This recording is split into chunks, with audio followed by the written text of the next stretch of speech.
continues in a moment.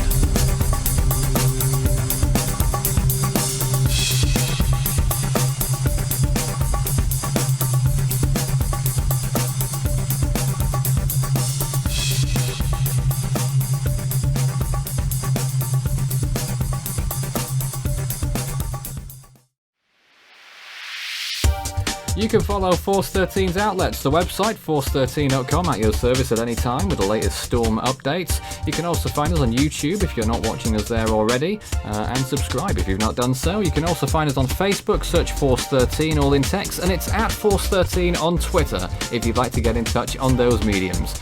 You can also add Fool 13 on Skype and add extension 9094 on Discord for tropical weather chat.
You're watching Force 13's live streaming service.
Afternoon, evening, morning, wherever you are around the world. This is Force 13 Live. My name's Nathan Foy, as you can see. Wonderful.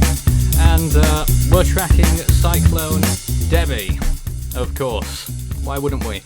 Cyclone Debbie, which is approaching the coast of Australia. There it is, the latest on the storm there. Our coverage has begun. We can turn that off now. 120 miles per hour, 943 millibars is the latest, 92 miles north of Mackay, 72 miles east-northeast of Bowen, 167 miles east-southeast of Townsville. Landfall is imminent in the next few hours as day will break over Queensland. I'm Nathan Foy. I'm joined by someone new, actually. We've got just one of our team members here, but that's fine, and it's Leighton. Hello. Hello, can you hear me? We can hear you very well indeed. How are you? I'm fine. And we're obviously both tracking the storm, and there is your screen share. I don't know why it wasn't loading at first, but there is the storm. What do you think about it? It's hard to say. It keeps changing its structure.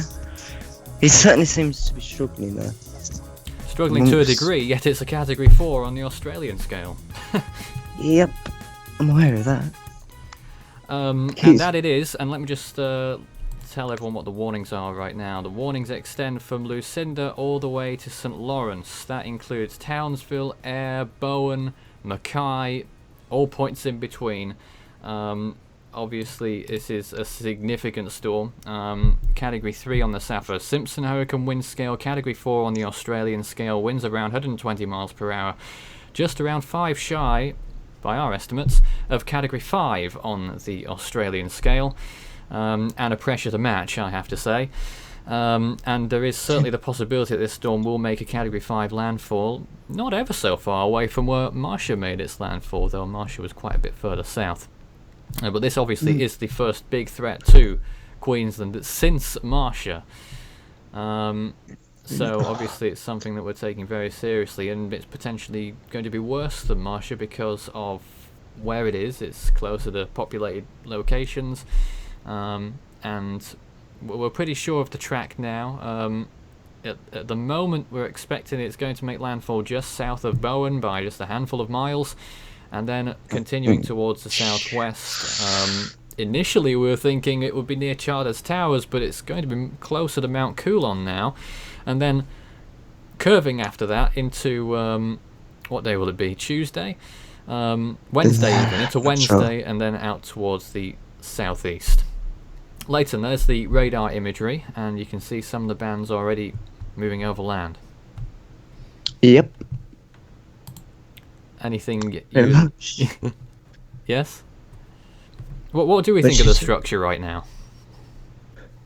It's holding together. It's not as good as it was earlier, though. It looked pretty good earlier. Interesting, and we'll get first visibles on that, first visible imagery on that as well in an hour or two. Maybe slightly more it will take for the imagery to get processed. But if you've got any comments or questions for us whilst we're on the air here, send us a message. Start your message with Force 13, all in text if you're watching live, and we'll be able to address your questions and comments, and hopefully we'll be joined by some other members of our team later on in the live coverage. We are going to be here for the duration until at least the time when Debbie makes landfall, which at the moment is sort of hinting that it's going to be something like 6 hours. Yeah, I was thinking that myself. Looks like landfall about 1 o'clock. Well, 1 o'clock our time. Yeah, of course, both of us here in the UK. And Leighton, about the actual landfall, wind shear is low.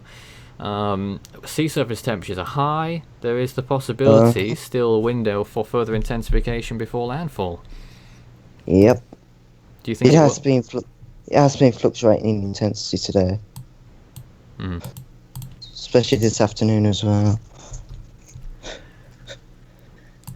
Well, there's the latest radar imagery, and I'm just looking at an image of elsewhere here. It looks to me now that it's got an element of concentric eye walls, particularly on the western side. It appears to have two eye walls for the time being. New image. And yeah, you can see it a lot more on the radar than but the satellite. There it is. That's collapsing. Do you think? Yeah, that's collapsing. Looks a little weak on the southern side, but it always has, hasn't it? It always has, yeah. It's weird. It's been struggling. In fact, yes, I've just got a later image, and the southern eye wall has weakened somewhat. And I have to say, the edge of the eye is now very close to land. I keep forgetting the name of the closest point of land between Bowen and Mackay. Have you got it on there? Don't know. I don't know what this does. The place names there, what are they? I can't read them from here. Quill Reef. Yeah, that's just offshore. Hamilton Island. Hamilton Island, that is the bit that we were looking for. The edge of the eye is pretty close to Hamilton Island now, and that could well be, the storm would have to take a little bit of a southward dive if it was going to traverse the island. It looks like it's going to pass just west of there. Could do. Depends exactly what this thing's doing. It's changing direction.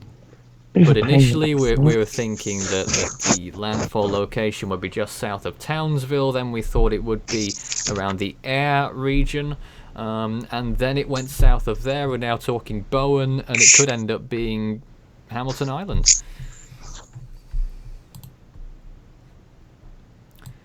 But there we are, there's the geography of the area. And the storm is indeed pretty close to impacting that right now. Yeah. And if it does, I mean, we're talking 6 hours until landfall if it was going to be in Bowen. If it happens further south near Hamilton Island, then landfall will be brought forward a few hours, probably, maybe 3 hours or 4 hours until landfall. Yeah. But winds from the storm right now, we expect, are around 125 miles per hour. There's been reports 120, sorry. of... Go on. God's sake. Okay, it seems to be playing on my phone. Oh dear. Go ahead if you've got something for us. There are some islands closer to the storm as well, but go on. I did have something on Twitter not long ago.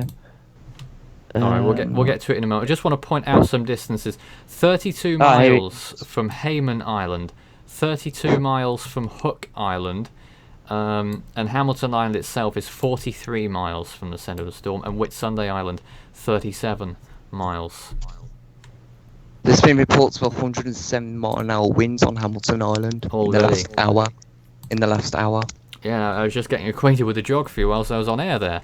There are places that are closer than there, so that there could be even higher winds going on there right now.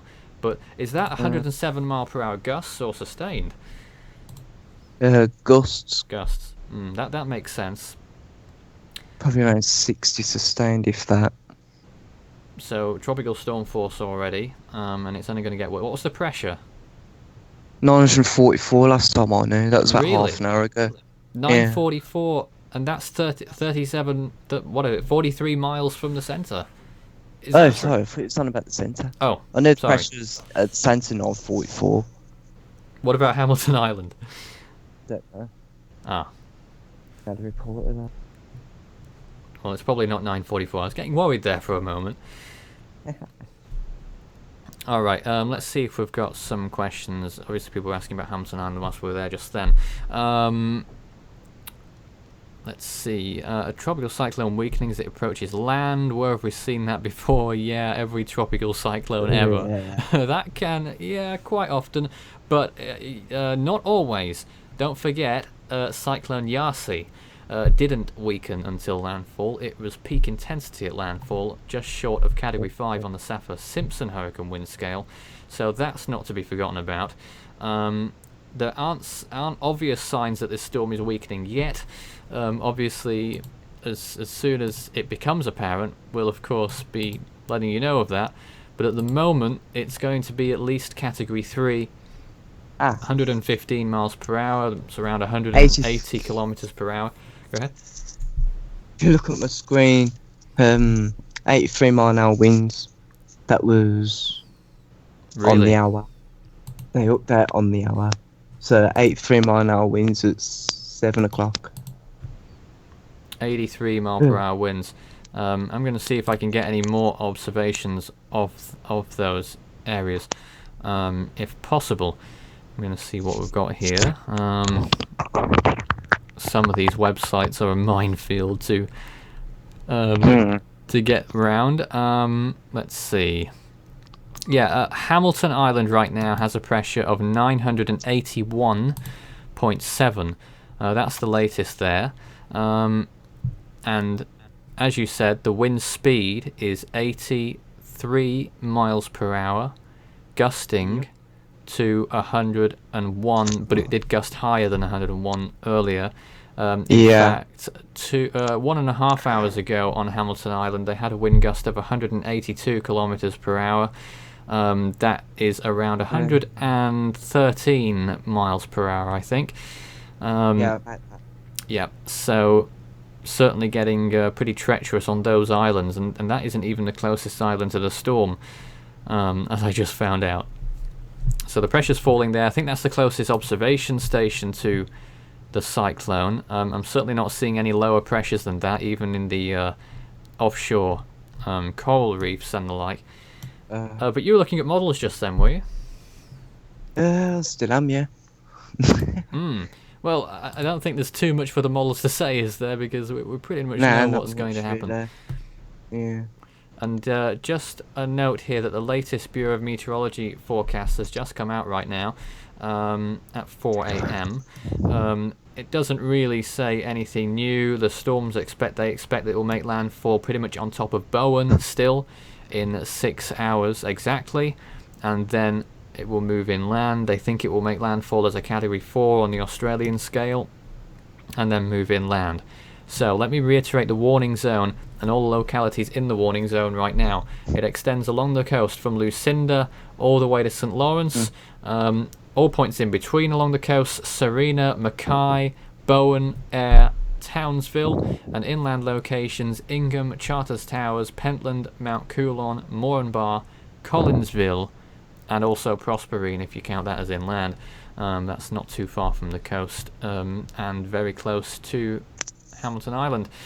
No areas under watches anymore, it's all warnings. Ouch. The That's latest, a lot of warning. oh my, the latest from the Bureau of Meteorology, they say sustained winds at the centre 175 kilometers per hour, which translates to around 110 miles per hour. Yep, and wind gusts of 250 kilometers per hour, that's around 155 miles per hour. That's remarkable. 30 kilometers, within 30 kilometers of 19.8 degrees south, and but we pretty much stated the distances at the top of the hour. If you didn't catch that, it is 92 miles from Mackay, 72 miles from Bowen, 43 miles from Hamilton Island, and 32 miles from the closest significant landmass, Hayman Island and Hook Island. Right now, there are some coral reefs out there that it's pretty much on top of, but they're not inhabited. The eye's over a couple at the moment. If I take the satellite off. Yes, it is indeed. You can just about make it out there on that image. The eye's about here. Yes, and if you have any other questions for us, do let us know. Start your message with Force 13. It'll light up for me, and I'll be able to see who wants an answer. Though it appears that people are pretty satisfied right now. So the storm's direction.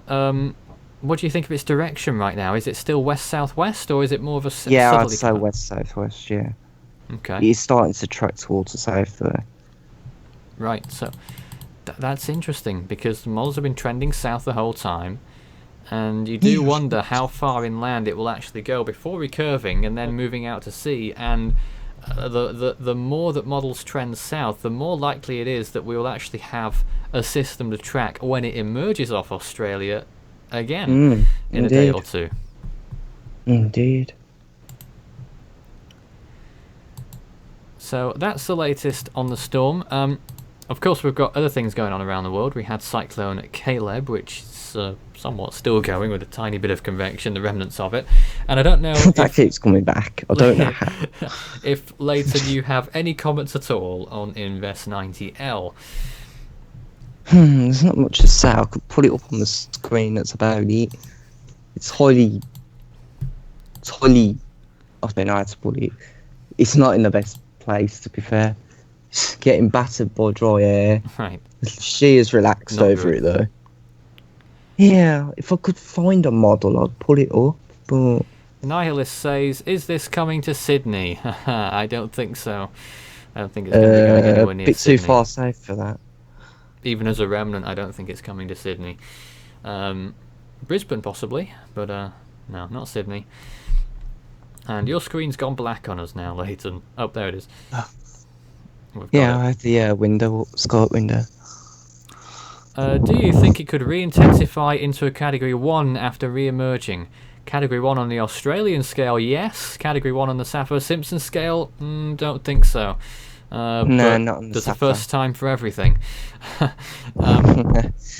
But yeah, that's you know, the land mass is too significant. It's probably going to move too far inland, and even if it didn't, it would probably, you know, not do. Yeah. It would probably weaken anyway.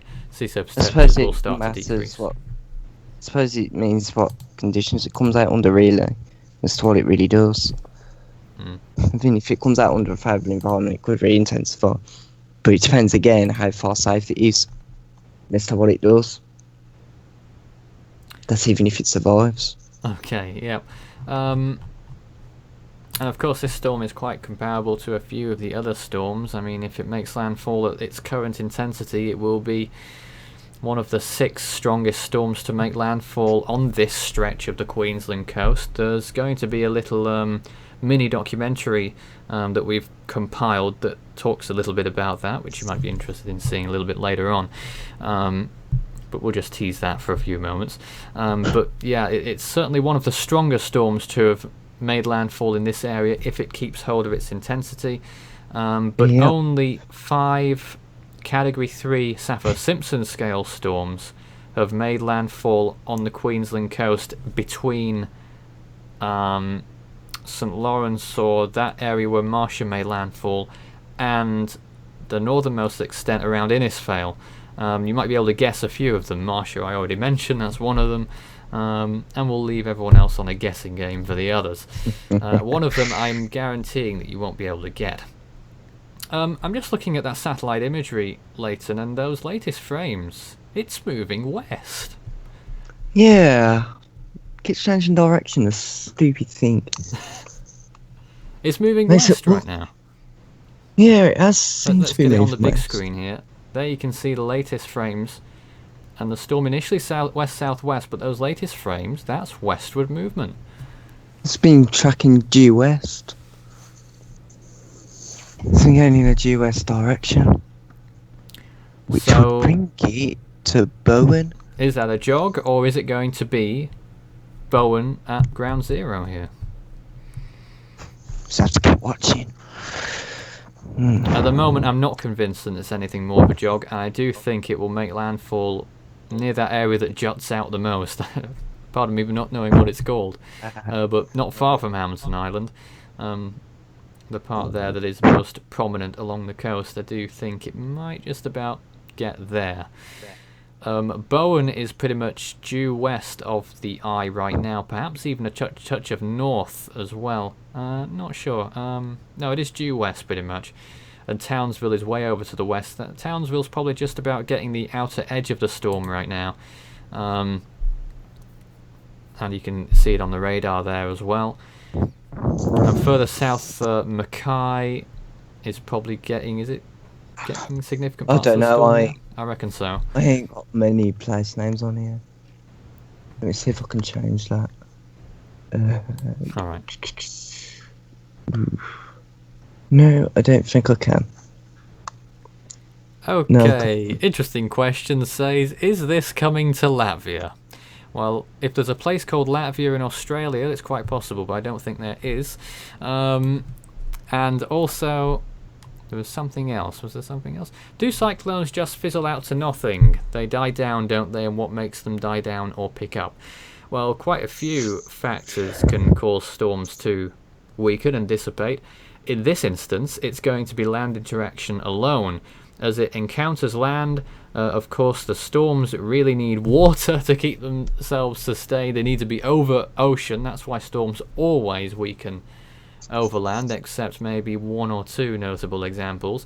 Pretty much every storm weakens over land, and if they don't initially, they will eventually. And over an area like Australia, which is pretty dry, this storm will probably weaken pretty quickly when it moves over land. So that's one of them. Wind shear is another factor. Extremely high amounts of wind shear can really disrupt a storm. Yeah, that can pretty much pull it apart. Destroys storms. The wind shear is near nil, so wind shear has never been an issue with this storm. Sea surface temperatures need to be warm enough. They need to be around 26 degrees Celsius or so to sustain tropical cyclone development. The current sea surface temperature is 28 Celsius around there, maybe slightly higher, so that's not an issue either. And the reason why we don't have really big storms making landfall all the time is because one of these factors is not in the storm's favour most of the time, but every so often everything conspires in favour of the storm, and that's why you get the stronger landfalls of Category 4 and 5. Whether this one will get to Category 4 Saffir-Simpson scale, well, we'll wait and see, but it is Category 4 on the Australian scale. And I think that's strong enough, don't you? But the wind gusts, the Bureau of Meteorology themselves saying wind gusts 155 miles per hour, 250 kilometers per hour. That's remarkable, if true. Yeah. I'm getting a weakening flag on this on Devara. Oh, that's interesting. So the automated satellite system there is saying that the storm is beginning to weaken. Well, I'm not convinced of that just yet. Nah. Not really convinced myself because it keeps going back up. There's still some pretty strong convection around there as well. So that it will weaken much if it does. Okay, Stephen says, can you go over some of the areas of concern for storm surge south of the eye wall? I'm not sure whether you could do that for us, Leighton. Let me take this off. I don't really know much about the area and how bad the storm surge could potentially be, but obviously it won't be a good idea to be near the coast, especially on any of those islands.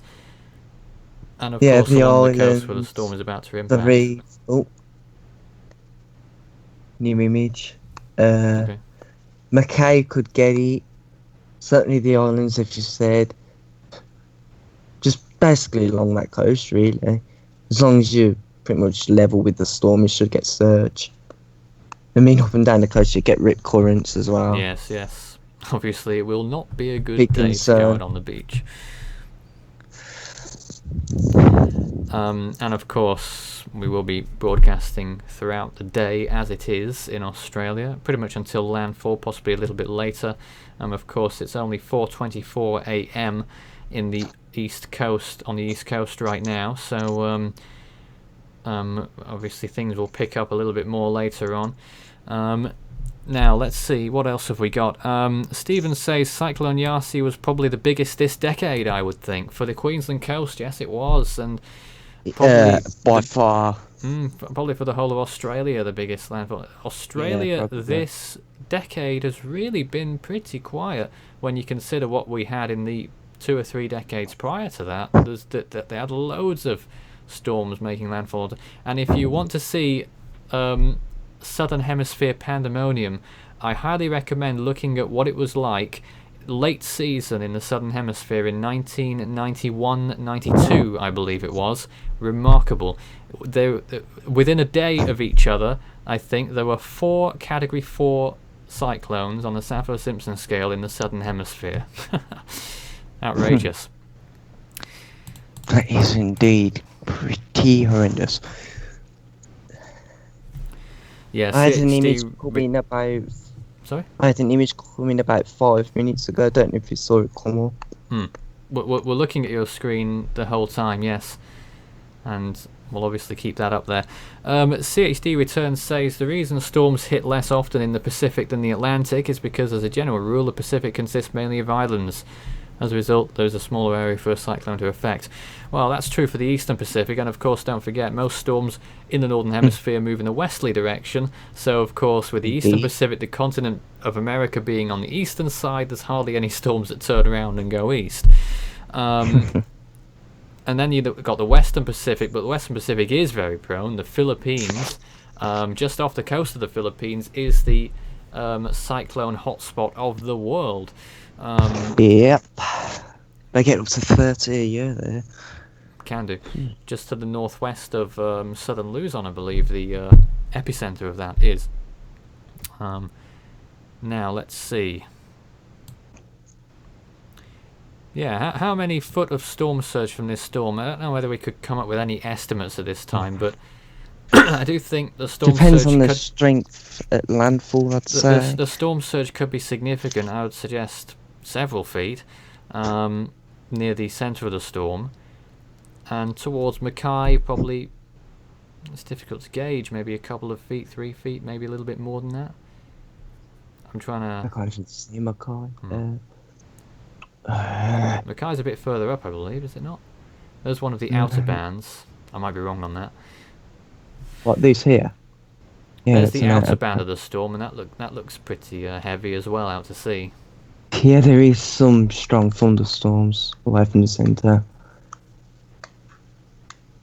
That's an interesting point, Stephen, as well. The Great Barrier Reef plays a big part in keeping down the wave heights and storm and surge height. Of course, Very true indeed. This part of the coast where the Great Barrier Reef is extremely shallow, of course.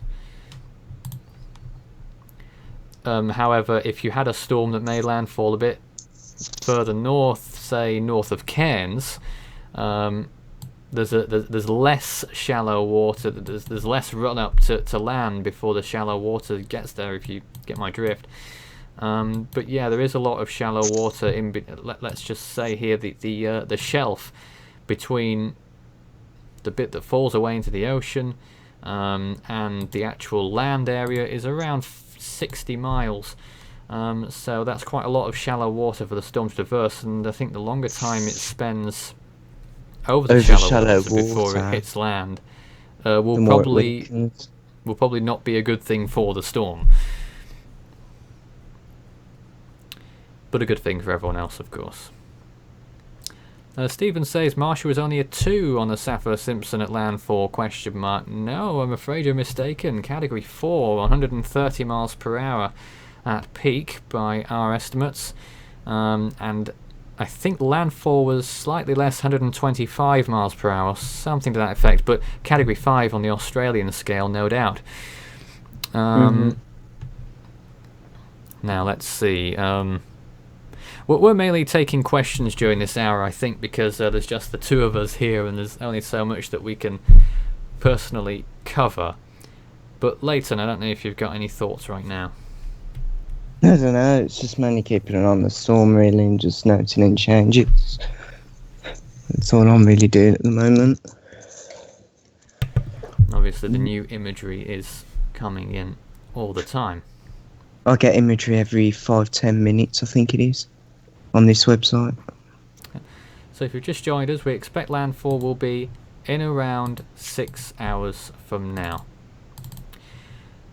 Right, well, what we're going to do now is we're going to play a little clip that I was teasing ever so slightly earlier about storms that have made landfall in Queensland. Hope you enjoy this little video.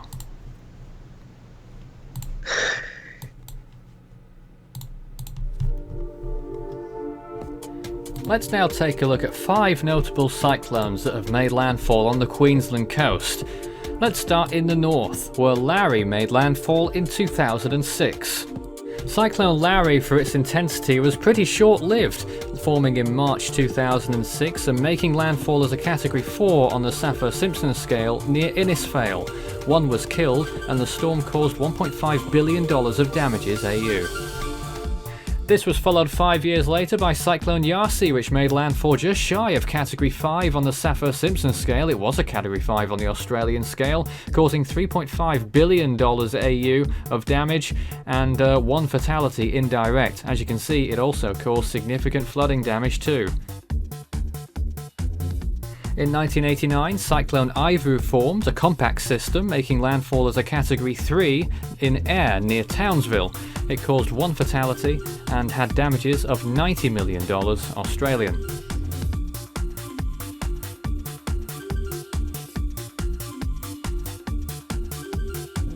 In January 1918, a storm devastated Mackay, a Category 3 we believe, but it could have been stronger, with a pressure of around 932 millibars at landfall, killing 30 and causing severe damage. And finally, the most recent one, Cyclone Marcia, which made landfall with winds of 130 miles per hour or higher, Category 4 on the Saffir-Simpson scale, Category 5 on the Australian scale. Didn't kill anyone, thankfully, but it did cause $750 million Australian dollars of damage. So, those are the 5 strongest storms to have made landfall in this area, and it looks like Debbie may well be joining them soon. Stay safe. And we're back. This is Force 13 Live. My name's Nathan Foy, and here we are. You can see all the screens, and hello, I'm here looking at you. And back over here with everything that's going on right now. Cyclone Debbie has winds of 120 miles an hour and a pressure of 943 millibars. By our latest observations, it looks like it's moving due west. 92 miles north of Mackay as of the top of the hour, 72 miles east-northeast of Bowen, and 167 miles east-southeast of Townsville. We're joined by the Skype team, consisting of only one of us right now, apart from myself, Leighton, who is new to live streaming, let's not forget. And we're both tracking Cyclone Debbie. And there is the latest radar image of the storm as well. So what do we think? Well, not much has changed in the last 10 minutes. Copious amounts of The radar's rainfall weakened a bit on landing the... there now, it seems. Yeah, there's more storms moving inland from the storm. From the main storms, some of them do appear quite strong as well. Yes, Look indeed. at that one's out to sea, luckily. Yeah, the leading edge, but quite often that they are stronger when they are Yeah, out that to sea. is. Wherever the cyclone's moving, the Let's storm see tends to be strong on their if side. we've got a new image of the storm. Yes, we do. Oh my goodness, Leighton, it's not good. Well, it is good depending on what perspective, but the southern eye wall has collapsed. Yep, Is the that's latest completely news. gone. That's completely gone. Yep, the southern eye wall, well, is in the process of collapsing, has pretty much collapsed, and the storm looking rather dishevelled in these latest frames. The eye is not particularly clear cut, and by daybreak, when we get visible imagery coming in about 2 hours from now, it's not we're not going to have much of an eye to see by the looks of things, because it looks like it's becoming more shallow. It's triangular right now. Yep. And the biggest Goddamn cloud zoomy. tops and convection from the storm is to the north and east. The western side is not as bad, and the southern side is not. It is even less bad, and I'm not sure what conditions are like down there right now, but I can tell you it could be a lot worse if you're in Mackay and if you're on Hamilton Island, because it's falling apart. Let me try and get the latest observations from Hamilton Island and see what sort of rain rate they're getting or anything like that. I'm just gonna get to that myself here. So the latest pressure they've got is 981.4. They have got, where's the anything about rainfall? Yeah, they've had they've not had I only get humidity. that much rain since midnight. They've had 18 millimeters of rain since midnight. That is about 2/3 of an inch. So not a huge amount of rainfall there in 4 hours. Winds are increasing on Hamilton Island. They haven't increased much there. Yeah, we've got the winds. Yeah, winds are pretty high. That is true. Winds 77 knots. They just got 87 miles an hour. 15 minutes ago. So Category 1 hurricane conditions there on the Australian scale. I think that's Category 3 conditions currently being experienced on Hamilton Island, which is the closest observation point to Debbie. I might be wrong, but I think the southern eye is open. It's nearly open, and give it another frame or two looking the way like with the trend that it's been going on, and it will have an open southern side to the eye. No, it's still closed on radar. Looks open on satellite imagery there. Yeah, the satellite imagery is but the storm is, you know, it is falling apart. That's from a scientific point of view. From the human and preparational point of view, it's still going to cause a significant impact along the coast. It's too late, really, for things to change, because the storm is so close to land. Even if it completely capitulated right now, winds would die down, but then the bigger problems would then become a surge, which would still be present, flooding issues, which still could be present, and what else? I was going to lead on to something else then, but I forgot. But I don't think winds are going to go down. Already Category 3 conditions on the Australian scale over on the Hamilton Island, possibly Category 4 conditions on those islands further north, which are closer to the centre of the storm. And then areas towards Bowen are still on the western side, which is not as weak as the southern side, so still people would need to be very vigilant if you're in these areas.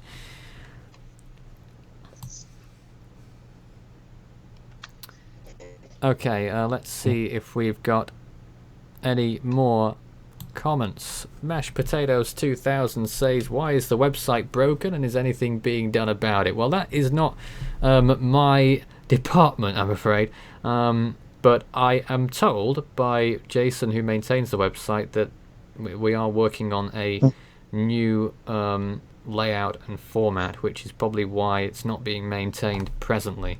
I'm hoping that will come about pretty soon. Let's see. Anything you'd like to add there, Leighton? No, nothing. CHD Returns says, why the heck was Otto retired? What are your opinions on that? There is tendencies for crossover storms to get retired because they are pretty significant. I've noticed that myself. I was actually pretty surprised to see Otto go, but I was expecting it. Because every Atlantic you were crossover expecting storm, every crossover storm between the two basins has been retired.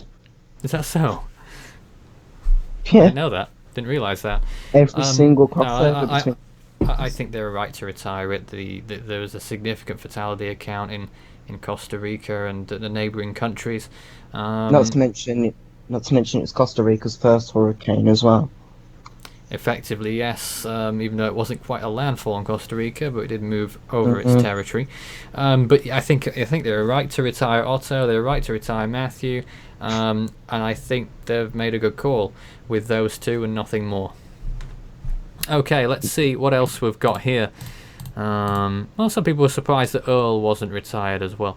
Okay, can these cyclones ever have enough power to lift up people or animals in the air? I saw a cow in the air, but that could have been photoshopped. Cows can be launched into the air from tornadoes, but I highly doubt most hurricanes or cyclones would cause that. Oh, new imagery. Another question, could the reef be damaged? Well, there isn't too much reef that has been directly under the storm, so I think damages will be limited. There could be some damage, but it's a big long line of the Great Barrier Reef after all, and only a small part of the reef is being affected. Alex Lamb suggesting this might be an eye wall replacement cycle. What do you think? Ooh, could be. You never know. I'm not convinced. I think it's land interaction. Convinced. I think it is land interaction, yeah. Yeah. Without thinking it. Yeah, it definitely looks like land interaction. Well, those islands are right underneath where that weakness appears, so it would make sense, wouldn't it? Yep, it would indeed. Someone asked what the difference between a hurricane and cyclone is. Well, the answer's nothing. Just location, really. Yeah. It's funny how that came about, though, the distinction in name. But if you look back at old documents from the United States and other locations, they used to call everything a hurricane, or pretty much. Extratropical storms they called hurricanes, southern hemisphere storms they called hurricanes way back when. And around 100 years ago, this might surprise you, they called tornadoes cyclones. Indeed they did. Some of them did. Some of them certainly did. I saw that in a few journals. Lots of questions. Is there any footage of inside the eye of a cyclone, tornado, hurricane, etc.? Not this one, but there is plenty of stuff from inside the storm eyes. I would bring up some more imagery content, but we're pretty busy presenting the show here. When we get more people around on the stream here, I might free me up a little bit in actually doing other things. But in the meantime, we'll leave you with this image of Cyclone Debbie whilst I go and do something over here on the left-hand side.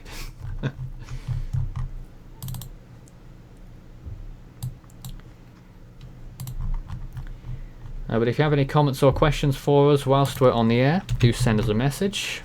Start your message with Force 13, all in text, if you're watching us live, and we will. It will light up on my screen, and we will get round to your questions. Momentarily, I think we're going to be joined by someone else, which I'm very pleased about, to join us in this coverage of what we expect will be a landfalling storm in the next 4 hours or less. 6 hours or less.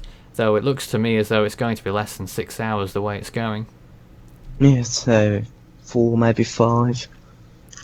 Depends on its speed, really, because it keeps changing. Yeah, the speed has been stop-start as it's been moving towards the west-southwest. But again, those latest frames there looks to me as though it's been moving west. Let me just try and get an updated version of that now.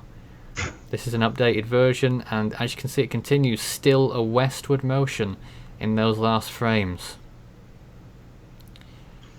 As the top of the hour, this storm was 92 miles north of Mackay, 72 miles east-northeast of Bowen, 167 miles east-southeast of Townsville, and that will probably be closer at the next update coming up in 15 minutes. Okay, let's have a look.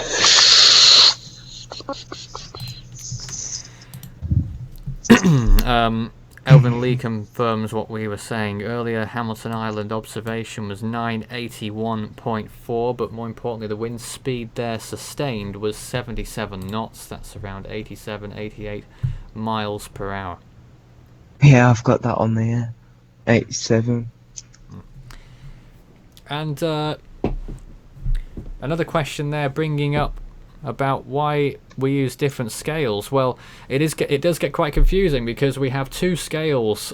We have the Saffir-Simpson hurricane wind scale that's used around the world and has been for decades, and you've got the Australian scale, which has been used in Australia for decades, and they're quite different.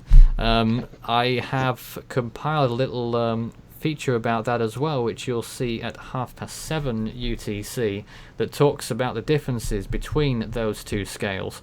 But they are quite different. We sort of flick between the two whilst we're here, but just to confirm, this storm is a category 4 on the Australian scale, a category 3 on the Saffir-Simpson hurricane scale. Anything that we use on our graphics is using the Saffir-Simpson scale because we are international. Questions. Is it affecting any areas in Australia? It's affecting many areas in Australia, actually. And it gives me a good excuse to reveal the warnings again. Lucinda to St. Lawrence is under a cyclone warning right now. That includes Townsville, Mackay and the Whitsunday Islands, extending inland to Charters Towers, Mount Coolon, Murrumbidgee and Pentland. There are no cyclone watches, only warnings. The Bureau of Meteorology says that the storm has winds of 175 miles per hour. We go a little bit higher at around 190 kilometers per hour. They say that there's wind gusts of 250 kilometers per hour, which is around 155 miles per hour, which I find staggering if true. We haven't seen any reports of gusts to that magnitude yet. The highest wind gust we've had so far, yep. Now that the highest gust on Hamilton Island recently was 116 miles per hour. When did that come in? That was 15 minutes ago. Wow. So they have been pretty strong wind gusts over there. Alright. Well, we're going to take a short break here now. We'll be with you again at the top of the next hour at 7 PM UTC to talk more about Cyclone Debbie and to give you more coverage on the storm and more information as we get it. This is Force 13 Live. Stay tuned. There's more on the way.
continues in a moment.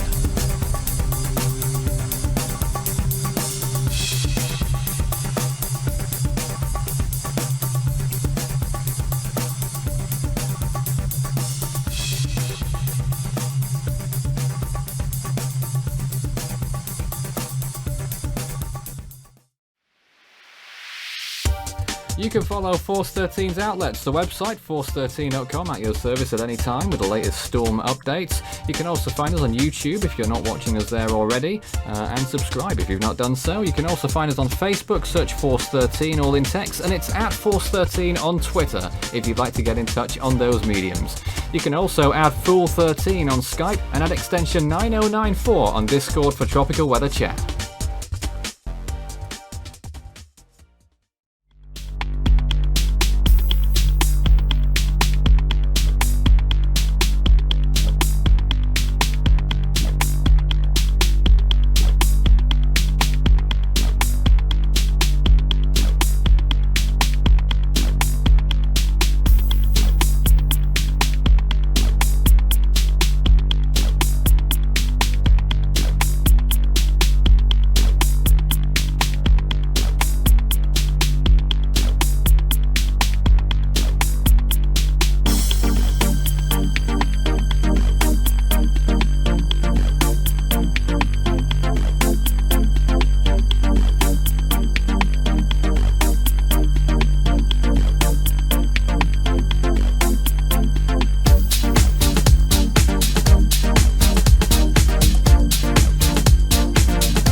Watching Force 13's live streaming service.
This is Force 13 Live. Hello, my name's Nathan Foy. I'm over here. Hi.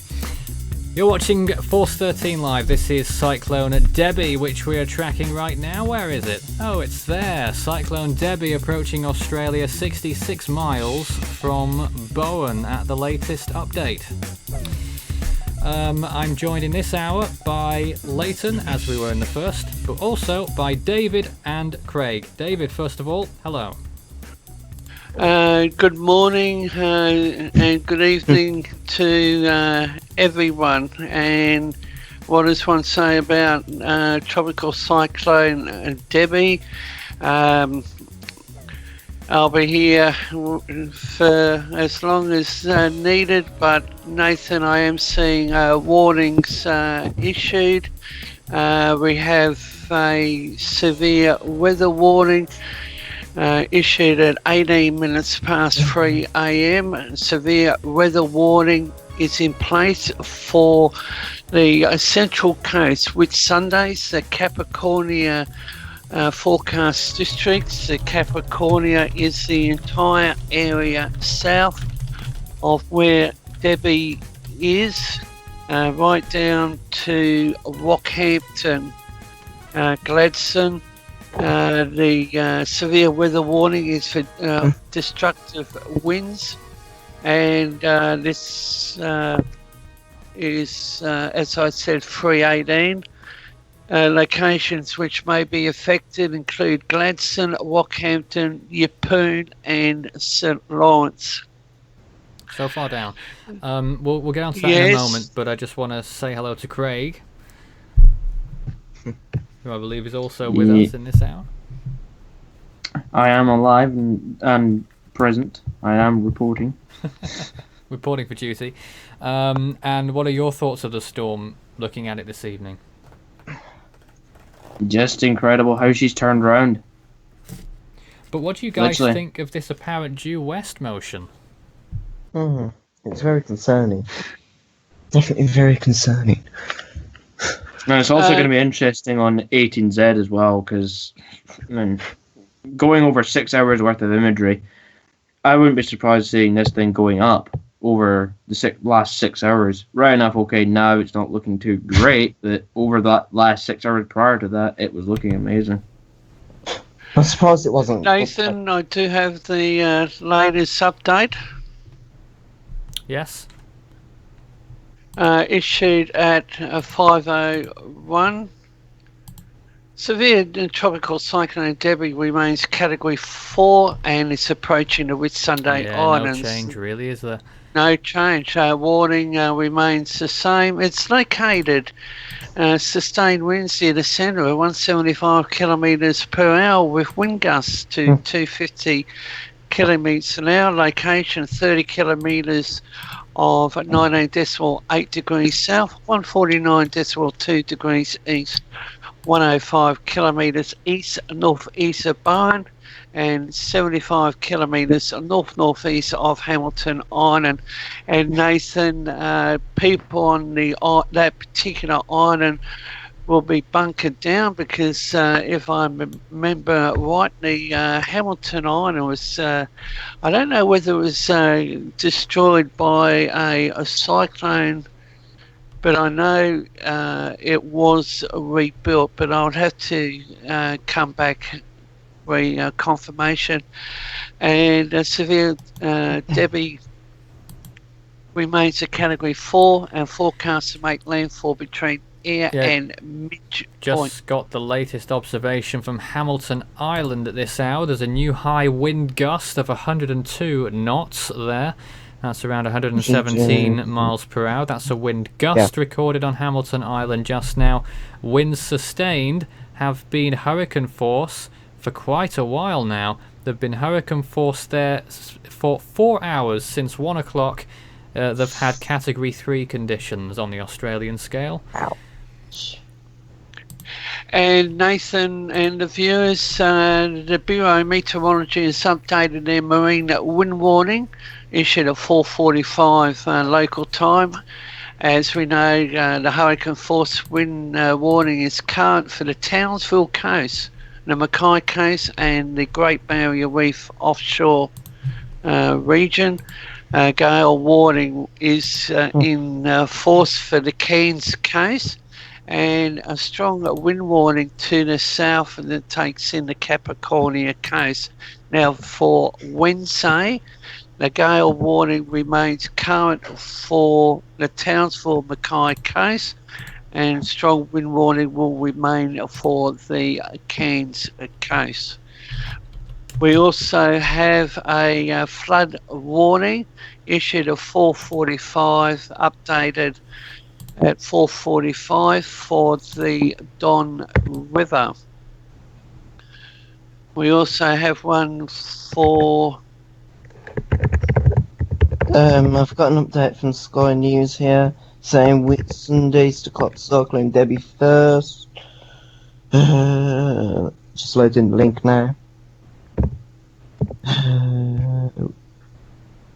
As that's loading, I've just seen a photo of Debbie. I've just seen it in the chat room, and the outflow on it is absolute it is absurd. It is a bit. It's literally absurd, and how large it is. But what do you think about this potential capitulation in this last hour or so of the southern part of the eye wall?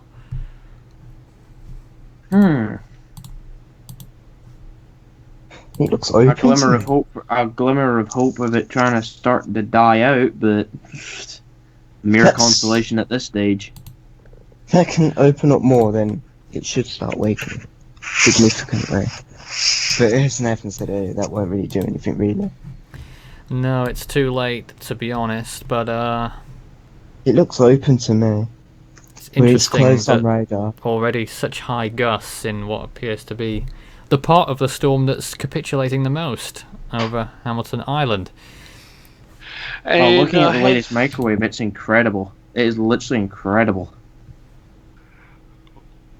Well, there were those that were saying, hey, it's not going to reach Cat 4, it's going to die out, there's too much moisture going into it. But the latest observations, Nathan, from the Hamilton Island, this is the 5 o'clock reading. Southeasterly winds 76 knots, gusting 102. Rainfall is 79.6. Yeah, Central but pressure David, is 981. got to point out there, though, that at that location there's only been about 8 millimetres of rainfall since midnight or something like that. It's not that much, is it? Hamilton Island is up to 80 millimetres now. Since 9 a.m. yesterday, but Yes. since around midnight it's Yeah, not that much. Which I find curious, at least. Right, where's the major activity for like the rain band? What I should say to the team and also the viewers, I watched the local news coverage, Channel 10 and Channel 7, and people need even right down to Brisbane inland, when you look at the latest cyclone track chart, I really have to think of the last time that I saw so much area under a cyclone watch. But it's the rainfall factor they're reporting. We could see rainfall totals in excess of 500 millimetres. And it'll be about another hour and a half before the Bureau updates their rainfall information. But I have no doubt that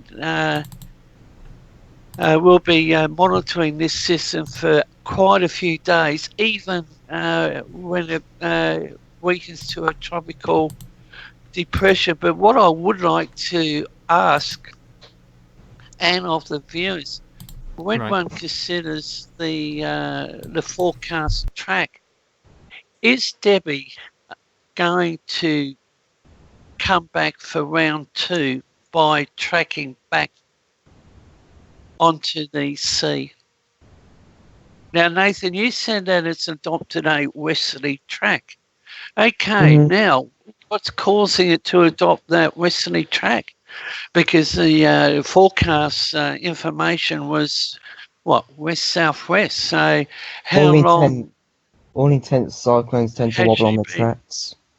Yeah. And also just to bring in, light 18Z is in, and the cyclone is starting to weaken, and it is now down to 115 miles an hour. I'm a bit surprised at that. Why? I have no idea why it's down to 115 miles an hour. Well, why not? The Barrett technique numbers have been falling all afternoon. Why not, Craig? Because it has capitulated in those last few frames. That's not a part of the 6 hours, though. They just contradicted their own rule of going over 6 hours. Excuse me? I don't know what I don't understand. I don't follow you. Let's not get hung up on it. Let's just completely move on. But yes, I do agree that Southern Eye Wall has capitulated. It has. I just need to see the latest microwave. Once it updates. And unfortunately, I've got some breaking news for the area under the cyclone watch. Do you want it now, Nathan, or later? Yeah, go right ahead. Okay, Queensland Fire Rescue are responding to a structural fire incident. The local units on arrival have found that a house is well engulfed by flame, and that's up in Broad Street, Serena. And I think Serena is near Mackay. Yeah, that's so, under the warning zone, correct. Mackay's Yeah, under a cyclone unfortunately, warning. there is a fire incident. The observations for Mackay currently at 4:50, they haven't updated. 26 knots gusting a 46, central pressure is 995, and they're 96.4 rainfall. So Nathan, they've only had about 26 millimeters since 1 a.m. That's what I was saying to you. Not that much, Yeah, is it? so there's Only an no, inch. it's not. So where's the bulk of the rain? I think it's going to be in the northwest sector. For the viewers, I'm just looking at the various observation readings. Then we go up to Proserpine. They've got 30 knots gusting 43. The central pressure is 990.5 or 0.5, and they're 90.2 millimeters, and they've had less than 30 millimeters since 1:30 p.m. Okay, let's take some comments. Stephen wants us to show water vapor imagery, if anyone would like to do that, and wants to know whether there's dry air working into the storm from the western side from inland.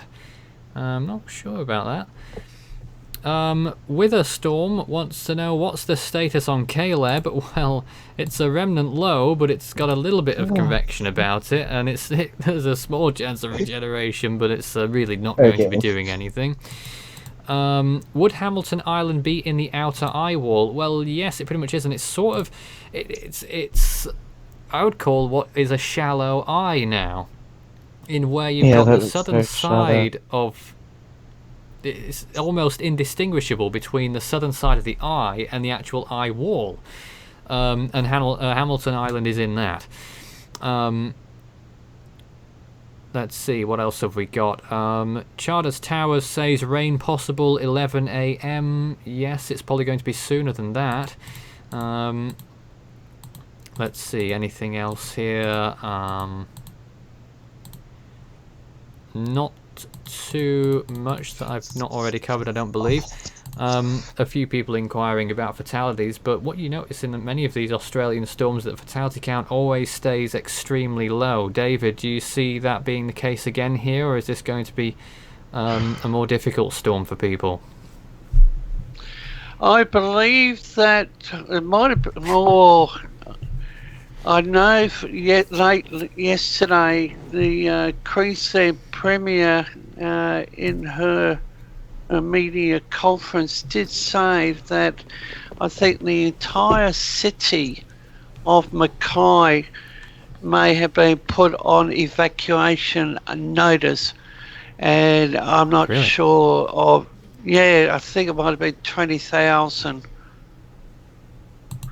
people. I don't know the latest, but I will bring information as soon as I cite it. Now, Nathan, you want the water vapor floater? We had one just then. Yeah, I've got one up, and oh, thanks, Craig. Because I'm just opening everything up. Dry air. It's non-existent. And interaction then. Yeah, it's got to be. It's, and it didn't know what to do with its eye wall. I think that eye's open. but westward movement as well. Still Hang on a minute. Was that- hanging. There was a fatality What was that? yesterday due to tropical cyclone Debbie. Oh yes, I recall reading about that. Yeah, and unfortunately, they were international tourists. I believe a 16-year-old male is currently in hospital. It was a road accident, the slippery road. The road was wet, and the car didn't handle the conditions. Yeah. So It's always an issue, really.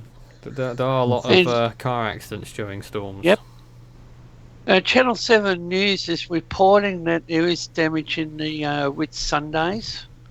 At this stage, no reports of injury. You'd think that with Category 3 conditions on the Australian scale, 117 mile per hour gusts, that's pretty serious, really.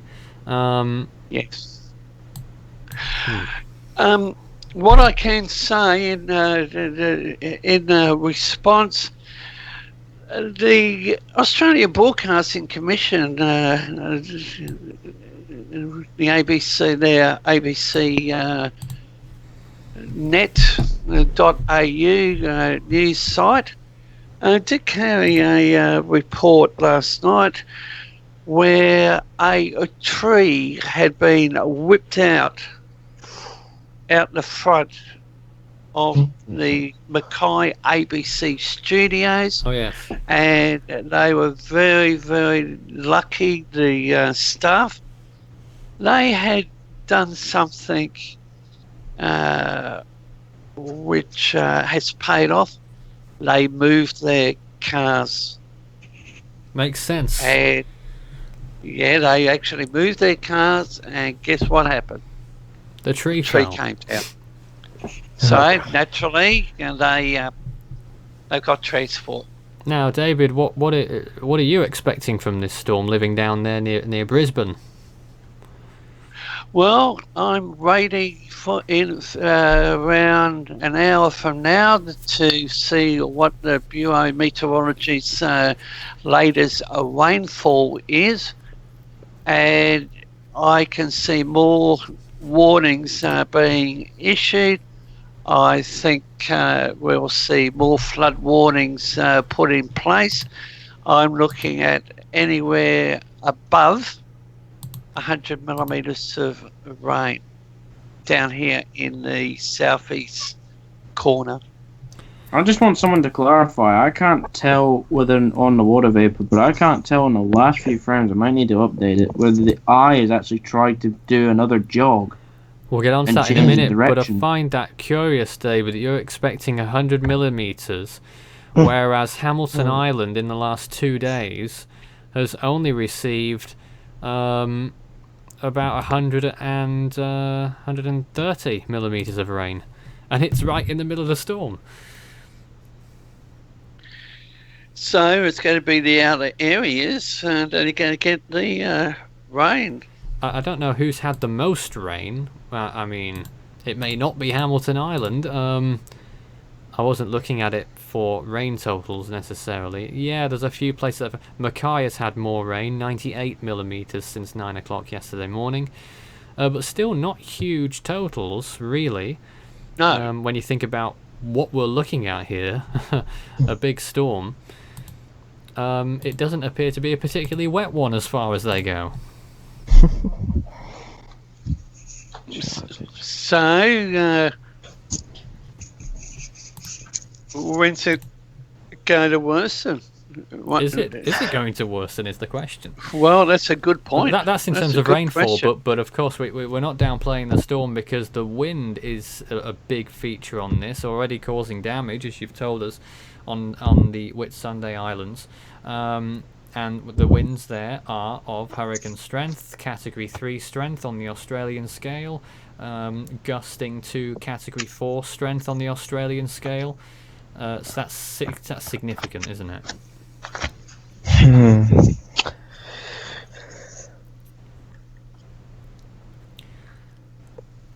Yeah. I cannot tell whether that's made another jog. It's looking awful Looks like like in the those eyes last closed. frames. Looks like the eye's closing back up as well on conventional satellite imagery. Let me see if there's anything else I could find. Oh, go away, phone companion. When you plug my phone into charge, for God's sake. Let's see what. I'm just going to try and get the latest. That looks satellite awful image. like Oh, that the eye has taken a northwestward jog. I did I wonder don't- that whether it might have a northward element to it now. That's why I want someone else to clarify that where it's actually done that, because I don't want to just go off of one source and say, hey, look, the storm's going to do this, and then it ends up not doing that. We'll try and confirm that momentarily. Let's see if we can get the big picture here. Yes, there is an element of north in that, Craig. It's quite clearly west-northwest. It's going to troll everybody. In that last hour, west-northwest. Oh, Yeah, I was right.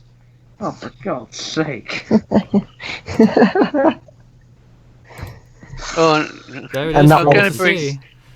That you can quite clearly see is moving northwest. So instead, hang on, let me get the pen feature here. So instead of, I'm not going to recreate the John blooper on Tropical Storm God, here we warning. go. I'm not going to do that. But Oh don't my God. use that image, Craig. Go use the visible image. It shows the eye a bit more clearly. Yes, I'll go use either I or that. See what's better. and Nathan, I've got the Mackay radar up on Ah. the screen when you're ready. Yes, we'll do that as soon as we've seen Craig's little doodle that he's going to do for us.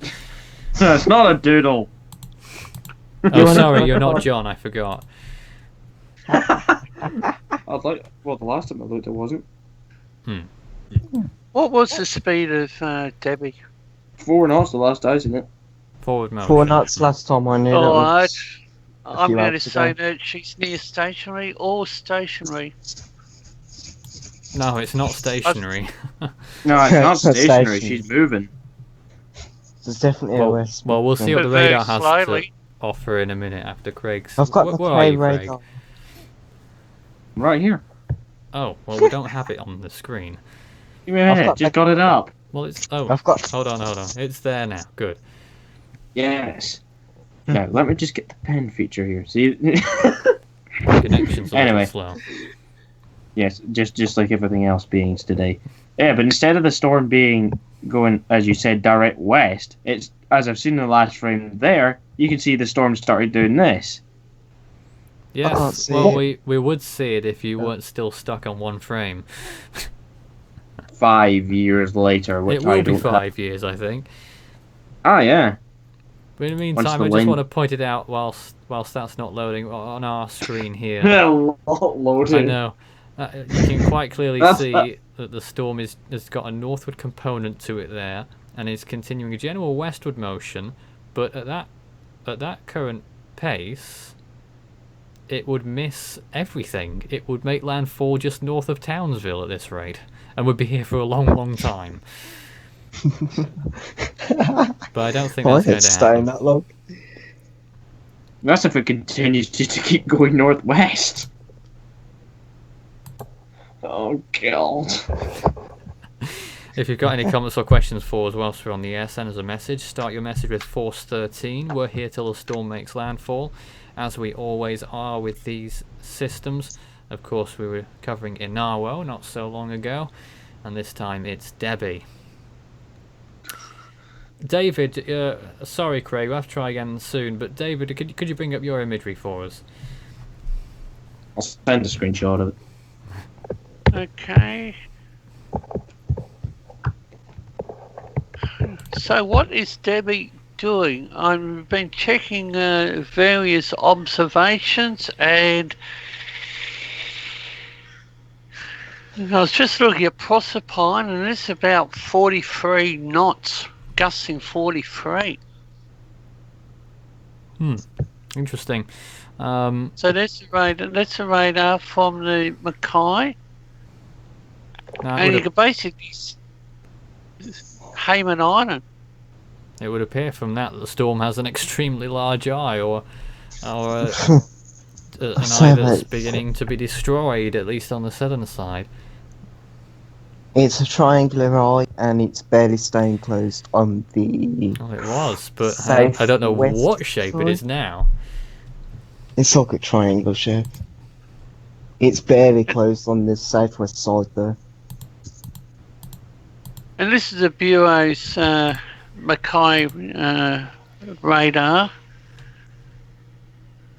Yep. I have a look at the observations. Bowen, 989 pressure, winds from the southwest, 30 knots, gusting 38. And the pressure there, 989. Yes. That's at then Bowen. the rainfall, That's interesting. 59.2. So they've only had less than, what, 30 millimetres since 1 a.m. Yep.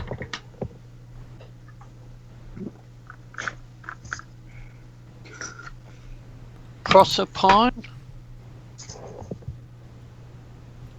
990.5. 990. Winds, yep.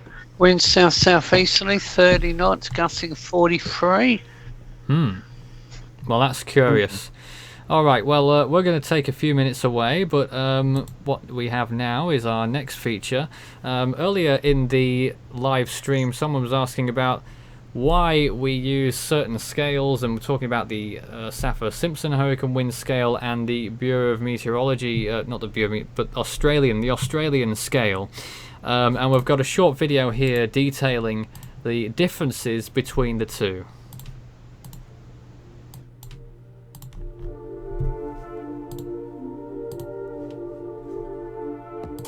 The Saffir-Simpson hurricane wind scale has been in use for decades, but of course it's not the only scale out there. An Australian would tell you they have their own scale, of course, the Australian cyclone scale, and we'll be telling you what the difference is between the two.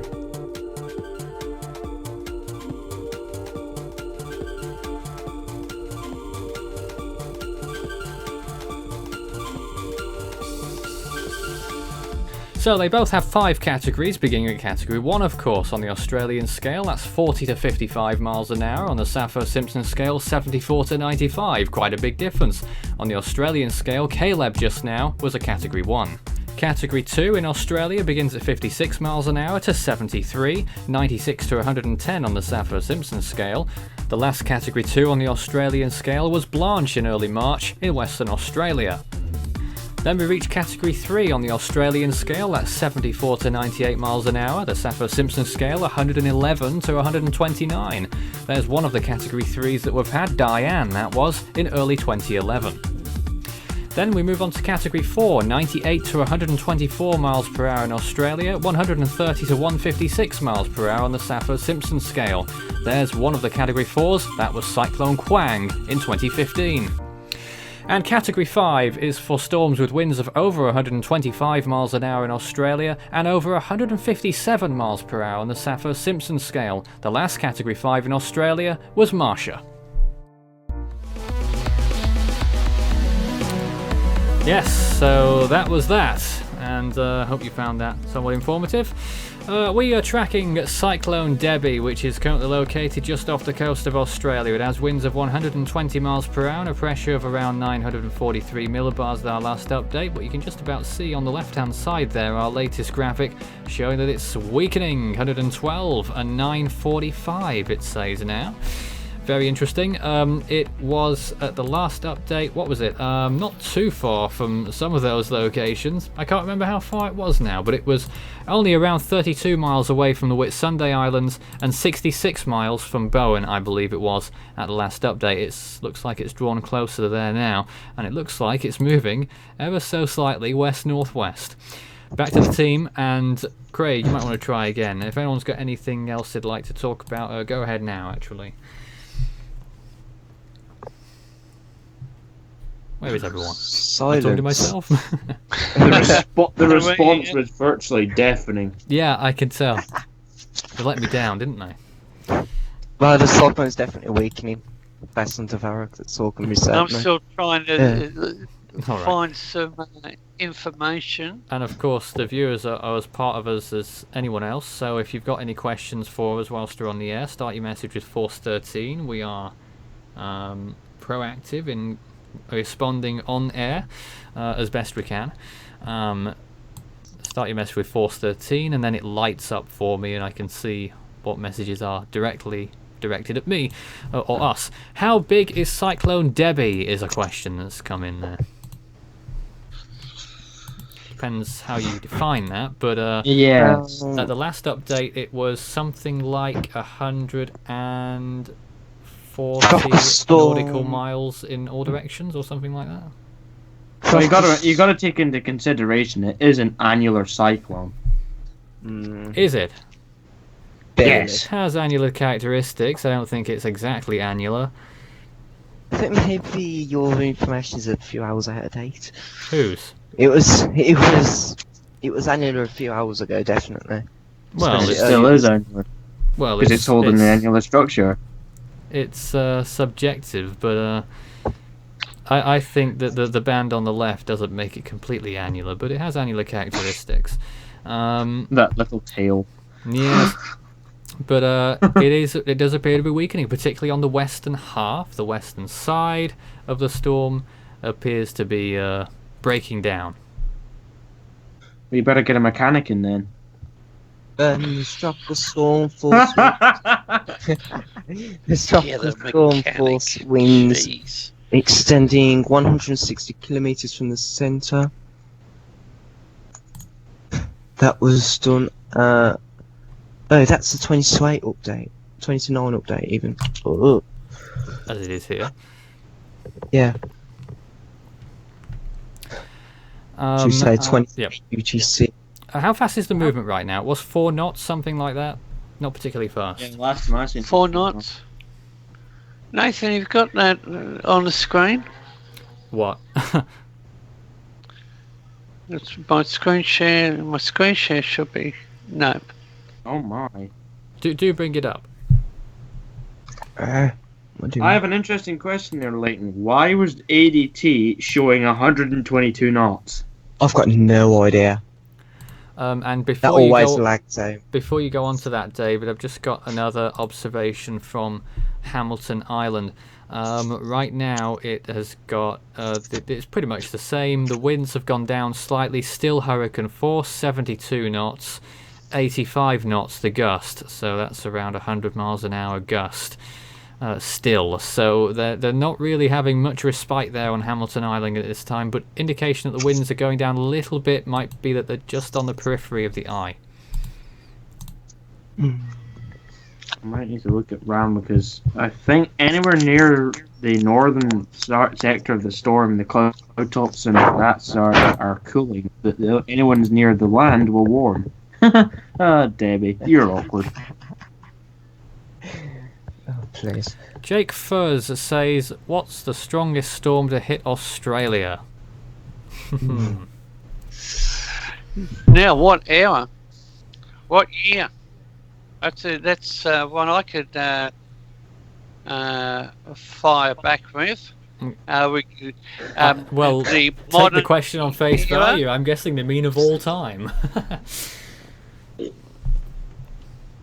Well, we can have tropical cyclone Yasi, we can have tropical cyclone Tracy, and then we can have that one going back, I think it was 1820. And I've forgotten Right. the name of it. Nathan, Craig, you want to help me with that one? Craig, what do you think? That's an interesting question. Right, 2 eras, 2 answers. The Oh, God, this previous, is interesting. the old era, it's Cyclone Mahina of 1899, and of the recent era, it's got to be Cyclone Monica, hasn't it? Yeah, I was going to put shout out Monica. Why didn't you? Just wasn't sure. Because I wasn't sure whether that one actually did make a very strong landfall. I forgot, okay? It did. Everyone's allowed that. Well, it's only the strongest storm to hit Australia, Craig. You got to remember, I wasn't remembering stuff back then. I see. And you've really you've really made good since then, because you remember absolutely everything. Everything since Hamilton Bouncy of Island. 2015. Sorry? Yes, the latest observation, that's the one I just read out, but also 3 more millimetres of rain in those 30 minutes. Oh. So the winds actually peaked at 5 o'clock at 102 knots. You know, gusting 102. That's correct. 117 miles an hour. Another question, is 90L getting stronger? Oh my! No! 90L. You've just annoyed Craig. Stop. Here we are. What's 90? I don't know. We've got 14L in the Atlantic. Yeah, 90L, yes. David, That's don't great. mention That's 14L. That is a remnant from October. Yes, Yeah. I know. Okay, now Right. we want to have a look at the So water we'll take a vapor. short look at this then. Here we go. This quote unquote 90L 90L. is dry air flowing into it. It's had dry air Well, into it all the time. I've known That is not great, looking at that.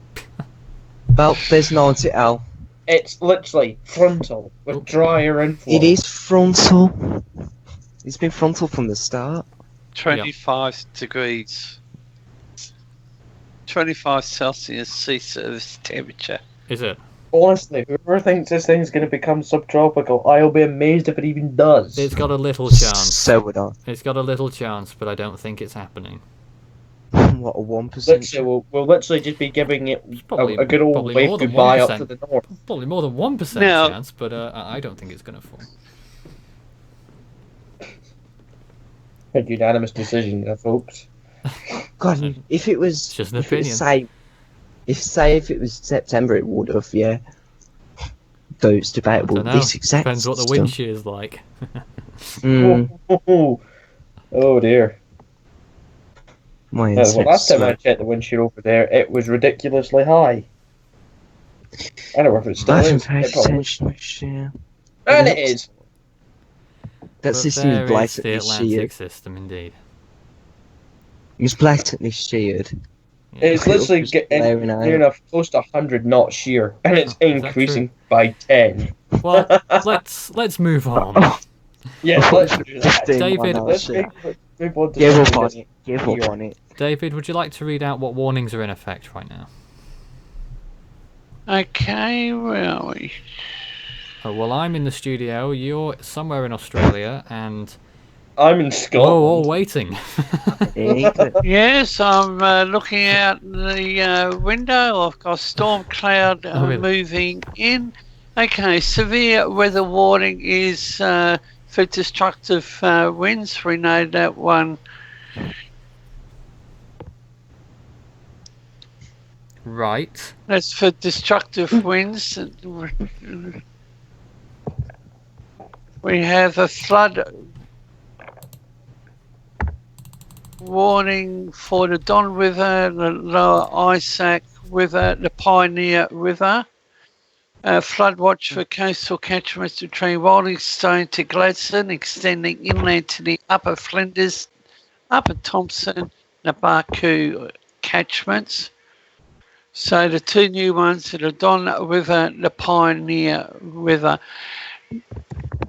Nathan, what I'm going to do at this point in time, as we wait for the Bureau of Meteorology to update their rainfall, we're going to have a look at the rainfall.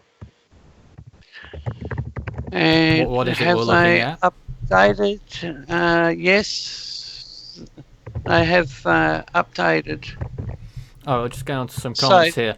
Yeppoon is about to be hit by the most severe band yet to strike inland, is one comment. I'm sure someone could verify that. Jake says, what's the longest lasting storm? Another very vague question, of all time in the Australian region, or what? Longest. Victor, The one can't remember the other one name. that springs straight to mind was Winston. Yeah, we'll wait for that. And For a whilst we're very waiting, long time. another question.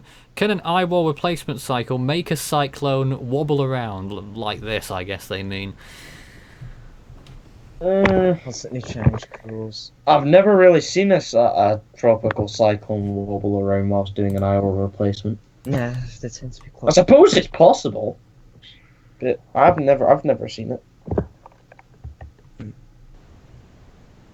Hmm. I don't know, it's worth looking into, I suppose. Very interesting. Yes. Cyclone Katrina, Victor, Cindy. Oh no. Oh no! Just stop! Don't go anymore. Just stop! Let's just Storms leave that can wobble little- because of eyewall replacement cycles. Well, I'm not sure it's because of them, but I think it's in light of them. I'm not sure. But cyclones can wobble all the time, especially when they're slow moving, like this one, and like Inawo, and like a lot of storms that seem to approach land seem to be pretty slow moving, and we're always And monitoring they it. love to wobble. I mean, this I mean, one's not moving very fast at all. How? I mean, I don't know what the average is for storm movement, but it's more than 4 knots. It probably is more than 4 knots in movement. It's a slow mover.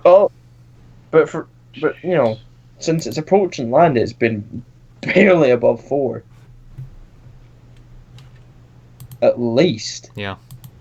At least barely above 4 knots in terms of average movement speed before that on approach to land. It's been at least lucky if it's been moving at 4 knots. Because of how slow it's moving. Even a turtle without swimming. Could do. They probably could as well. Let's just stop. Yes, well, if anyone's got any more questions for us whilst from the air, do let us know.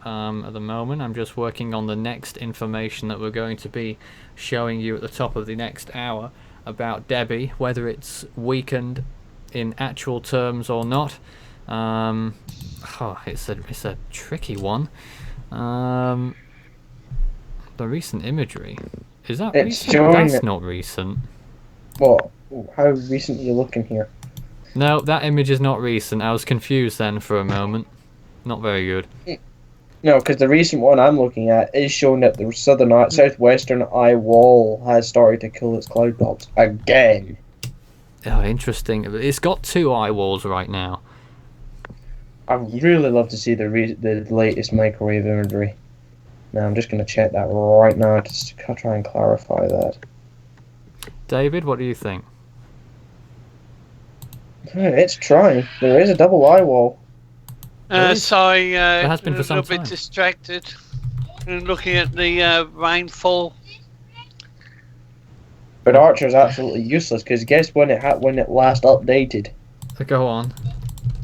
When it wasn't even a Cat 3. Right. So that's useless. Oh, now that's interesting. Bureau of Meteorology at their last update did say it's actually moving at 6 knots. Oh. I've Did just anyone see noticed. that thing moving at 6 knots? I've seen it slowed down again. Going by the It's last stop images start, on isn't it? Earth.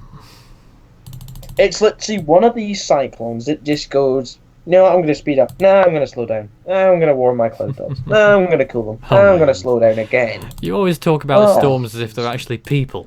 I'm going to warm my cloud tops, Craig just said. Could be worse. I don't know how it could be, actually. Just for anyone who is curious about Invest 90L, it does still have 40-mile-an-hour winds, but it is not subtropical or tropical. Sorry, folks, it's not going to be named anytime soon. I'm surprised it hasn't, actually. And I think we've just got a confirmation here that Debbie has just reached 20 degrees south, which makes it very interesting, actually. If it's reached By that, my then- calculations, the latest centre estimate seems way off. The latest gonna centre say- estimate I've got is 8 miles north of the Whitsunday Islands, 8 miles northeast Well, something doesn't add up. of the Whitsunday Islands. Well, That something's wrong. is interesting. Well, something's wrong. I'm not Because- sure. I'm not sure if that's suspect or not. 50 miles east of Bowen, 79 miles north of Mackay. Well, if it's just reached 20 degrees south, I mean, the latest RAM imagery is seeing it just above the 20 degrees south line. Right. Or maybe it's misleading. I think it is. I think that's probably a bit out of date, depending on what's the timestamp on it. That is right If it now. has one.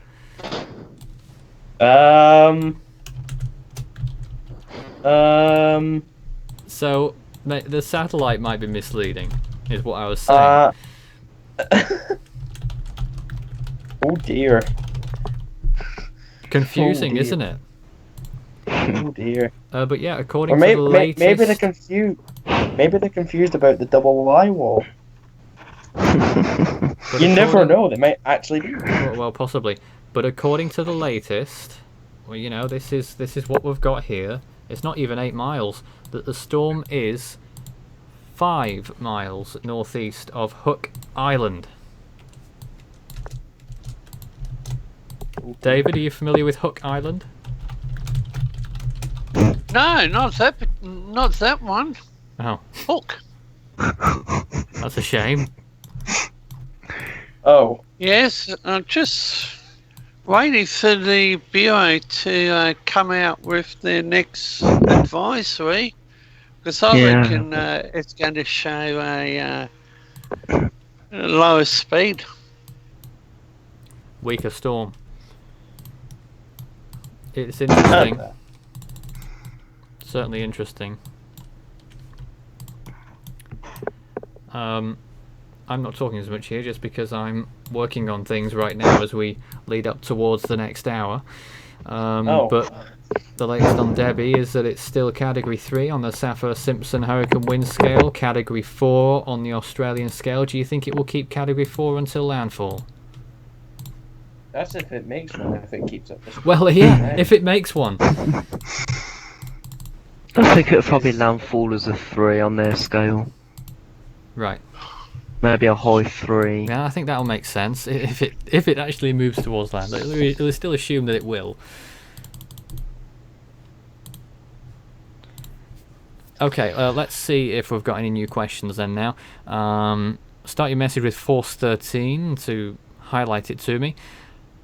What's the potential of serious flooding? David, you know the area best. What are the conditions like there? Are they in a drought? Are they in a surplus? And what is this storm likely to do for it? Well, I know the Townsville area needs to see more rainfall because their dams were at a critical level. I think they did have water restrictions.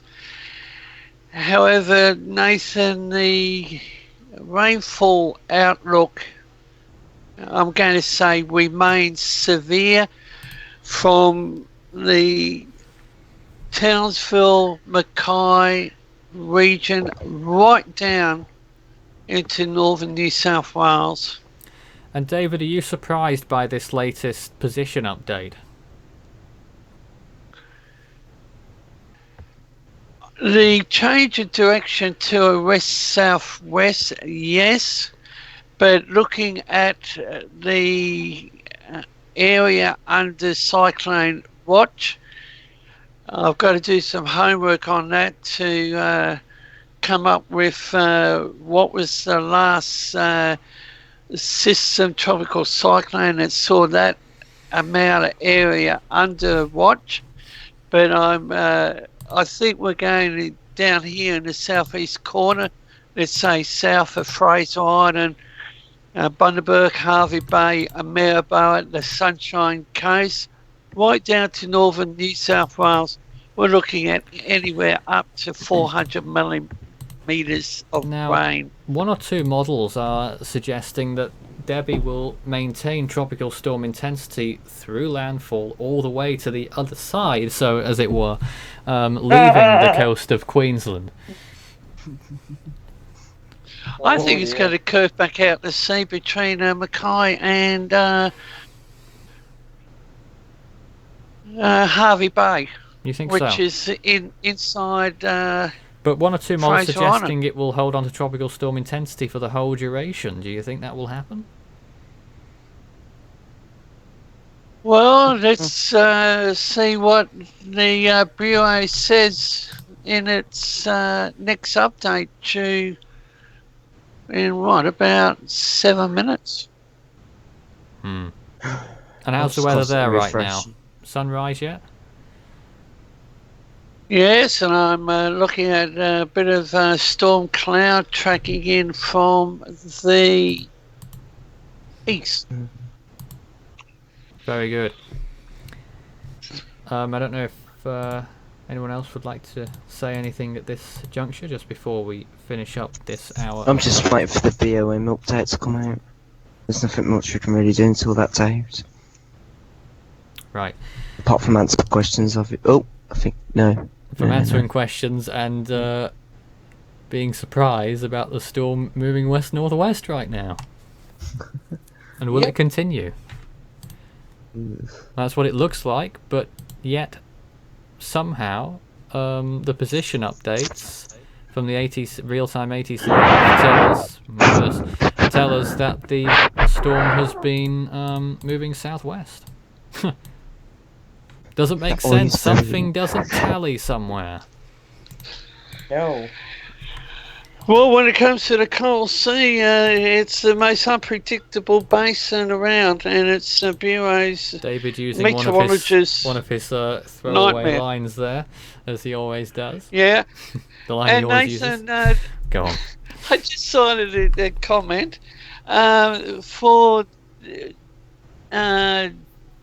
Drakkar. Apology for the pronunciation.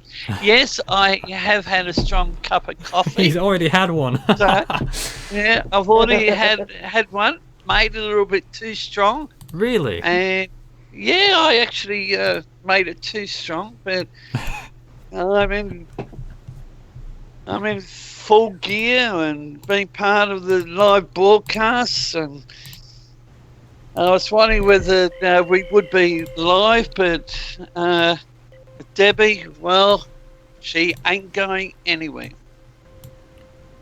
Yes, she certainly isn't. Not tonight or today, as the case is in Australia. And we expect landfall soon. I mean, well, do we? Assuming that the storm is going to make landfall, how long do you think it will be now? 4 hours?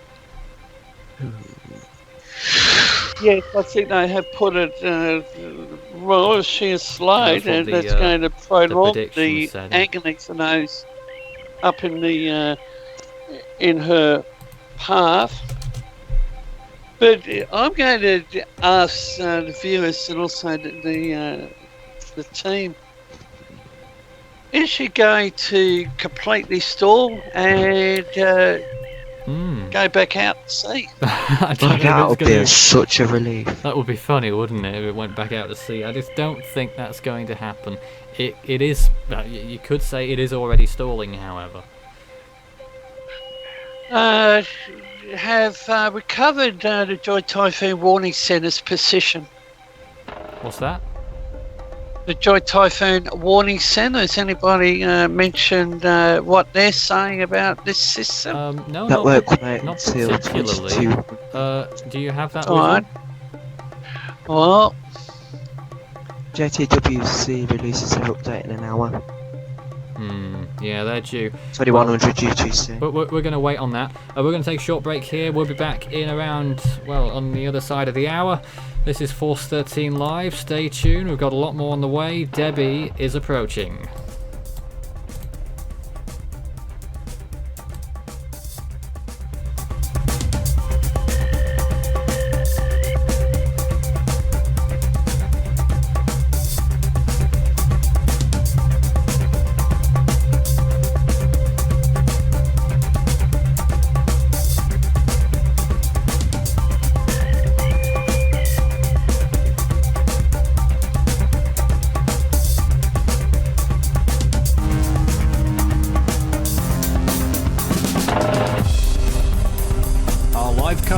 continues in a moment.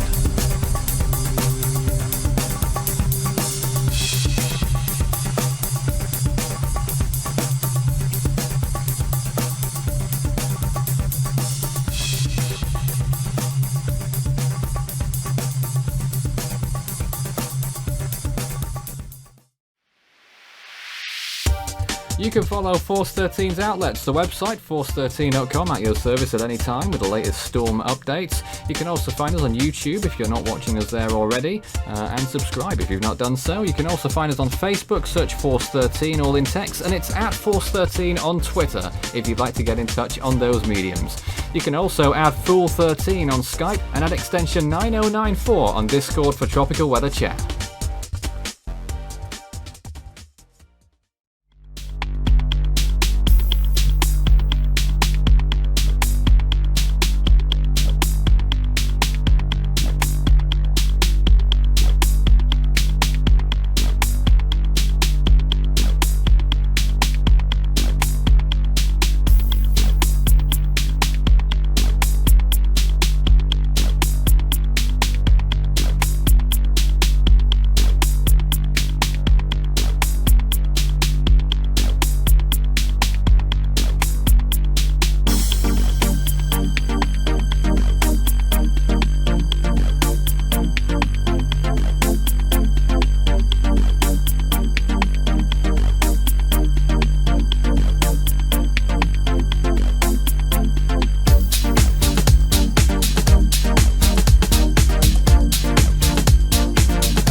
Watching Force 13's live streaming service.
You're watching Force 13 live.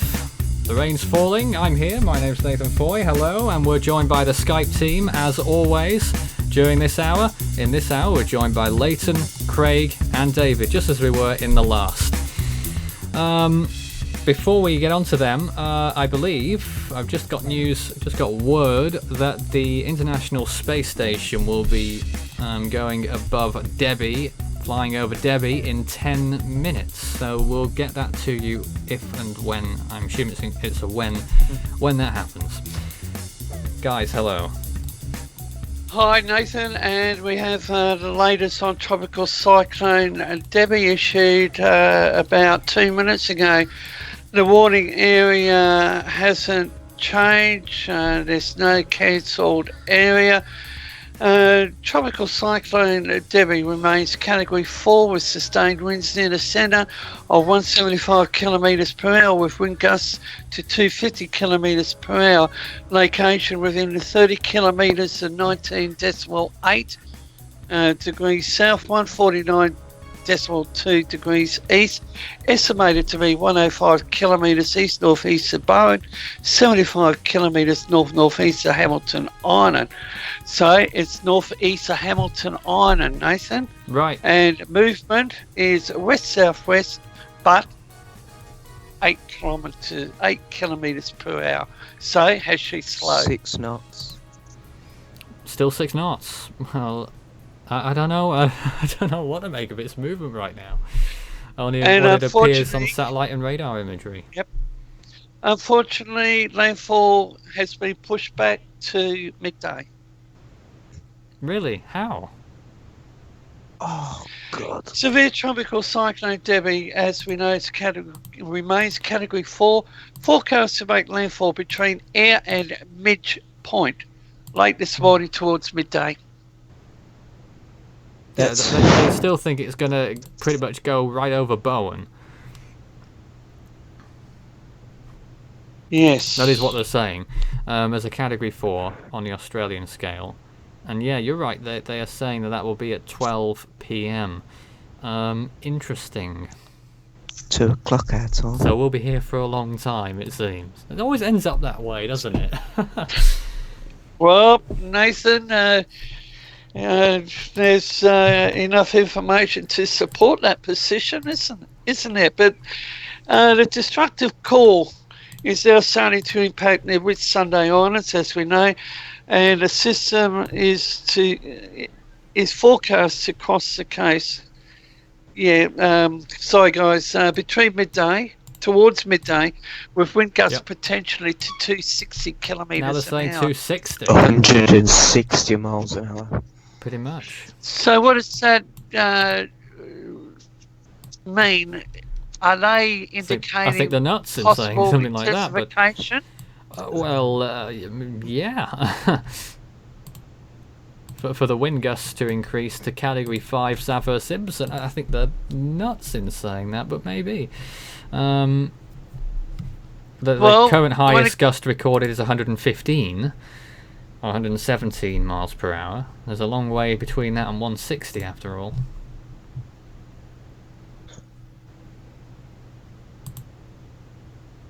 Were you going to say something? I was going to say, well, we can have a nice and lively debate about the Bureau of Meteorology over here in Australia. Want one? You want one, do you? Because you're not very pleased with them anymore, are you? No, I'm still waiting for a response to my query. Well, if they're watching, they'll know. Go on, what was the query? Just in case they're listening. You never know. Oh, information. When there's information on the same item, but there's 2 different positions. Oh my god. Guys, the storm is stalling. It looks like it's doing a little loop. The latest frame, it looks like it's gone due north in that last frame. And I reckon it's going to do an Inaro style loop here. I don't know. It's going to do loop for loop, is it? Well, it could do a very tight loop before turning before going with plan A, as it were. Well, I like to see it come down towards my location. But I think, I'm going to get Debbie's deep depression. But Nathan, I think looking at the satellite, I think she's had a bit of a wobble from a northeasterly or the eye west, and a wobble north at the moment is a wobble.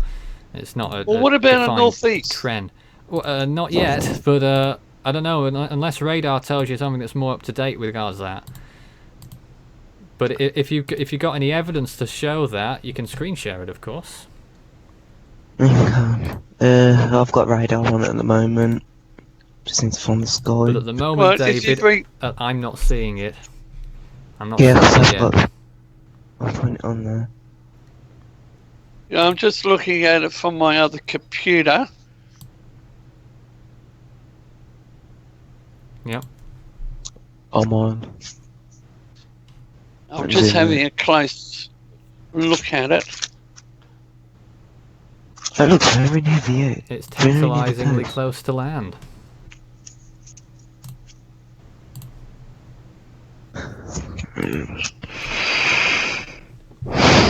Two o'clock in the morning. Well, it's what time is it then? It's 6 o'clock now, is it, David? 8 minutes past 6. It makes landfall at 2 o'clock in the morning our time. Now that means my the server page is broken. Hold on, we'll try and get that back. But I don't know if you've got anything more to say on Debbie right now with the latest. The warnings, of course, extending from, I assume it's the same locations, from Lucinda to St. Lawrence, inland as far as Mount Coulon, Pentland, and many other locations. I think I'm seeing another eyeball forming on radar. Not sure though. Another eye wall already? I'm not so sure. I'm just wondering whether the ice started to cover up. I'm just waiting to see whether we're going to get the International Space Station footage live here. It's expected in just a minute or two. Oh, maybe not that.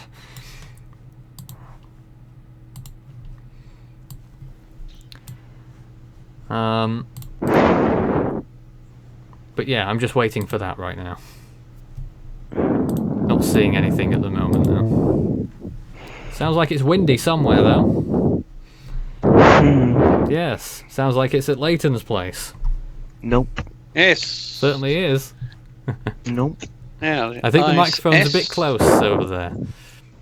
Yeah, my microphone is very close. Yes, you might want to move it away slightly. If you've got any questions for us whilst we're on the air, please send a message. Start your message with Force 13 for us to see it and pick it out easily.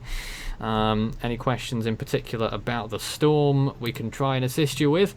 And we should have an answer for most things because it is pretty... Well, it was clear-cut as to where this storm was going to go, but it doesn't seem so much anymore.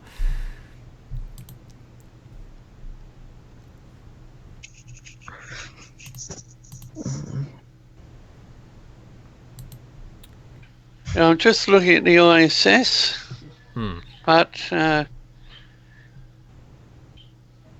I've got nothing on the screen. Yeah, me neither. Nathan, is this same? I'm waiting for that right now to see if we can bring that to you when it does occur.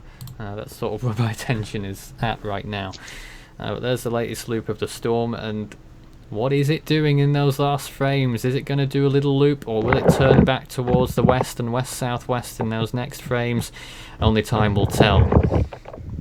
Don't know if David, you want to show, well, you might be a bit busy right now, but if you can show radar, perhaps, the latest. I'll pull it up if you want. Alright, if you'd like to do that later, I'm just fine-tuning my other computer.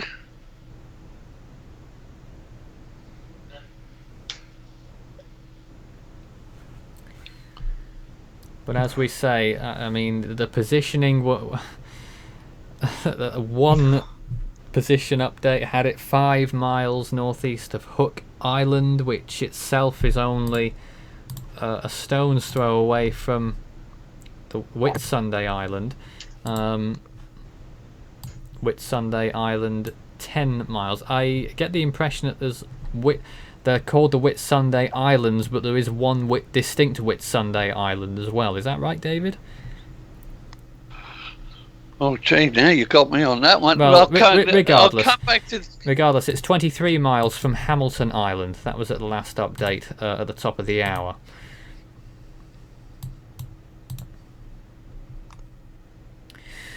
But who knows when it's going to make landfall now. Radar's up.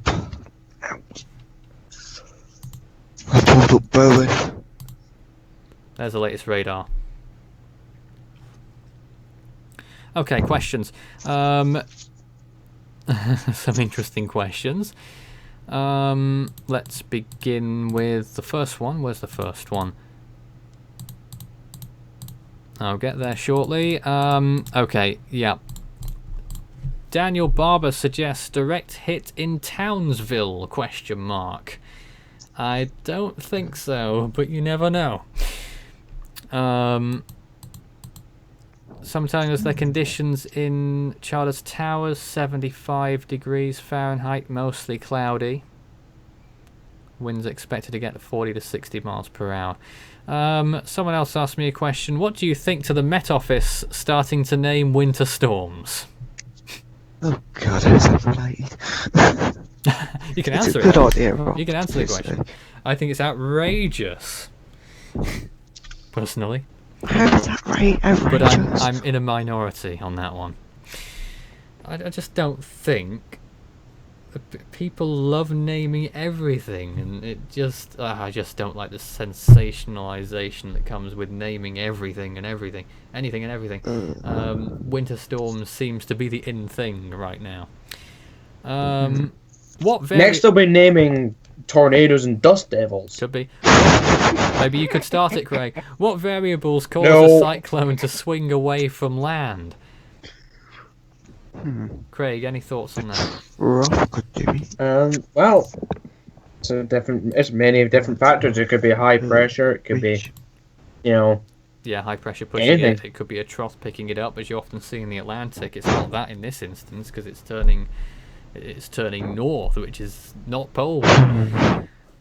Nope. Is there a ridge nearby by any chance? Is there what? Sorry? Is there a ridge nearby by any chance? I'm I not don't sure. know any positions of ridges. I'm not familiar with Australia, so... No, we're not very... David's the only one who's familiar with Australia here. And he's preoccupied by the sound of things. Yes, I am. Just thinking about Debbie. 12 p.m. Cat 4. So it's going to be the Bowen Proserpine area, Nathan. But It looks like. is she going to deepen? Is she going to get up to the high range Cat 4? No, I don't think so. You look at the imagery right now. It's not really very inspiring. McKay when radar when showing some heavy rain. Not really inspiring when you compare it to what it looked like 7 or 8 hours ago. True indeed. And there you can see the Mackay radar loop there. The southern half of the storm clearly noted there, and outer bands. Looks like one just swept through Mackay in the last few minutes. Sort of a double band, Yeah, really. in the last 15 minutes. So they're in a little area where there's nothing at the moment. Jason, our technical guy, tells me the International Space Station has just moved over Hong Kong, so it should be over Australia pretty soon. Though I'm still not getting any visuals on that. We'll hopefully bring that to you when it does occur. Hopefully.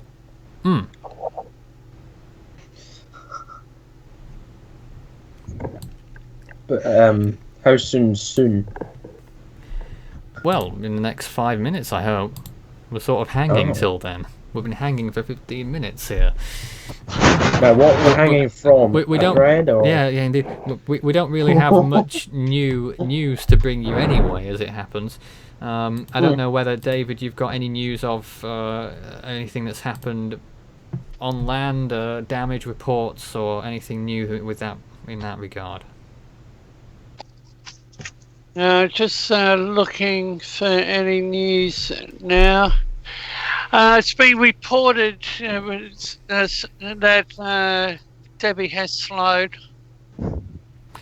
I've just figured out why we Okay. can't see anything on the International Space Station feed, David. It's night time, of course. Yes, and it's How just could we forget coming that? into the light now. Is it? Well, I can't see it. Okay. How could you see that? I can't. Outrageous behaviour. You see it?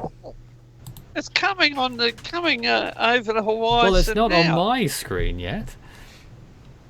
You might be looking at the back view. Something or other. Who knows? We'll wait and see.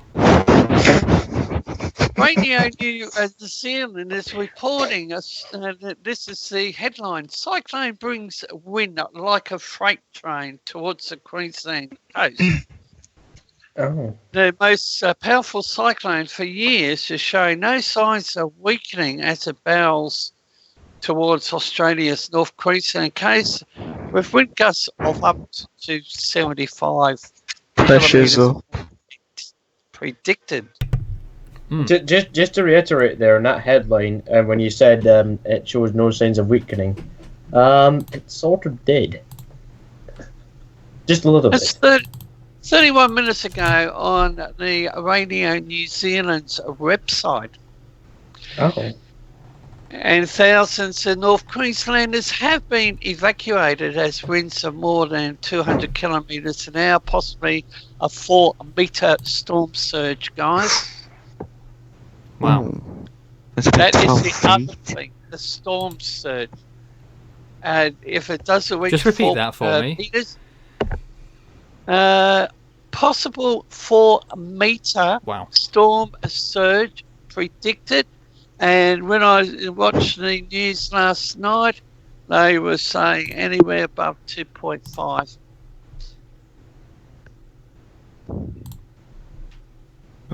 Storm there. That's amazing.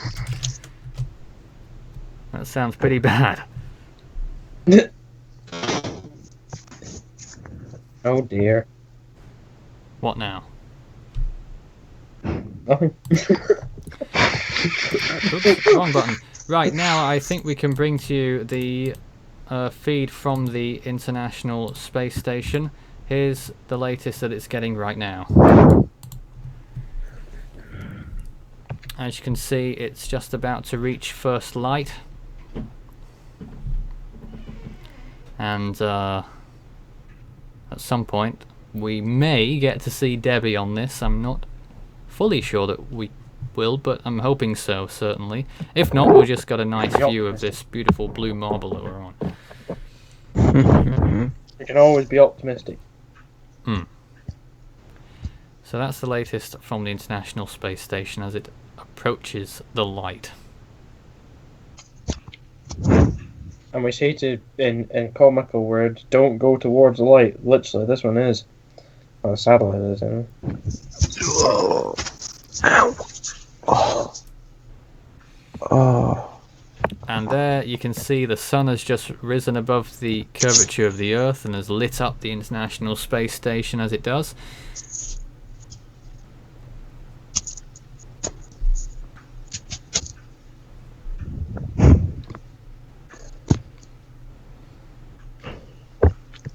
This is live. I'm currently listening to ABC radio, emergency radio in the background.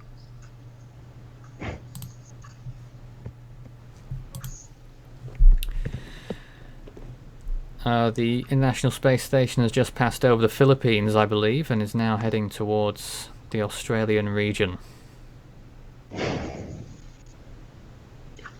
Again, I'm not sure if it will capture Debbie or not, but a nice view at least.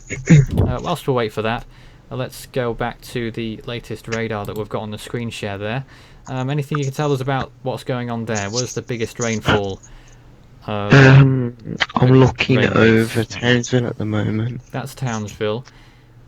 Let me go to So they're getting a little bit, but not really that much at the moment.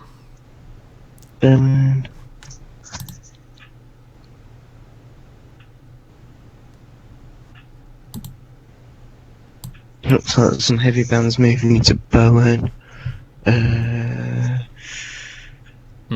Yes, Bowen. David, is Bowen the place that you're most concerned about?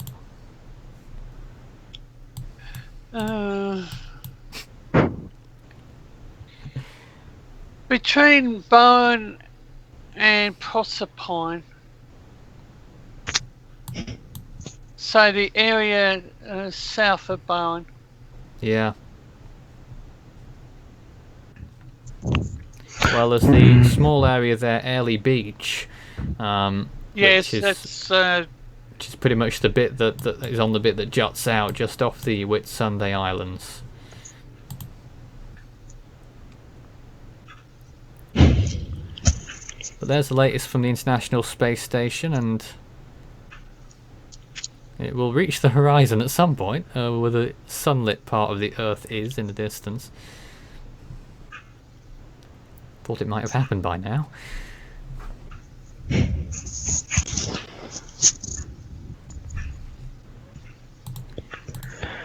But again, let's go back to the radars briefly there that you were looking at. Maybe if you get a wide shot, the 512 kilometer composite view. Loki.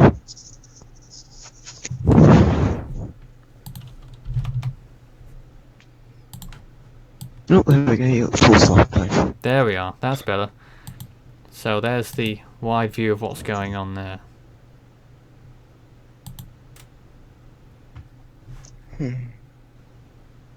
Yapoon's getting hit by a band. McKay's getting hit by a band. Prospering. Bowen. Hayman Islands. In fact, Hayman Islands seems to be in the core. Really? Looking at that. Yes, I would. I'd say Hayman Island is in the Looks like it's in the eye wall. southern area of the Debbie's eye. Yeah, it does look like it right at the end. Even though it's certainly in the eyeball. Guess we're now third. I can make that bigger. Tell you what, I'll just zoom the screen in. Yeah. I'm Big just enough? looking at Debbie now, and that's looking like it is going to continue northeast westward track. I could be wrong. I'm just looking at the overall track. In fact, hang on. It looks like it's now got northward motion to it. Yeah, that's what I was saying about half an hour ago, Craig.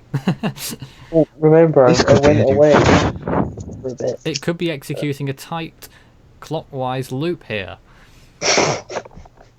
One of the tightest U-turns you'll ever see. In fact, look. Well, if it's a U-turn, that would be even more remarkable.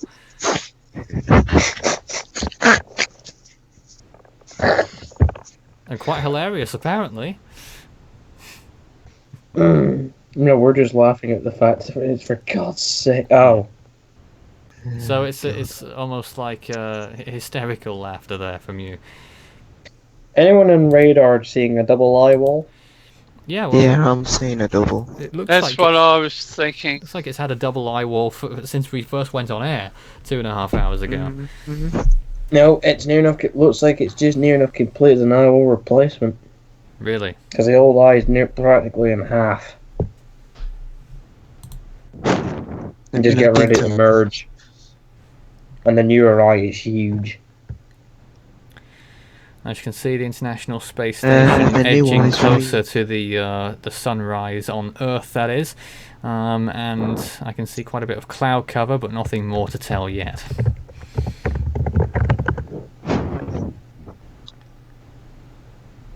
The new eye's very elongated. Well, it's practically going under an eye wall replacement. That's what normally happens.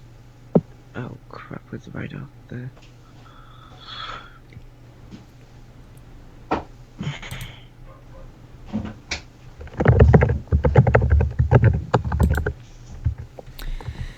We're just watching the International Space Station feed right now as it moves closer towards the Australian region. Again, I'm not sure exactly what the trajectory is, whether we'll be seeing the storm, but we're hopeful that we will.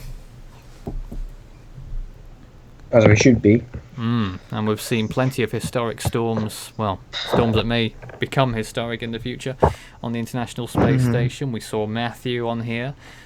We saw, well, what else have we seen? All sorts of other storms. Maysack in 2015 in the West Pacific. Bansi and Eunice and Pam were on it as well. It captures a lot of I storms. thought Winston was on it. Don't recall. It captures a lot of storms at a better perspective than most of the satellites do. 28, 25.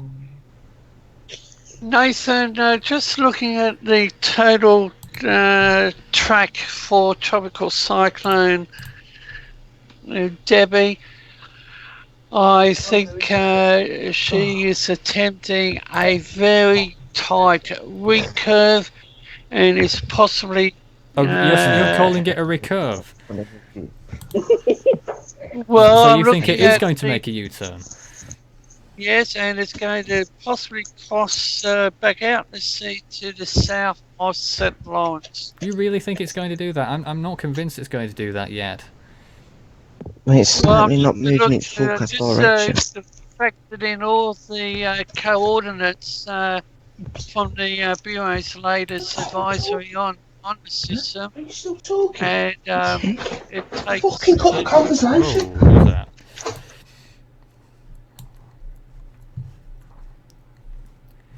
You're watching the International Space Station feed of Cyclone Debbie. Well, what we expect will be Cyclone Debbie shortly. It's just about to move onto the sunlit part of the Earth. And you can see the edge of something there. I'm just guessing as much as anyone viewing right now what it is we're looking at here.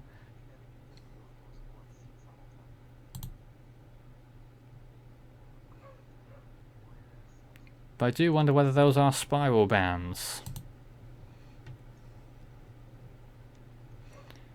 This is on the International Space Station feed, and this is live.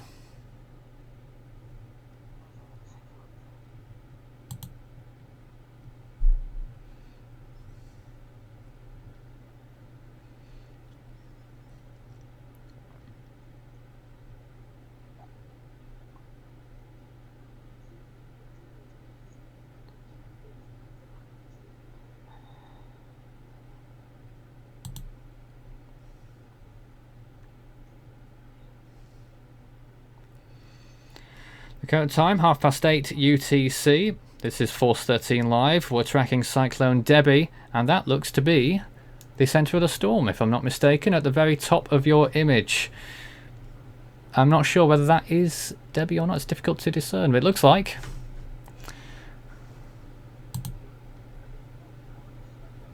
And we will see it on that angle pretty soon as well.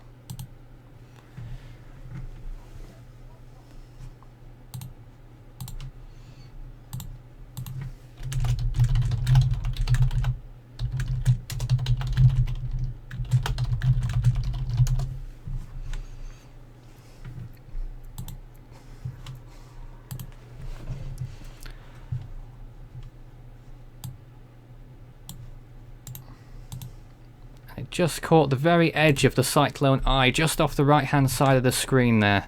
Just about missed it, unfortunately, but it was very close.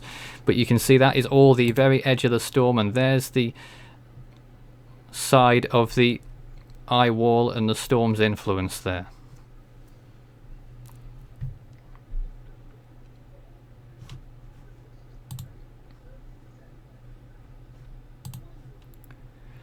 So that's the latest from the International Space Station. And you can see the edge of the storm there, some significant thunderstorm activity occurring. I'm not sure which side of the storm we're looking at here. It's probably one of the eastern sides or the southeastern side or something to that effect.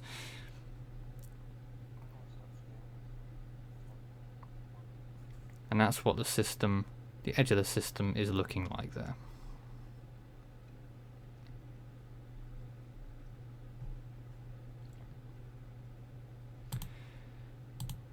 This is Force 13 Live, tracking Cyclone Debbie. And in fact, there's just that other shot there, the edge of the storm on the eye wall. Quality's not too great on that one.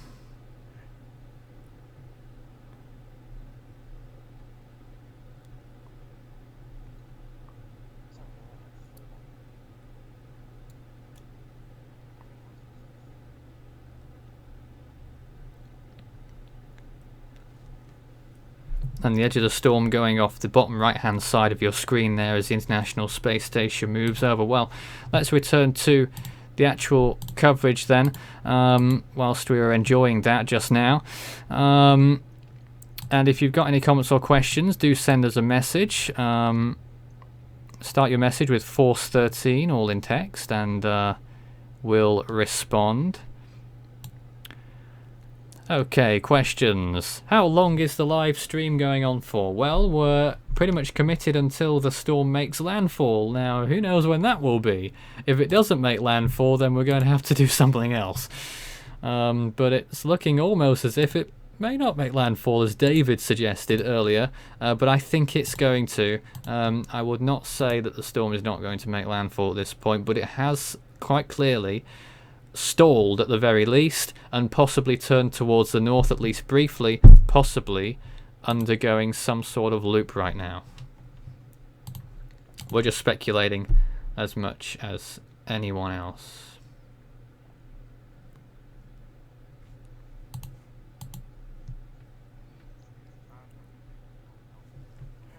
Okay. More questions here. Let's see. Bowen radar looks like it's finally headed to the coast, moving west-southwest. That's interesting. We'll check up on that shortly. What is Cyclone Debbie on the CDPS scale? That's a question, interesting one. At the top of the hour, we came up with it came up with CDPS stage 4, which means that the damage could be quite significant from the storm. Still, that is down from CDPS 5 to 4.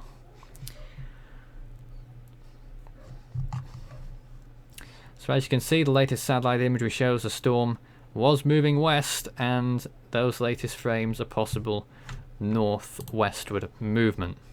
Let's try and get the other variant of the infrared imagery on now as well. Here we are. And you can see there the storm. Again, not entirely sure what it's up to there, but those latest frames just show that the southwestern side of the eye wall looks like it's having trouble. We're back with the Skype team. Hello. Hi, Nathan. Oh, what can you report, if anything? Just listening to ABC News in the background, and nothing major. Winds have picked up, but I didn't catch the location.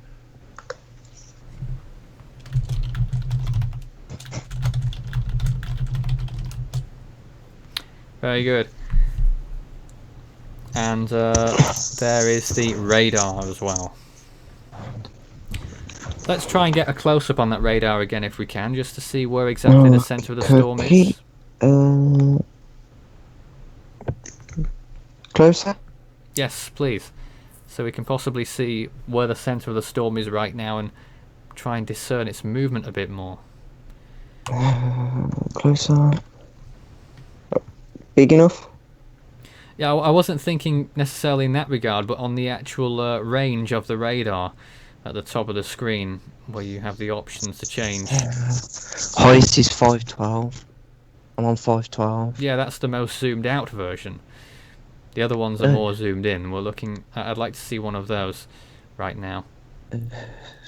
Maybe try and get an idea of where the centre of the storm is. Try and pan close to it. Which one's the closest radar station now? That'd be Bowen or Mackay? Yeah, Bowen. Oh, yeah, 64. Have a look at the Bowen. Hang on. Radar And it's quite images. close to the storm. Bowen. Yep, go right ahead. Here we go. There we That are. looks very close indeed. Eyewall is over the Hayman Islands on that radar. One question. So Which one? the small Hayman Island is in the eye effectively right now. That's interesting. Not to say that it's in the centre of the storm, but it's just about in the eye. It's quite a significantly sized eye. That's the most northern of the Whitsunday Islands. And for those who are not familiar with Hayman Island, it is located just 19 miles northeast of Airlie Beach, and it is around 41 miles east of Bowen. I'm just looking at the last few frames of Debbie now, and it looks like the eye is trying to expand, and it looks like it's done a little loop. Yeah, I've just noticed that on It's radar. drunk. The double eyewall structure seems to have gone as well on the latest frame. Well, it's there. Well, that's IR. That's useless for picking up double eye walls. You really want microwave imaging radar. Well, look at the radar. I don't know if I could find microwave. Very curious. Probably need AMS. I mean, the old rain bands there, the old eye fading away, so you can see them actually joining into the old newer That's eye. right, yeah. So How many technically, eyeballs the does it older have eye, right now? it only has 2. It only has 2. 2.5? 1.5? 2.5. Maybe. You could say it's got 2.5 because that old eye Well, is pretty is much it? in half. But at the minute, I'm going to say that it's probably an hour or 2, or depending on how quick that eye wall is weakening. The old one, should I say, not the new one, because the newer one will be sapping the energy from the old one, which will be soon to die out. Which I imagine it would be pretty soon. I'd imagine, going by the radar image anyway, and going by the IR image, the eye is expanded, so that could be the newer eye starting to take effect. Because that'll explain why the southern eye wall has struggled, because that'll be the new eye trying to pop out. There's a double eye on the Intellicast radar. That's your double eyeball, should I new say. eye. The cold though, the less rain in it is the newer eye. The darker the old eye wall. All right, let me just That's the eye that's present now. let me just reiterate what the latest information is for anyone who is joining us at this time. Cyclone Debbie is now just a few dozen miles off the coast of Queensland. It is approximately, what was it? Something like, well, it was 5 miles northeast of Hook Island in the Whitsundays, Yeah, which that is was only it. around 19 miles northeast of Airlie Beach. That's where the storm is right now. We'll have another position update next hour, but the way it's going, I do wonder whether we'll see a landfall on time, so to speak. Initially we were thinking that landfall would occur in around 3 hours from now. The last forecast from the Bureau of Meteorology put it back 2 hours to 12 noon local time. So we'll wait and see on that. Its current intensity 115 miles per hour, 948 millibars was the latest from I've got 953 on Force tropical 13's tidbit. information. Well, that's curious because the Bureau of Meteorology, I think, go much lower than that. And the storm's expected to move inland throughout this evening local time, and then by tomorrow morning it will be making its closest approach to Mount Coulon and then moving towards the south and southeast. Some models suggesting that it will not lose tropical storm status for the whole duration whilst it's inland. Now, what strange coffee or whatever has those models been taken? No idea. I really be inclined to find out. Well, I'm going to retreat from the desk here for just a few moments. I've been here for 2.5 hours already without moving once. So I'll be back in just a few moments, and I'll leave you with, I guess, an open mic from the three of you right now. Yeah, my timing is just right. This is developing scene, and we're trying I to. think it's going to make landfall near Aya, or however it's pronounced.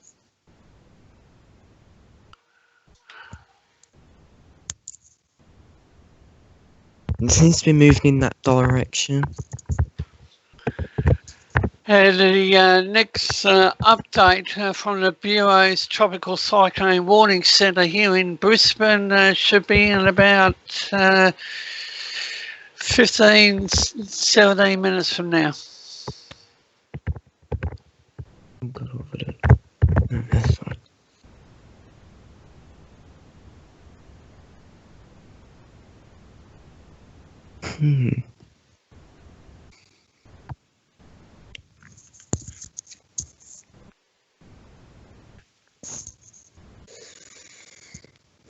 I have no idea why ADT is still saying at least category 4, which is ridiculous. It's saying 6.3 for some reason. It looks a mess on, right? looks a mess on Devaro. Because the structure of that is completely mangled. Well, you gotta realise that's what a second eye wall does to it. Second eye I've never wall actually don't. seen that happen on Devaro And you go, before. I'm not gonna damage the structure. 5.7. And it would help if my microphone was on as well. It is now.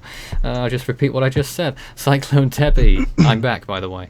Cyclone Debbie will have an update on its position in 15 minutes.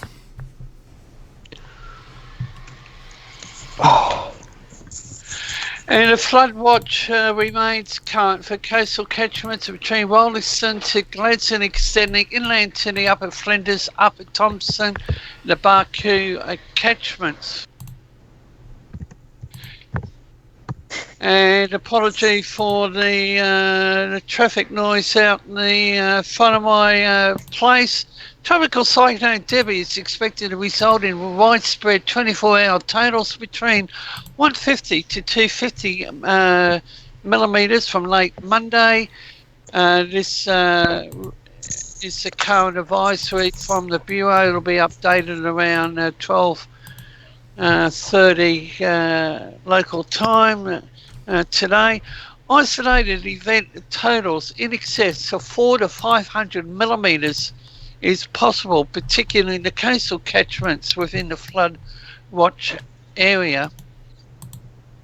Okay. Catchments at risk within the flood watch area during Tuesday: the Ross, Bowl, Black Rivers, Blue Water Creek, the Houghton, Lower Burdekin, the Don, Proserpine and Pioneer Rivers. We have a flood watch for the Don and Proserpine. I think the Proserpine or Pioneer Rivers. The rainfall moves further inland. The catchments affected from Wednesday will include the Fitzroy, the Upper Burdekin, the Belando, Upper Flinders, the Thompson and Barcoo Rivers. All right, thank you for that. And I don't suppose you know anyone up there, David? Personally? No, but I'll have a look at the Facebook page and I'll just see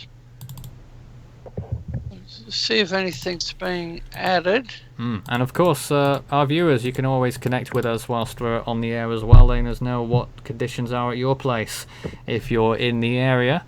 We'd love to hear from you, as well as taking your questions and comments as well, and doing our best to keep everyone informed on the current situation as it draws ever nearer. And we're going to try and make sense of what it's doing, basically. I don't know if anyone's looking at the latest infrared frames, but it's looking awful. No, I haven't seen infrared. Well, you gotta note that's a new eye wall now. I see that. I don't have time of getting one in. Well, if it doesn't But look we've been right, looking or at radar that's for a like- while. Take a look at the infrared imagery if you haven't, and it doesn't look great. Well, you gotta realise the warmer part here, the little gap is actually the newer eye now. That's the second eye wall starting to come round. The old Difficult to eye's see actually on starting to give satellite. out. Oh, it's not easy. But if you're using IR, you can see it. We'll have news about the storm's position in just a moment. I think we've actually just got news of its position now. The latest position of the storm is, and I'll have that for you in just a moment as I try and figure out how far it's actually moved in this last hour. I don't think it's moved particularly far at all, actually. If not, it hasn't moved. Alright, latest position update. The storm is 2 miles northeast of Hayman Island, 5 miles north of Hook Island. That puts it 21 miles northeast of Airlie Beach and 43 miles east of Bowen. Mm. David, what do you think of those new stats? Is he still with us? Sorry, No. I did your trick, Nathan. Didn't have the microphone Oh, you did. activated. Okay, would I be correct in saying it's a west-southwest track, Yes, yes, you would be. right? What does that suggest to you? It's going to go on Not as, much change. on as planned. But at this rate, well, looking at that last movement there, in the last hour it will have moved 7 miles. If it continues Cool. moving, extrapolate that out, 7 miles per hour, it's got 23 miles to landfall at its current direction, so that is 3 hours until landfall, if it does exactly what it has been doing. That's very speculative, but that's what it shows right now. Nathan, latest observations, unfortunately something, they haven't got the observation for Hamilton Island, but at 6 a.m. Winds 78, gusting 95, central pressure down to 980, 979.9. Yep. Impressive. And rainfall is 87 millimetres. But that's and not at particularly 5 impressive. That's not going up very quickly. No, only about 5 millimetres.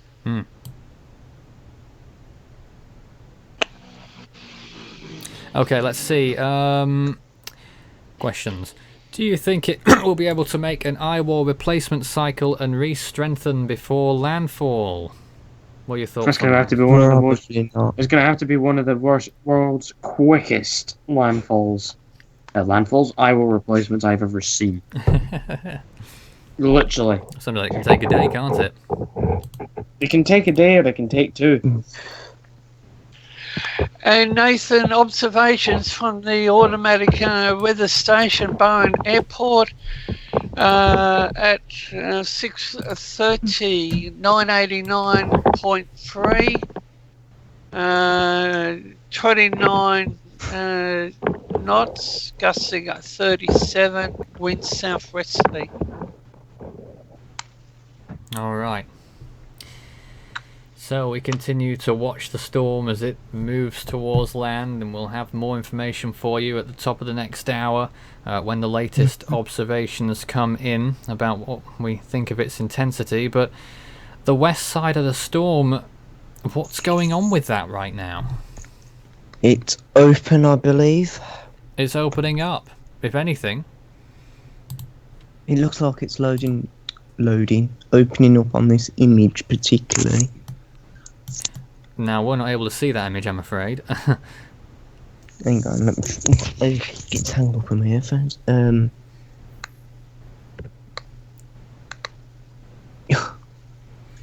Let's try and Now zoom you in. definitely see the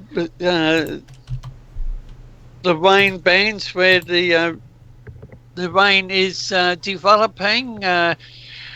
Quill go. Reef, Perseon, and Carmilla, Nebo, Now, Serena. David, I'm just looking at if you're able to look at the our output right now, you can see the latest satellite imagery on Debbie, the latest loop, and it looks to me as though it's just about completed a extremely tight clockwise loop. I'll support that, Nathan, because I was looking at the let's say half an hour ago, and I got that impression, so I'll support your position. And I think it might be business as usual now for the storm up until landfall. But the positions we've been putting out throughout the last few hours has not signalled that. It's said it's been pretty constant. It's moving at around 7 miles per hour to the west-southwest is what our actual numbers are saying, rather than what we're seeing on the screen here. So which one's right? It's touch and go. What we do know is that the storm is extremely close to land and probably delivering Category 3 force winds to the Airlie Beach area and towards Bowen, maybe not quite in Bowen yet, but I think it will happen. But Craig, eye still deteriorating or what? Oh, it will be, because you've still got that second eye wall there, so it'll get worse. The main eye will die, but I still don't see that new eye coming in soon.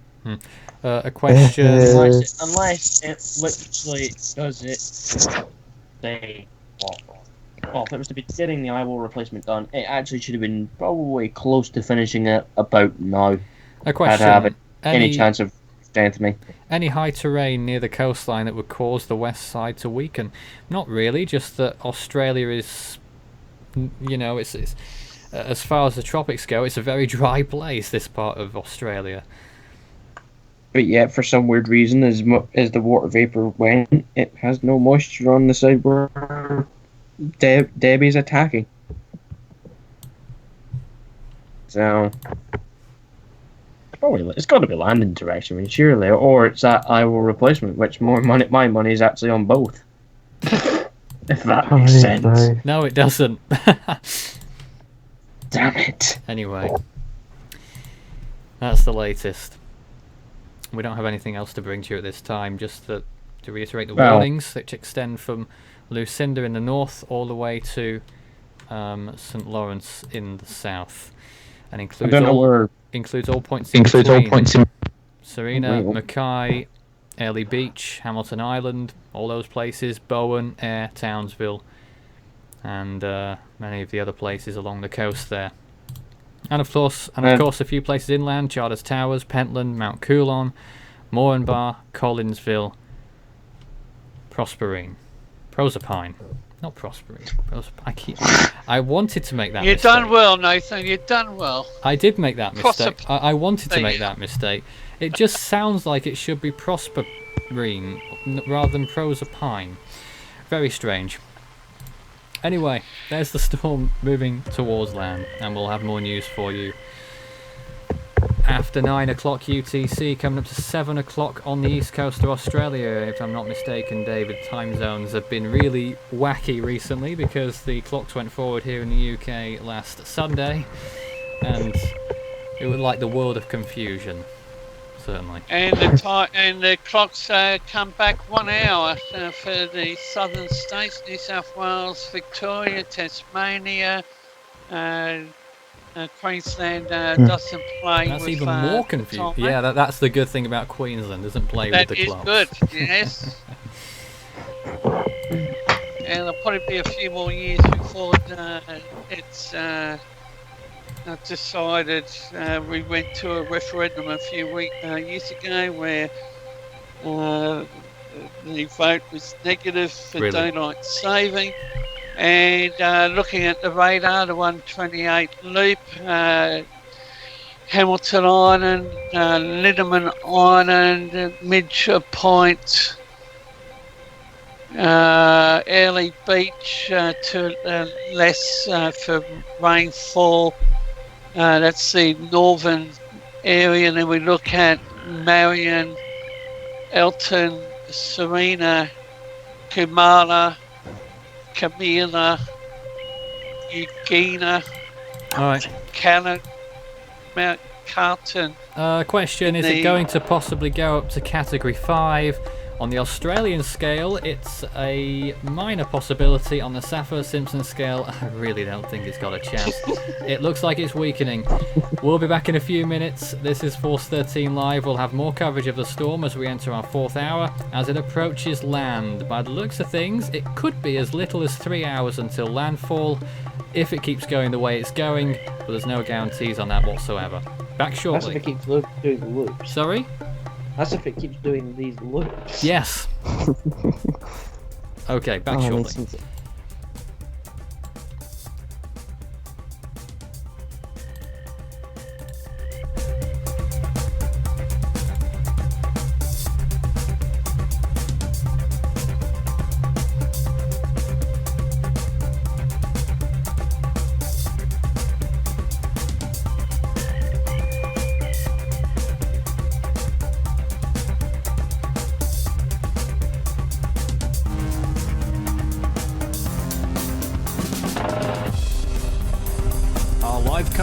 continues in a moment.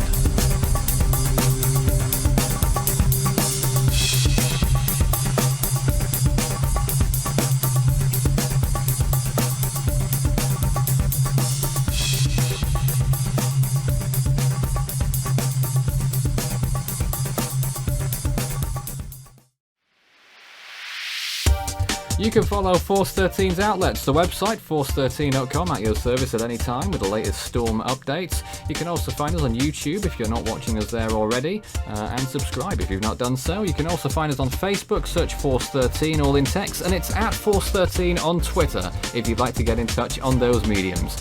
You can also add Fool 13 on Skype and add extension 9094 on Discord for tropical weather chat.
Watching Force 13's live streaming service.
Welcome back. This is Force 13 Live. My name's Nathan Foy.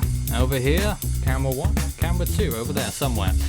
And we're into our 4th hour of coverage on Cyclone Debbie.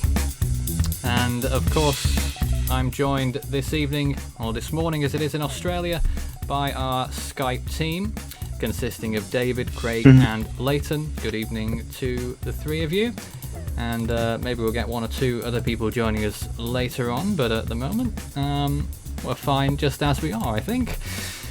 And of course we are, well, we're waiting and seeing what's going on with this storm. We don't know, basically. And My Nathan, internet is so slow. Tropical Cyclone Warning Centre Brisbane is updated 10 minutes ago. Severe tropical cyclone Debbie now beginning to impact parts of the Whitsunday Islands. The warning zone remains the same, and that's Lucinda, St Lawrence, Townsville, Mackay, Whitsunday Islands extending inland to Charters Towers. They're back under the cyclone watch, and they did have a few hours outside the zone.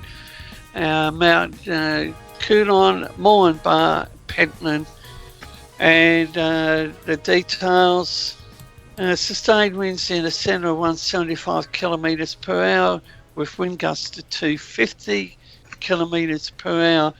Location 30 kilometres of 19.8 degrees south, 149.2 degrees east, estimated to be 95 kilometres east-northeast of Bowen, 65 kilometres north-northeast of Hamilton Island.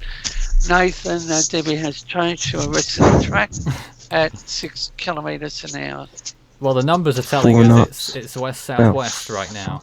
And the radar is telling us that it's not really moving at all. The satellite is telling us that it's just done a very tight clockwise loop.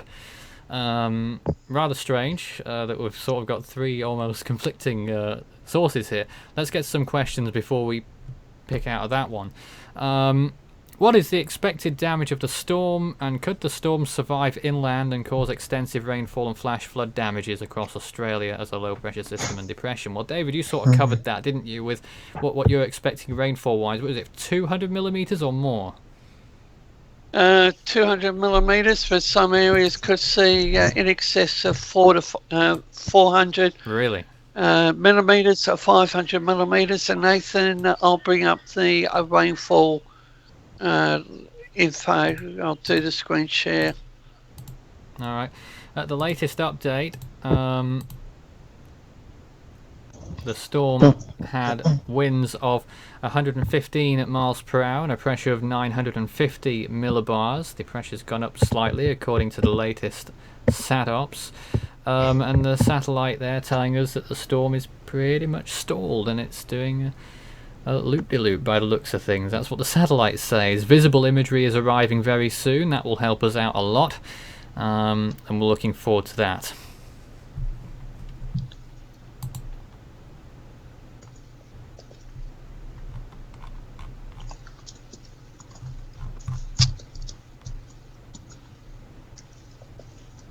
When you're ready, I have the latest rainfall. Yes, let's go to that. Now, currently on the screen is the latest from the Bureau. We're currently looking at the rainfall outlook for the next 12 hours. The Bureau updates their rainfall outlook every 12 hours, their total outlook every 24 hours. So you can see the green, dark green, purple, blue, purple to red. Now we'll zoom in. So the main area will be to Debbie's north, Townsville, right down to St. Lawrence. Then we'll zoom in again and you can see where the intense. So the Bowen right down to St. Lawrence, anywhere up to 200 millimetres, but this is only a conservative look. Then the purple to the pink. So the intense area is going to be south of Mackay. Yeah, look at those numbers there. And that's going to be the whole storm total. That's not like that's for over the next 12 hours. Oh, the next 12 hours. Did you say? That's interesting. Yep. We've got a new radar loop coming in. So now we're going to tomorrow. That's curious how it says that most of the rainfall will be south of Mackay there. But there have been a lot of strong bands been pushing that way, haven't they? Yes, the radar's currently showing the rain bands over the islands, Hamilton, Hayman, and Islands, Hamilton south of Islands. Mackay. Do you So want that's Mackay for like? tomorrow. What's that? So Do you want Mackay radar? Let's take a look at that radar. for God's sake, internet. Sounds like it's not getting on with you over there. Well, whilst we're waiting for that, David, there's the wide shot there of what the rainfall amounts is expected. You can see quite clearly where the storm is expected to make landfall and what they think its exit point will be as well. I'm assuming that is down there. Yeah, look at the area. That's for the first 4-day block. And look right down into northern New South Wales. With Nathan, we're looking at anywhere up to 300 millimetres possible down in my area. South from Mackay right down to northern New South Wales. Then we have a look at this, the second 4-day. And you can notice the difference, but this is the total. Right, I've got the radar on. Take it away. Next throw's going up the page. This laptop is useless. There you go. Well, maybe we'll have a tech show to talk about how useless the laptops are, but let's try and get the radar loop up. I've got the Mackay radar up. We're not seeing it at this point. Eh? How are you not seeing it? We're not seeing it at this point. Oh, we've got here. Oh, now we've got it. There we are. God, that proves how bad my internet is. So there's Mackay. As we saw, that band that blew through in the last hour, and now there's more on the way by the looks of things. So you definitely see the areas with the intense rain band. It's the Hamilton, Lindeman Island region across to Proserpine. I say it's actually developing for the Proserpine, Midge Point, Bloomsbury, Mount Carlton, Callan, Seaforth, Catterbull, Brampton, St Bees Islands, and west of Mackay, Eugenia, Pinnacle, Marion, Elton, Serena, Kumala. So you can... Yep, lots of places being affected by the storm. Yep.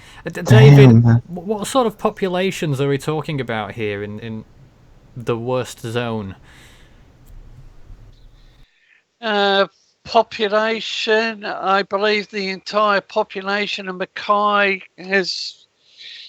could be evacuated, but I haven't heard anything. I've heard that 250,000 have been evacuated from Mackay. That was Really? a few hours ago. That's big. Tell me about it. David, did you hear about that? Can you confirm that? I'm just trying to bring up some stats. 120,000 for 120. Mackay. Oh, that's a big number. And is that how does evacuations work? Is that mandatory?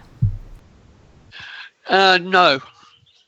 The only time it's mandatory would be if the Queensland Police Service invoke their special powers. And is that likely to occur? No. In what instance would it occur? If it's a 25,000, my bad. Must have misread it. let's say a fire incident where there's toxic substance, siege, bomb scare. Yeah, so not for tropical cyclones. No. Interesting. So that's how it works in Australia. But so we've got at least 120,000 people under voluntary evacuations then right now. This is staggering, man. Yes. Just on the Mackay Regional Council local government website, I'm just searching for any information that we can bring to our viewers. Yeah, well, we're just getting a handful of questions here. Are there any expected storms forming in the Indian Ocean or Australian region in the next 5 days? Well, I'm going to bring up the tropical cyclone formation probability guidance. Here we go. And Oh, yes, and you could see something in the Westpac. And I'll bring up the screen share again. That doesn't look huge, though, does it, in terms of actual what expected activity, at least in the southern hemisphere? On screen share now. Yes, you were. But Okay, just there we are. whilst we... Arafura. Yeah. Sorry, Nathan. Arafura Sea, the Gulf of Carpentaria, right across the top end of Australia, Arafura, Timor Sea, and possibly northwest WA. And there's a little bit to the east of Vanuatu. A little purple speck, indeed. Well, we'll watch that, but it doesn't look like. Okay, let's see. Is Cyclone Caleb still alive, or has it finally died out? Nope. Well, it had died out. There was a little bit of a blow-up of convection earlier today, and I don't know what's happened since. Maybe if you guys want to have a look. Yes, someone's going there. Who's that? There we are. Oh, goodness, look at that. Awful. You're about to see it there. Caleb, what's left of it? And the answer is... Ooh! very little. Hello. Hang on. I'm just going to do something here Go ahead, Craig. Real I'm sure quick. Craig has something I'm to just say going to have a about little look at you. Probably over 90, but convection's firing over 90L. Oh no! Let's talk about that a little bit later. I think there's some more questions first of all, or just a few reports. Apparently, a report that the Coast Guard has reported a death from Debbie. I don't know whether you could substantiate that, David. Yeah, I'll just Yep. bring up another Claire Cho link. says, what is the chance for a Category 5 cyclone? If we're talking on the Australian scale, it's possible but unlikely. If we're talking about the Saffir-Simpson hurricane wind scale, it's almost impossible. Pretty much impossible. And that's about it, really. And Stephen tells us that it's coming on land right at high tide. Oh god. And storm surge, as we've mentioned, could be in excess of 2.5 meters. 8 feet. Well, someone said 4, didn't they? 4 meters at one point. Yes. Indeed. That's pretty big. Nathan, this is the Himawari, Papua New Guinea Well, we don't have it at the moment, but I just want to satellite. get back to the surge. How do we know where the highest surge is expected? We'll have a look at the high tide for the area.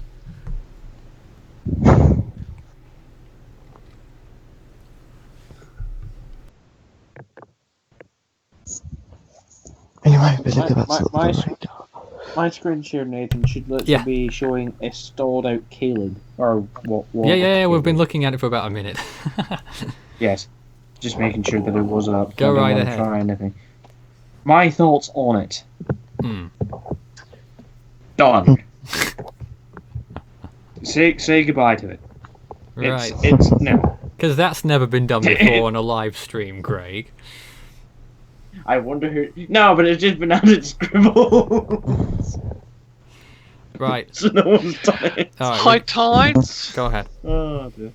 10:35 a.m. at Hook Island, 10:54 at Mackay Harbour, So that's just over an 10 hour to from now. 40. God, if the cyclone makes landfall, then that's going to be Like time. devastating. That's around 1 hour, About 1 2 hour and a hours. half. The ice passing over parts of the Hayman Islands. 2 hours. 2 hours. What time is it now? 20 past 7. Oh, quite a way yet. 3 Okay. hours. Okay, 10:35 a.m. for Hook Island. See these time zones. 10:54 Mackay Harbour. Yes, it does get confusing. Cape Palmerston at 10:48. That's for the high Yeah, I know. tide. You should have there. it's normally turned off at 10 o'clock anyway. Yeah, so Nelson David from our team tells us that the police commissioner of Queensland has revealed a tourist has died in a two-vehicle crash near Proserpine. Is that the one you were talking about? I say that is the one from yesterday. That's the one from That's what yesterday. Okay, more questions. How strong is it expected to be in miles per hour when it landfalls? Well, it depends when it makes landfall and what's it going to do. If it makes landfall soon, like in the next 3 hours, like the extrapolated chart would show, then it could still be Category 3 on the Saffir-Simpson scale, Category 4 on the Australian scale, but it could weaken a little bit looking at it if it takes its time about it. So if landfall is 4, 5, 6 hours away, it's probably going to be a weaker landfall than if it was going to be 2 or 3 hours away. Nathan, observations for Hamilton Island Airport.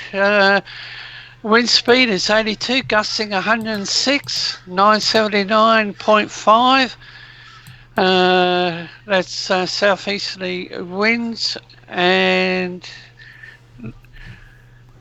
not much. A millimetre of rain in the last, from 8 minutes to 7, about 1 millimetre of rain. So central pressure for Hamilton Island is dropping. Yes. Winds are picking up. All right, let's take some more questions. Is Debbie going to be a big tornado producer? I might be able to answer that one. I'll bring I up. can put up Tornadic radar if you want. That's easy enough. Just have to take all the warnings off. It's on it about how many tornadoes that Debbie could produce. Probably not many. No, just bringing up some information, the storm probability, supercell probability. But what we might do is have a look at the instability. What's that? I've just been looking at the models. And there we are. Many of them have a lot of stuff happening.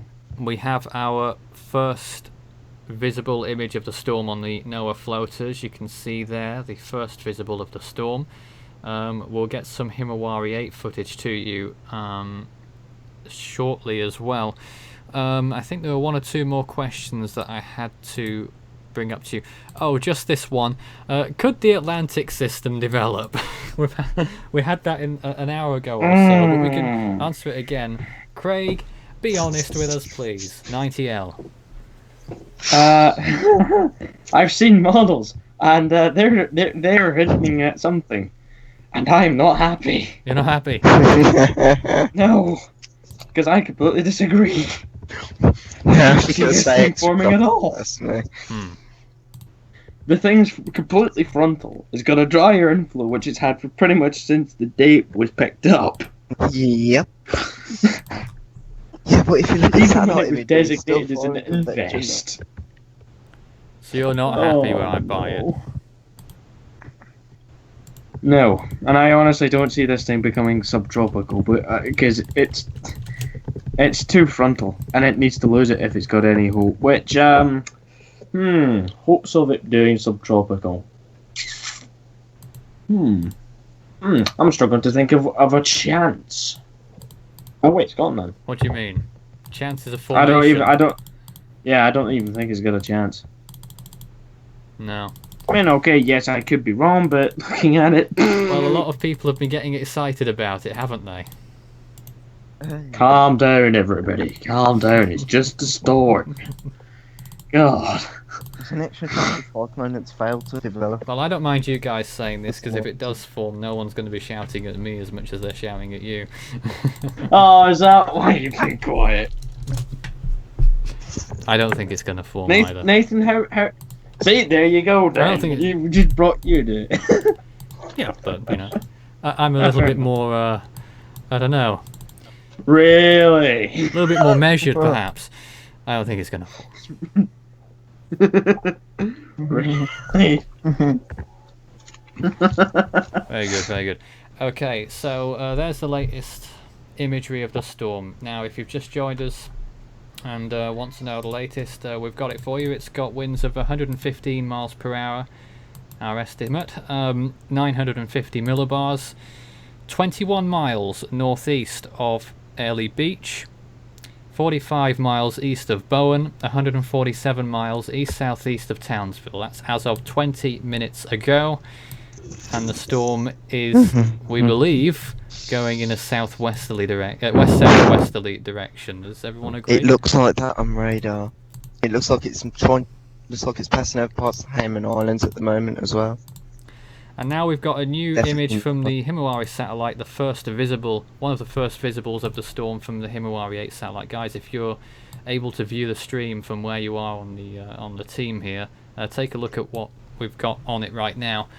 A visible image there of Debbie. Oh. Any comment on that?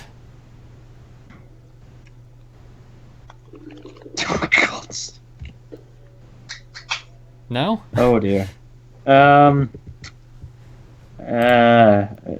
Looks impressive. Debbie, make your mind up. What are you gonna do? For God's sake! Craig, please. It's a cyclone, of course it's going to play with us. Absolutely. I was just looking at the states, and I've seen that there's 2 tornado warnings out in effect. But I'm just trying to find where they are at the minute. And we'd also like to thank Team Micro for their post just now. Sort of like a little, I don't really know how this thing works, but some sort of donationary post. We really appreciate anything along those lines, because any money that the channel does raise is invested right back into the channel, and of course we can't always put on such fantastic coverage as we normally do without it, of course, so everything is absolutely appreciated on that front. So thank you very much for that. Meanwhile, let's see what other comments or questions we've got right now.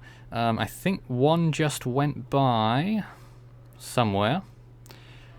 Stephen says, what is on that piece of land jutting out just to the southwest of the eye, and that bay underneath looks like it will receive a huge surge by the direction of the winds and water? Well, what this image doesn't pick up is the Whitsunday Islands, which is right underneath all that, just to the east of the part that juts out. On the bit that juts out, so to speak, is Airlie Beach, and they're probably not going to be having too good a time with it right now either. But this is an early visible image, and we're going to get more of that as time goes on. Okay, let's see. Anything else right now? I don't believe. But there is the latest image of the storm. Now let's go back to the floater imagery to show you the sort of trend of what the storm has been doing. And the first visible imagery looks like the storm is a little bit further south than what the nighttime infrared imagery has been saying, and that would make more sense given the numbers that we've been receiving in terms of its position. What we do know is that we're going to expect landfall the way it's going, David, 3 hours? If it moves I'd say it'll be close to midday, Nathan. Do you think it's going to be closer to 4 hours? Wait, hold on a minute. 5 hours. Now we know that it has slowed down, and so it's moving in a southwesterly direction. West-southwest, I believe, is the movement. Let me tell you what it did in the last hour. It moved 7 miles towards, yeah, I'd say it's the west-southwest. Prior to that, it had been moving more towards the southwest, and it has been pretty stop-start. If we talk about distances between hours, when we first started broadcasting, in the first hour it moved 7 miles. The next hour it moved 4 miles. The hour after that it moved 19 miles. And in the last hour it's moved 7. So Bloody hell. it does stop and start, and that can happen quite a lot. You get those hourly fluctuations, but you try to construct a trend to tell us how long it will actually be until landfall. And if you put that into a trend, then it's pretty consistent. You probably expect a landfall just to the west of Airlie Beach in around 3 hours, unless things change. Which they Nathan, can, by the way, they can. With the latest update from the Tropical Cyclone Warning Centre, would I be correct to say that their westerly direction, they might have picked up that wobble or to change to a westerly? I'm just wondering whether they might have picked up the circular motion in direction, like we said it was moving north. Yeah, we said it was moving north at that time. It's sort of doing us a little bit of a loop right now. Stephen says we deserve him to throw away some cash as well. Well, thank you very much for that, Stephen. We absolutely appreciate that, and all of it goes towards furthering the project in its aim of delivering the best information possible. Absolutely. And we've got a question here which talks about the recent news in the storm world of the World Meteorological Organization retiring Hurricane Matthew and Hurricane Otto. And I think they want our thoughts on that, if I'm not mistaken. Replacing them with Martin and Owen. Guys, any quick thoughts on that for us? It was coming, really. Do you think it's reasonable? Because I was on record earlier today typing in the comments there before we started our show saying that the team in general agree that it is a reasonable decision. I hope I'm right in saying that, am I? Let's say yeah. I agree that I feel Okay. that Matthew should be retired That's as much it is. It's the right decision. Any storms? Also, Well, a few people mentioned Earl and whether that should have been retired. What do you think? I think Hermine should have retired, but Earl should have stayed. Really? Earl should have stayed. Earl's rather cool. Earl's He did, closer he to has. retirement than what Hermine is. Earl has stayed. I think Hermine Yes. should have gone though, because that was a significant tropical cyclone. It was only a Cat 1. It was still significant for Florida though. Luckily, it was the first hurricane to make landfall there in 11 years. Well, Colin caused more tornadoes than Hermine did. No, Oh please! It did. not that It close. did. That close. All right. We got to move on. How? I don't know whether it'd be possible just to read this out now, Nathan. These 2 tornado warnings are in effect, or should that Oh be yes, left? please. One's in Alabama. The National Weather Service, 2 statements on them. The National Weather Service in Huntsville, Alabama, has issued a tornado warning for southwestern Franklin County and northwestern Alabama until 4:45 p.m. Central Daylight Time. At 4:07 p.m. Central Daylight Time, a severe thunderstorm capable of producing a tornado was located 8 miles southeast of Red Bay, moving east at 30 miles per hour. Hazard tornado source radar indicated rotation. Not much else than that, apart from basically other impacts by this tornadic tornadic thunderstorm include Hodges, Atwood, Duketon, Vinia, do correct me if I butchered that, and Little Bear Creek Reservoir. Basically, preparedness action is take covered now. Other one is a tornado warning remains in effect until 5 p.m. Central Daylight Time for northwestern Henderson, east central Madison, and north central Chester counties. At 4:20 p.m., a confirmed tornado was located 7 miles east of Bemis or 7 miles east of Jackson, moving east at 25 miles per hour. Wow. Also, there's tennis ball-sized hailstones recorded in it as well. Source: law enforcement recently reported a funnel cloud. So this is law enforcement cited. This cool. tornado will be near Mifflin around 4:35 p.m. Central Daylight Time. Blue Goose around 4:45 p.m. Central Daylight Time. Lexington and do forgive me if I butchered this.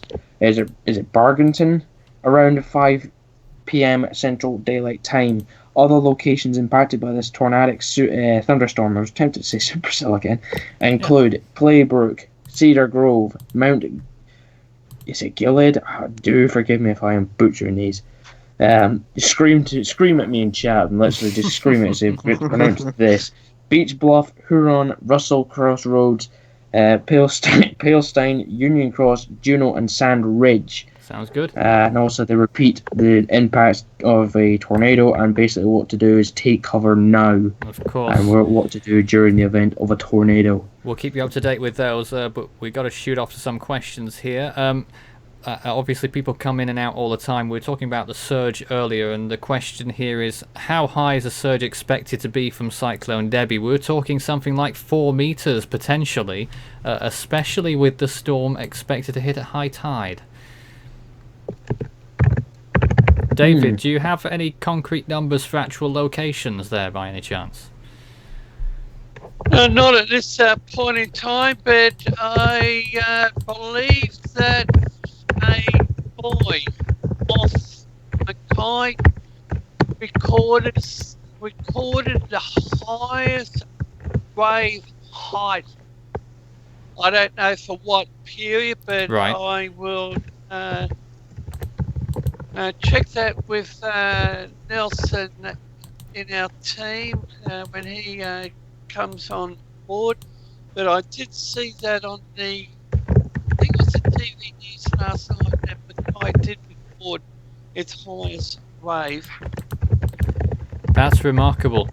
We'll try and keep you up to date on those. Let's see, what else have we got? Yeah, no other questions relating to anything else apart from the surge, so we'll try and get numbers on that. But you were talking about the high tides earlier. They're expected pretty much almost to coincide with the storm, with its landfall. It's definitely going to be high. It will be high tide in the entire area. Bowen, the high tide is 9:44 a.m. at... How well do you know those areas, David? Are they particularly prone? You don't? Do you think they're particularly prone to storm surge and flooding? I think we are going to see a major inundation, especially in the Mackay area. I did see a reference to that on the news last night. So the entire coastal region. Yes. So very concerning. So as you can see, you look at the cloud cover from the edge of the storm there, it's just about reached Townsville. What's could we get back the radars perhaps and take a look at what's going on there? I'll do it now. Yes. Just look at IR, and this eyewall doesn't even want to know what it's going to do with it, whether it's going to fade into the new one or it's going to stay, because cloud tops around the eyewall are trying to cool. It's in my mind, it's fighting the eyewall replacement, which is bad in a way for the storm, because that means it's, prolonging a newer eye, which means it, well, in a way, it's good for land, because when was the last time a storm fought an eyewall replacement? One really good one would probably be I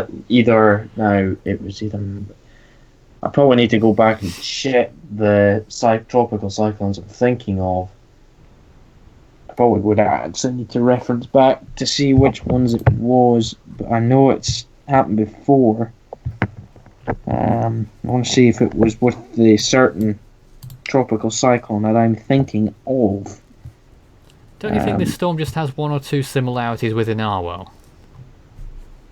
Not as strong, but it did that very tight little corkscrew loop, just like in Narwhal did when it made landfall, only this one happened a little bit beforehand. Both moving west, true. Both have curious looking eyes. Yeah. In Narwhal, by the way, if you didn't hear the final report, it caused at least 81 fatalities in the end. Oh, Just in God. case you were wondering. This storm so far think has one confirmed fatality from Debbie, though there may be one unconfirmed as well. I'm not sure at this time. So it'll be what, one direct and one indirect? Is that how it would work out? Or is that just completely the wrong notion altogether? I think they're probably the complete wrong notion. Alright. I think that's the wrong notion. radar's up, by the way. Yeah, that's the Potential. radar, and you can see significant amounts of rainfall to the east. Not really much going on, not that much going on over Townsville yet, it would appear.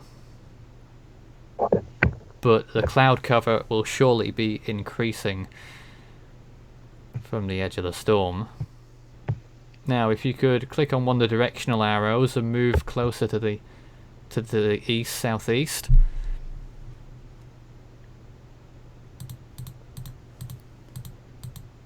And we'll be able to see what's going on closer to the storm. Could you do that? On the right-hand side there, the nearby radars. Nearby radars. Oh, this bit. Yes. So the closest one then is Mackay by the looks of things. So let's see what we've got there. That looks like Eye wall. Mackay, maybe? Yeah, that is Mackay, and you can see another band going. Is that going through? Oh no, that's the one that passed before. It's sort of still organising a little bit. Before. But there's another band about to swipe Mackay right now. Looking at that. Good Lord. Yeah, reports coming in from Airlie Beach. Plenty of trees down, power lines down, and trees down in Main Street, Bowen. Airlie Beach.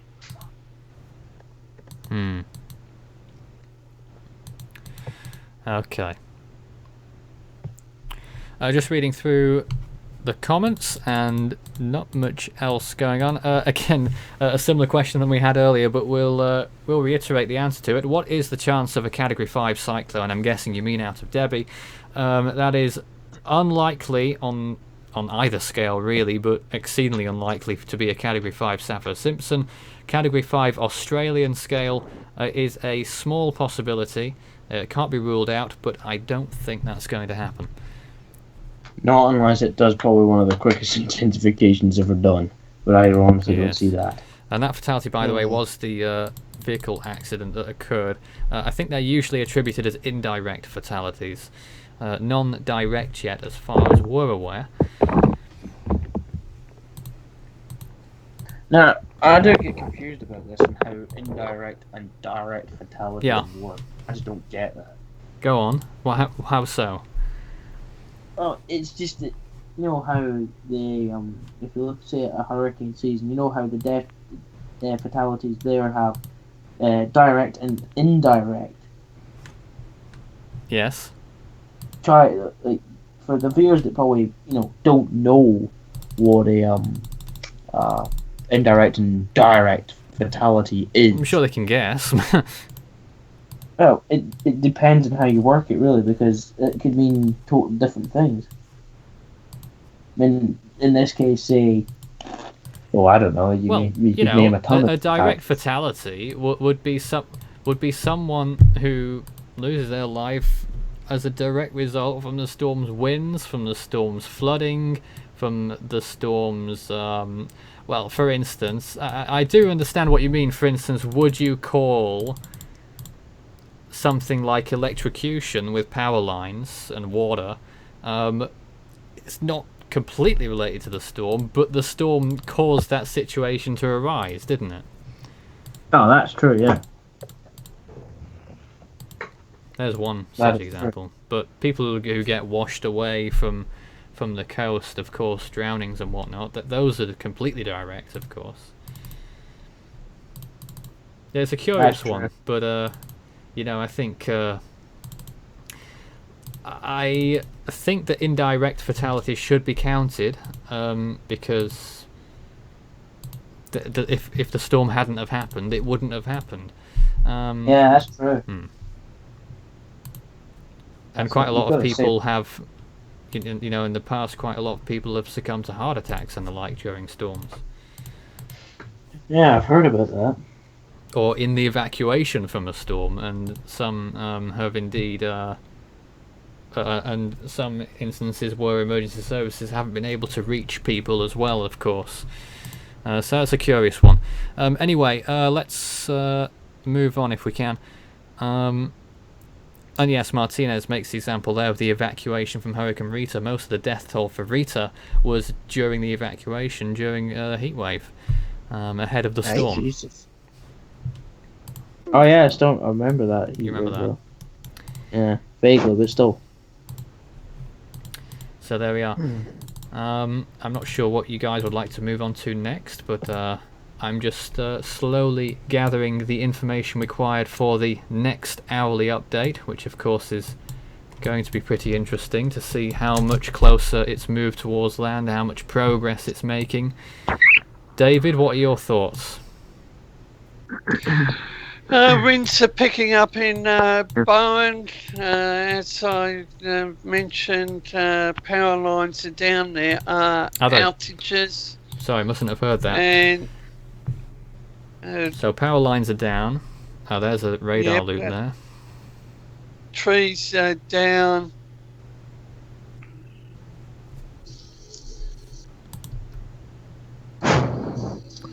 And the observations from Hamilton Island earlier this hour reached what looks like a minimum there of 977 millibars, David, with wind gusts of up to 106 knots. That's 120 something miles per hour.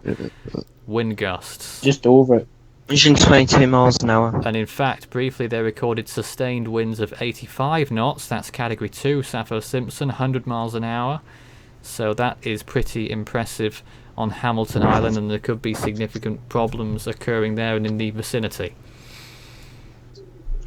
It's interesting to point out the latest radar loop shows the new eye wall struggling. The inner eye wall is struggling. And look at Hayman Island there, very close to it. It's doing exactly what I was thinking it was doing. What now?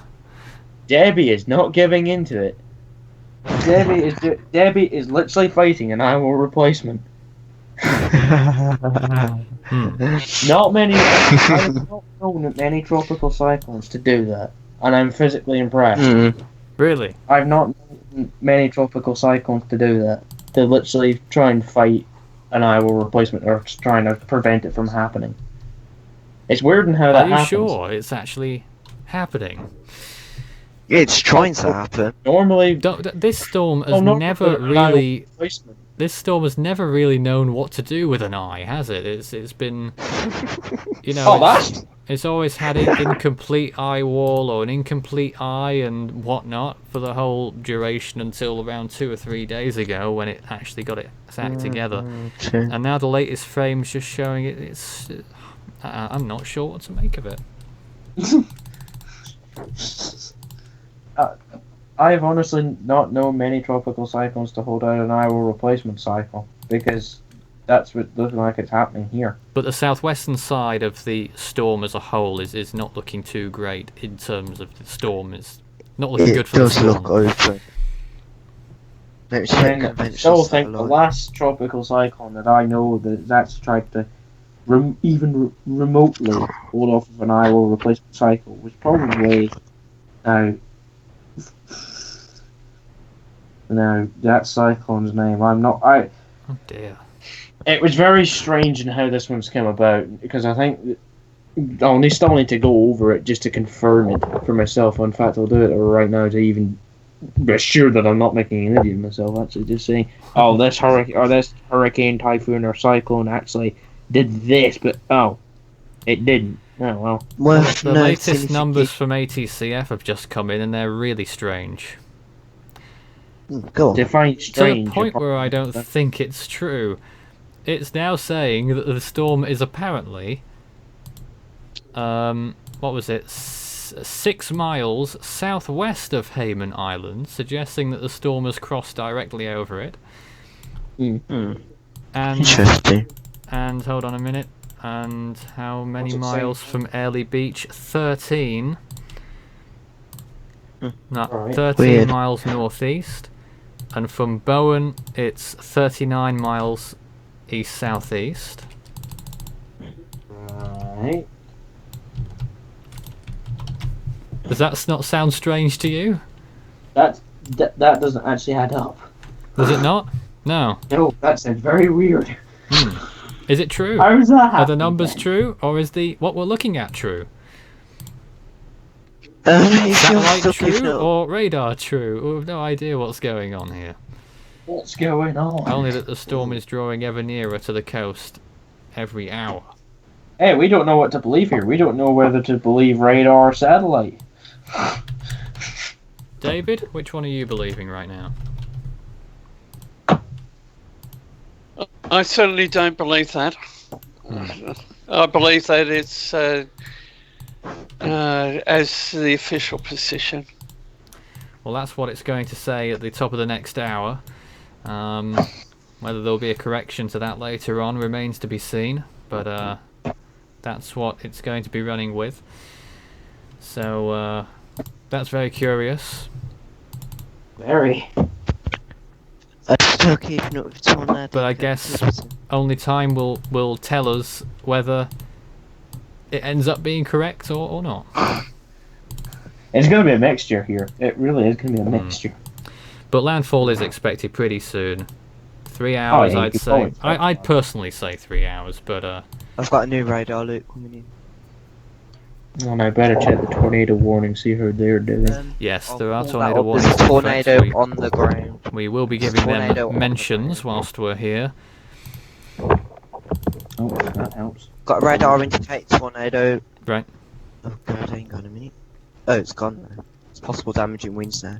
And there's another one that's possible to do a Right. tornado. Stephen wants Yeah, to know two what tornadoes. our thoughts are about the flare-up on the eastern side of the storm. There has been a flare-up on the eastern side of the storm. Is it a response to the storm's imbalance on the western side now that land interaction is setting in? It I don't probably know, is. fluff away. This thing's really just been. It's to be honest, it's not known what to do with its convection. It's just been displaced all over the place. It's been blow up one side and warm the other. It's. This storm's been a mess pretty much since it's all Oh, it over. has been black. It's been one of those weird ones. Just hope the storms of the rest of the storms that are to come in 2017 are. Okay, new radar looping. They probably will. There's the Just, radar. just going off of it and going off the It's last gone one. over Hammond Island partially. The eye. Yeah, they're going to be having a tough time right now. And that eye is definitely open. I'm not sure if there's any permanent residents there or anything. It is a pretty small island. It's got, I think, looking at the map here, just 1 or 2 complexes on it. So it's very sparse, as is Hook Island. Whitsunday Island, I think, has... I'm just looking here to see what are on these islands. It doesn't look like there's much on Whitsunday Island. And then you've got Hamilton Island, which appears to be the main base, has its own airport. I think partially the old eye may go over it. What's left of the old eye might go over Hamilton Islands. Well, I've no idea where we are with eyes anymore. I know, it's so confusing, right there. We just don't know what to do with it anymore. Eye early to a mess. Devon, our team member, saying in the comment section there, 90L never existed. I agree. Invest 90L over in the Atlantic. As I said, never existed. It should have been swept under. Oh, let me see if it still work. Yeah. But there was a real chance of that forming, but it doesn't look like it's taken it. And, it's going to become the laughing stock of the year, isn't it? No doubt, in the Atlantic. But there we are. But over here, so significantly more serious. And I don't know, David, if you've got any more information. As we wait for the next advisory from the Bureau, I'm now going to say that unless there's a major shift of direction, the tropical cyclone Debbie as a tropical low will track back out over Rockhampton. Any signs of redevelopment at this time? So with the next update, what I'm doing is I'm having a close study of the coordinates, and there's no doubt that she's attempting a sharp curve back out onto the coal sea.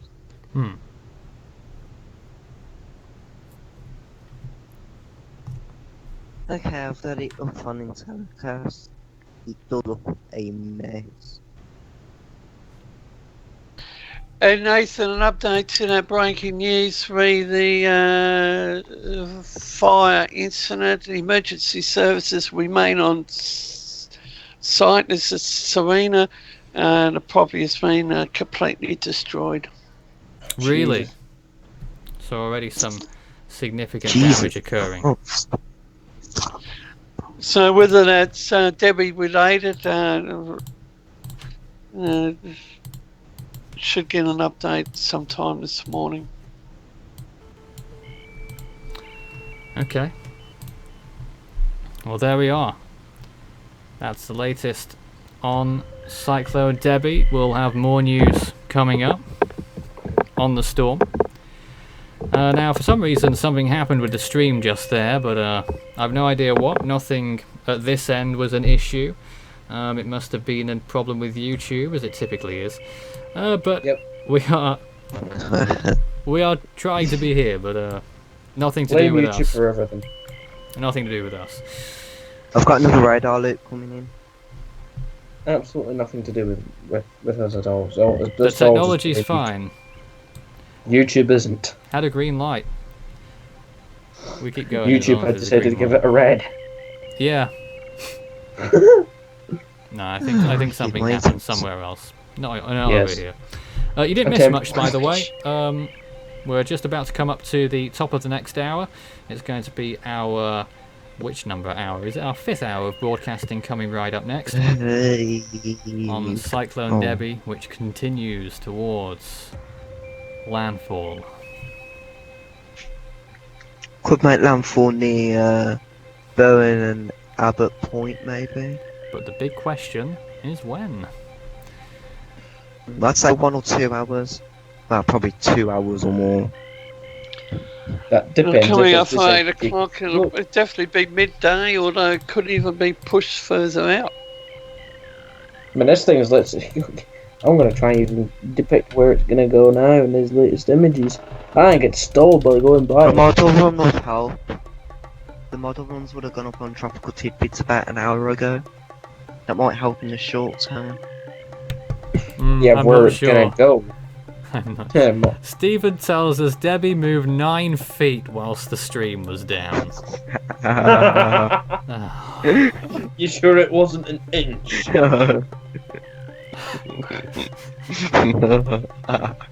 Or even a nanometer? Yeah, but going by the latest image, I think it's stalled. Alright, we've got to get going. We'll be back at the top of the next hour. Stay tuned. This is Force 13 Live. More of Debbie, hopefully, if YouTube doesn't take us off the air. Back soon.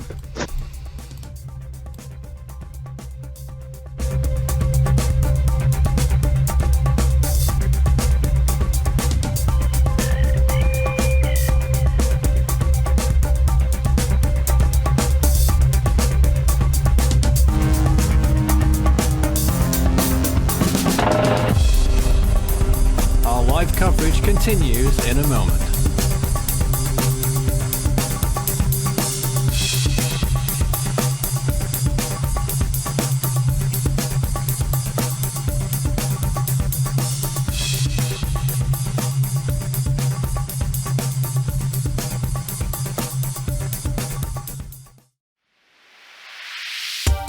You can follow Force 13's outlets, the website force13.com, at your service at any time with the latest storm updates. You can also find us on YouTube if you're not watching us there already, and subscribe if you've not done so. You can also find us on Facebook, search Force 13 all in text, and it's at Force 13 on Twitter if you'd like to get in touch on those mediums.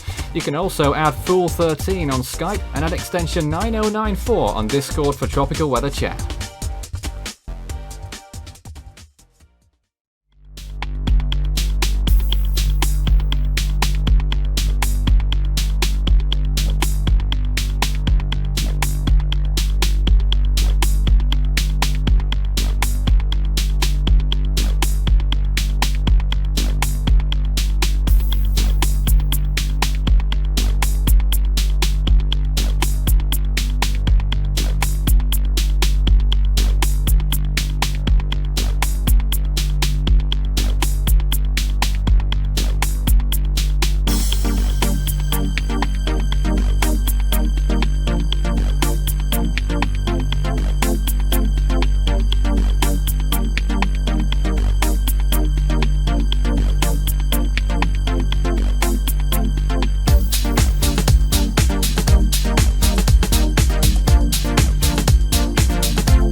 Welcome back. This is Force 13 Live. I'm Nathan Foy. Hello, here's my face over here.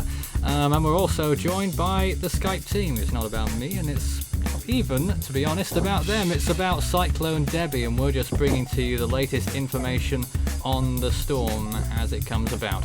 I'm joined though by, I think we've still got the same people we had in the last hour: Craig, David, and Leighton.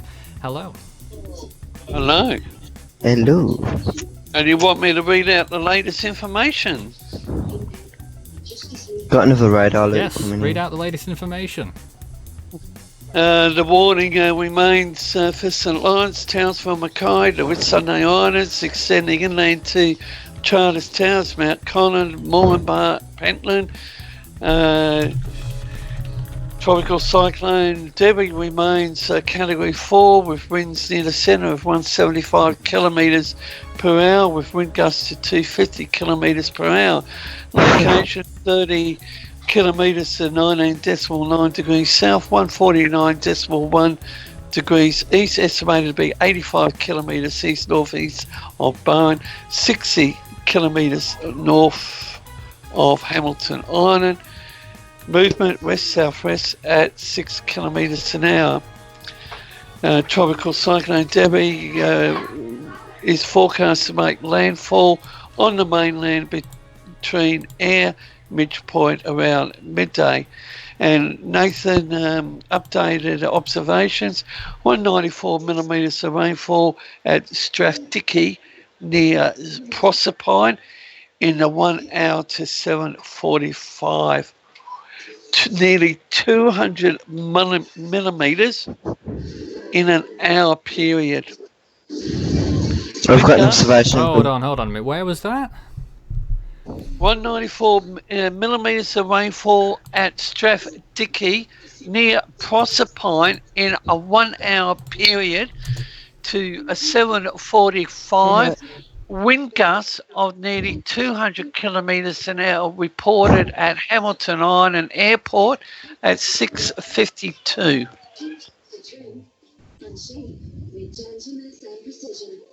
All right, thank you for that. Okay, let's see if we've got any questions. Why has cyclone activity in the South Pacific been so low and across the whole world so low? Before this storm formed, the accumulated cyclone energy before this storm formed around the world to date in 2017 had been the lowest since 1954. I'm not sure how this will change things, but it will be the lowest still in quite a while. You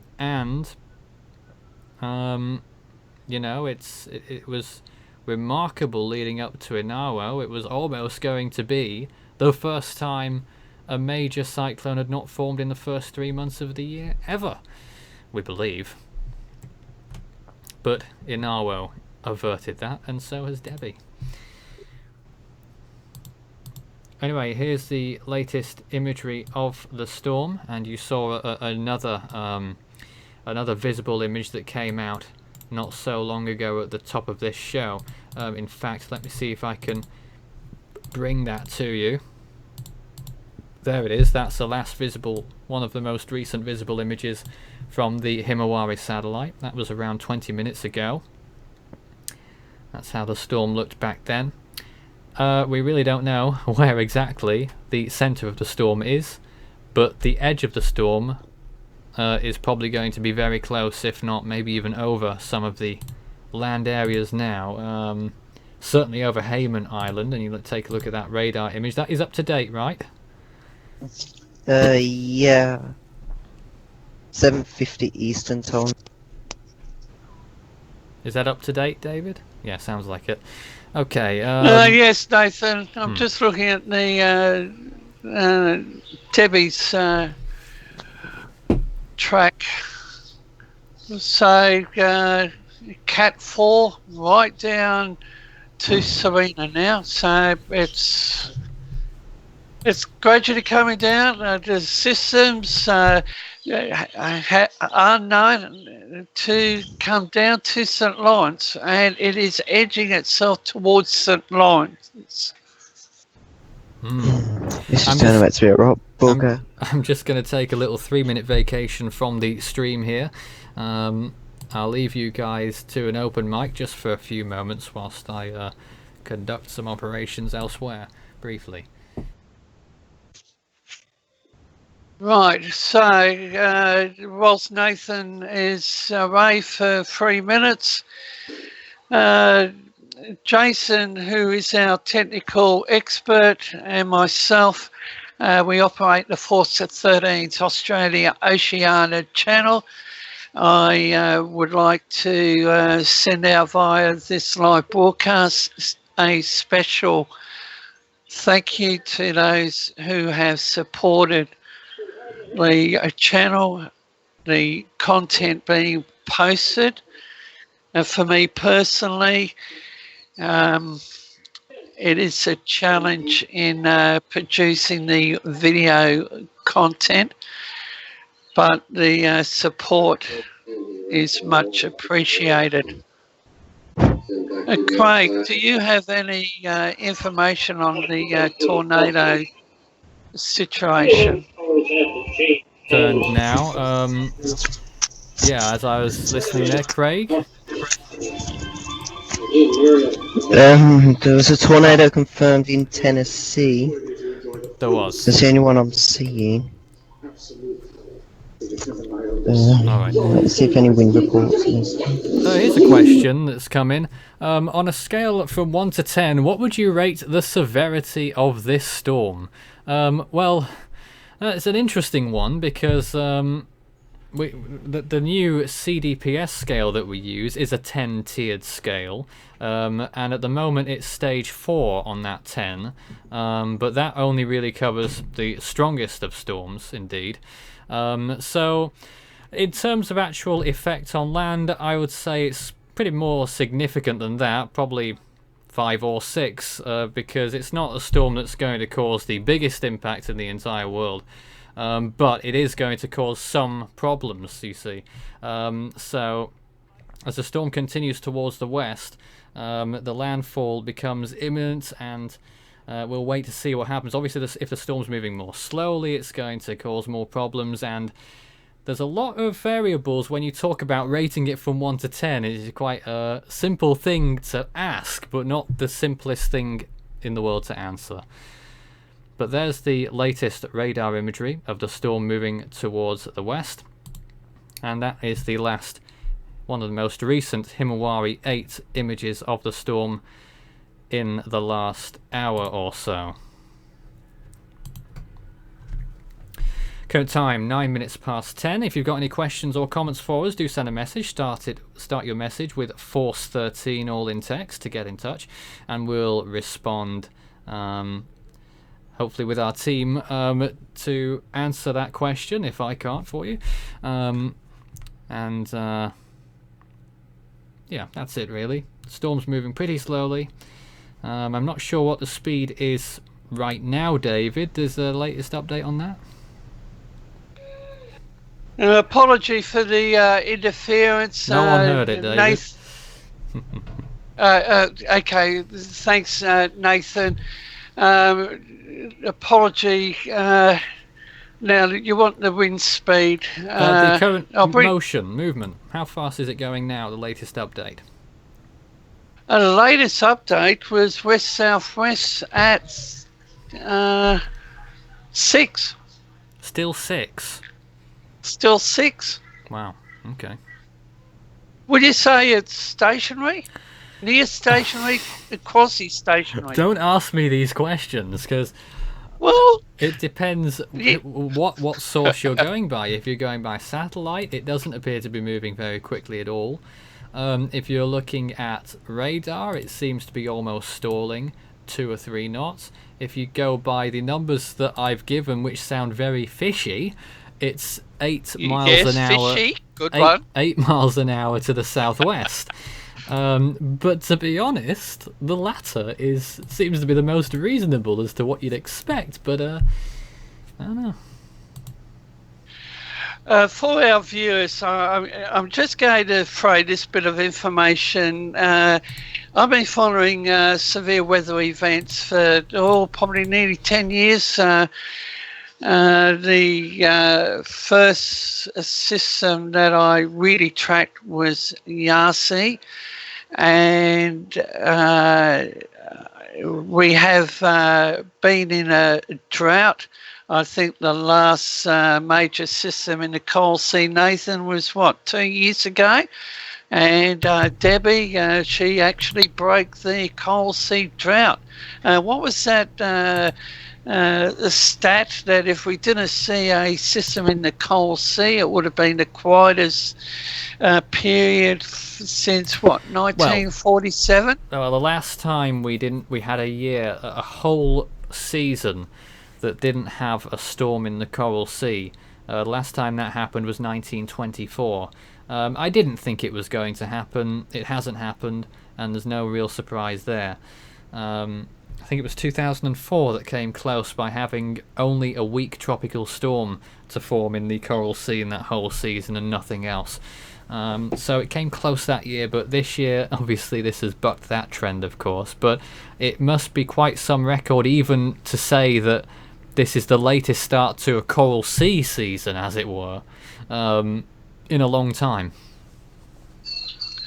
Thanks for that, Nathan. Latest weather observations for Hamilton Island shows the central pressure dropping. Again? And I did see a bit of information from the Bureau. And Nathan, I'm going to ask you this question. Well, just to say that the pressure at Hamilton Island down to 975. Yes, with wind gusts 86, wind Sustained. speed in knots, Sustained 86. 86 knots. So that's over 100 mile an hour winds sustained on Hamilton Island. Yes, and we're looking at two readings, 7:42, 8 o'clock. We might see an updated position in 3 minutes. Now, I cited a bit of information saying that Debbie is to drop to 9:46. Well, it sort of already did that. All right. Our so earlier pressure estimates were around 943. They've gone up to 951 at the last update. From Force 13 at least. 9:43. Is there a recorded No, nothing station recorded. showing that? No, nowhere near, I'm afraid. Not at this stage. Yep. Well, the nearest station is Hamilton Island, so they've got 975. They're still some distance from the storm. At the minimum, they are 18 miles from the storm, but it's probably more. Mackay Airport is 997. Yeah. Winds 20, gusting 38.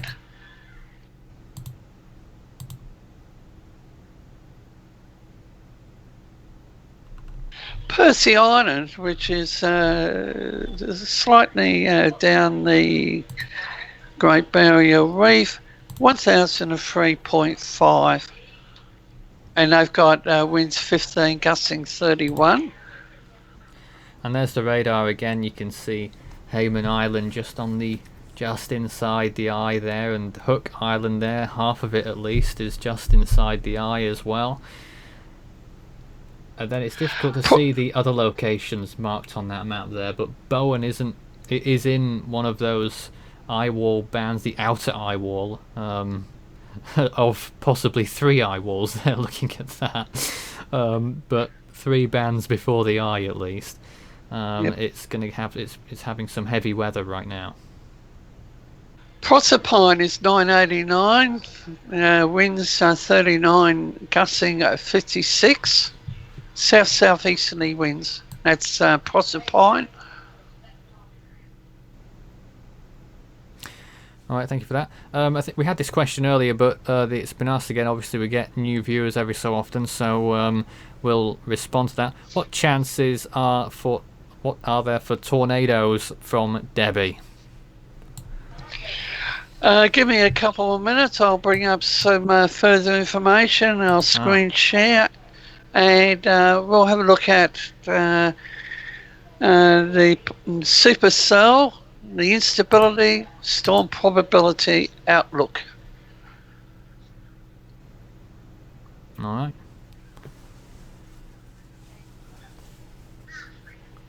Look forward to it. We'll wait for you here, David. Yeah, but my computer's been a little bit slow, Yeah. but here we It's always come. the problem, isn't it? Start your message with Force 13 if you'd like to get in touch, all in text, please. But if you do that, it lights up for me so I can see exactly who wants my attention or our attention if it's something that other members of the team can answer. Now let's take a look at David's presentation. This is instability in 3-hour blocks, and this is, you can see the entire Australian continent. What we're looking at is the tropical cyclone Debbie. This is the instability position at 10 a.m. And as mentioned, these are in 3-hourly blocks. Okay. And you can see the intensity to the northeast, 1600 hours, and it starts to track down towards my location here in Brisbane, and that is to 7 p.m. tonight. And you can see the area, Darwin, Northern Territory, the Gulf of Carpentaria, and this is to 10 p.m. tonight. Now we go to the And all this information is GFS. Storm probability. Ah, yes. There it is. But I'm not 7 seeing- a.m.s. Well, Okay. yeah, on the eastern and southern side, but not much on the western side there. True. Now this is 10 a.m. and I've got another site that we can go to. It seems So to be mostly basically- offshore, doesn't it? Yes. Okay, Now we come to 1300 hours. 1 o'clock. A little bit more there. 4 o'clock. Mainly offshore, but a little bit further south there. Curious. And is that the centre? Yeah, probably. Debbie? Yes. Looks Right. like. And there it is moving in. Right. Now we're going to supercell Right, probability. let's go with some questions. Some very curious questions indeed. Someone wants to know if, I don't know whether they're referring to me or us collectively, are we interested in F1? It's an interesting question to ask right now. It's interesting. I think it's fun. I don't watch it massively. That's true. Someone asking about Inarwo. Did it have 160 mile an hour winds? We did say it was 160 miles per hour operationally. We did downgrade it to 155 in our report that I linked in the chat just now. Also, more questions. Another one that David talked about earlier. Are there any mandatory evacuations? David tells us that mandatory evacuations don't really happen in Australia for cyclones. Has there ever been an exception to that? Has it ever happened, in your knowledge?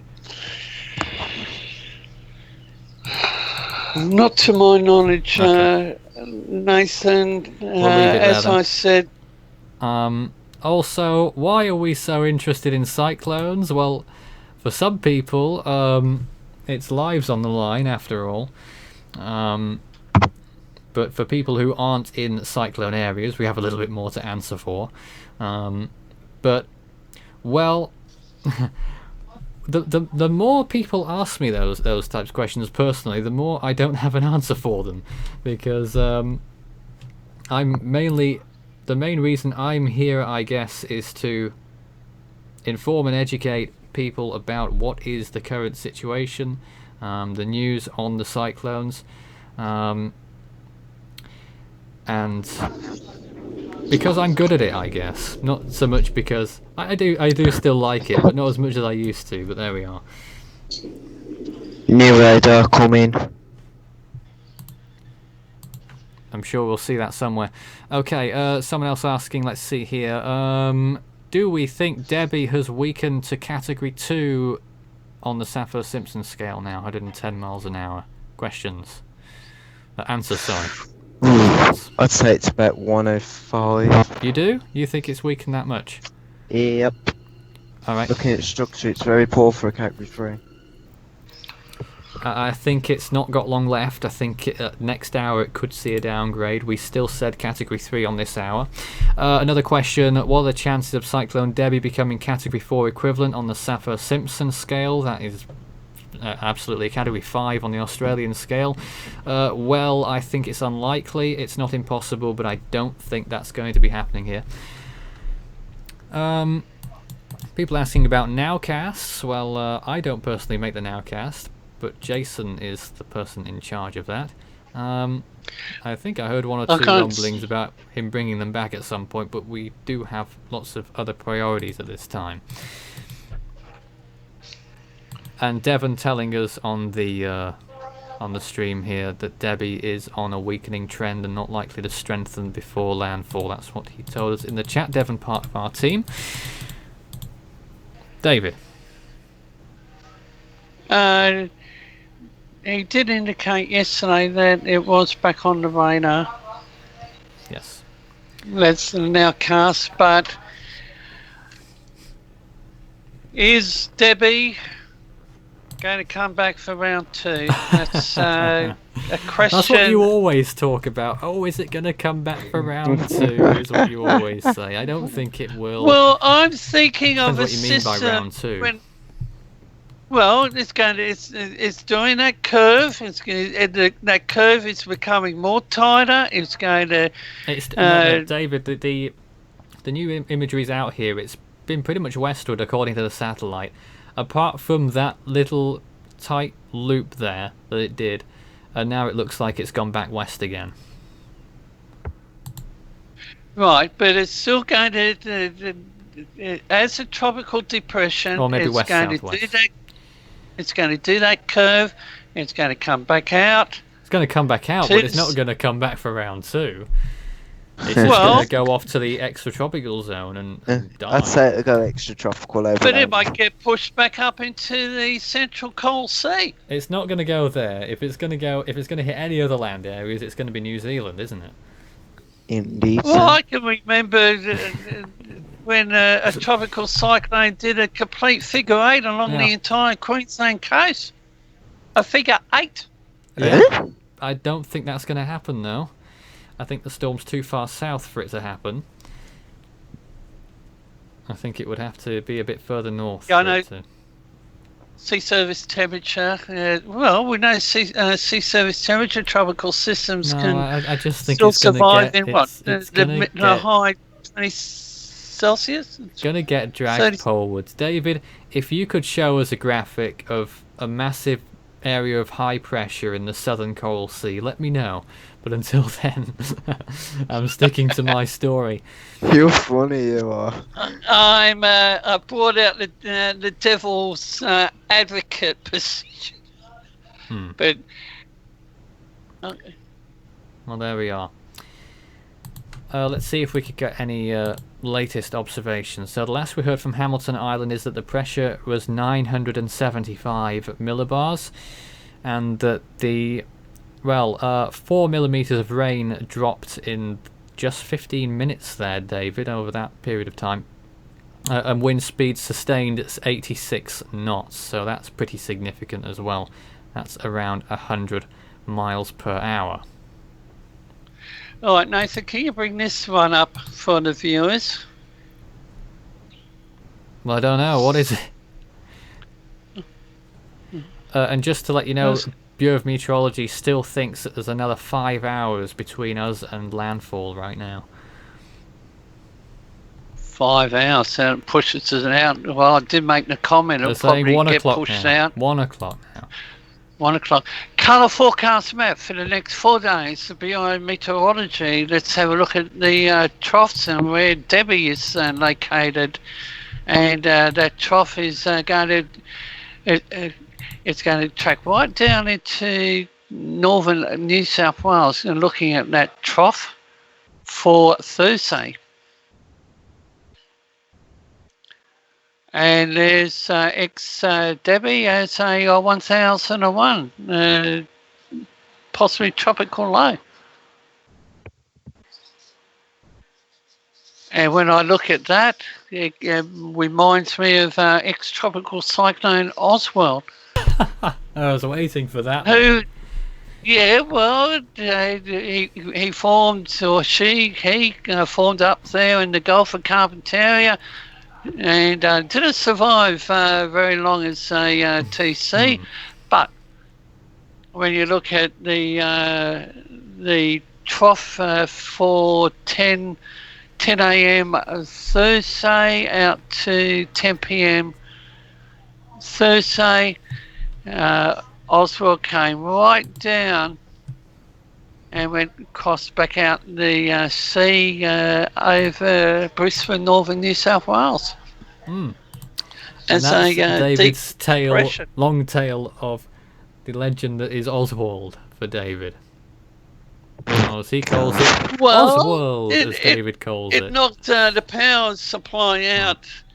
We lost telecommunications here in Brisbane. The telephones were out for 4 days. Everybody relied on the mobile telephones, but Brisbane flooded. Yes, And Brisbane we're has flooded quite a few times. flood. 2000, what was it, 2010, Yeah, 10, 11? Yep. That's a pretty bad time. Cyclone team. Yes. But not as bad as 1974. All right, let's not go there. Leighton, what was that? Are you on about Cyclone team? No, we weren't on about Tim. Didn't that affect Brisbane? I remember the name. I can't remember what it did. One of the worst floods in that area, I believe. I think it's I- 2011. Was it now? I remember the name. I can't remember what it did, however. Let's see. What have we got here? Okay, another question there. When do we believe landfall will be achieved? Well, all we can tell you right now is going off the numbers that we've received. Going off the numbers, it looks like we'll have landfall in... Actually, looking at this, David, if I extrapolate the current track of the storm, it could be as soon as 1 hour from now. Well, I wasn't expecting landfall till 1. But I can't confirm that. But it could be as soon as 1 hour from now. But it could, well, for instance, the Bureau of Meteorology says. But having said that, David, the Bureau of Meteorology thinks that it will have landfall south of Bowen in 5 hours, 4.5 hours. But to have a landfall south of Bowen, there's another little peninsula, Cape Gloucester, I believe it is, just before that, and it would surely have to hit that peninsula if it was going to land south of Bowen. So technically, we're probably going to have a landfall either way in the next 2 or 3 hours. And I'll respond to that after, but it's being reported by Channel 9 Queensland due to Cyclone Debbie. 25,000 people have been evacuated from low-lying areas near Mackay. What about that 120,000 figure that we were given in the last hour? Well, I'd say 25,000 have decided to evacuate. So 120,000 Total they're saying population. you should evacuate. Only 25,000 have, yeah? Yes. Okay. Thank you for that. Craig, I don't know if you've still got, if you're still with us, first of all, but whether you've got any comments. I just don't know in the last few frames where Debbie started moving northwest again. Northwest. So you still think there's a possibility it could do a U-turn? Really? No. Okay, good. You think I'd it will have to make be- landfall, correct? It's up to her, really. I think it Up will. to her. You choked me. Assuming How long Cyclone do you Debbie- think it will take?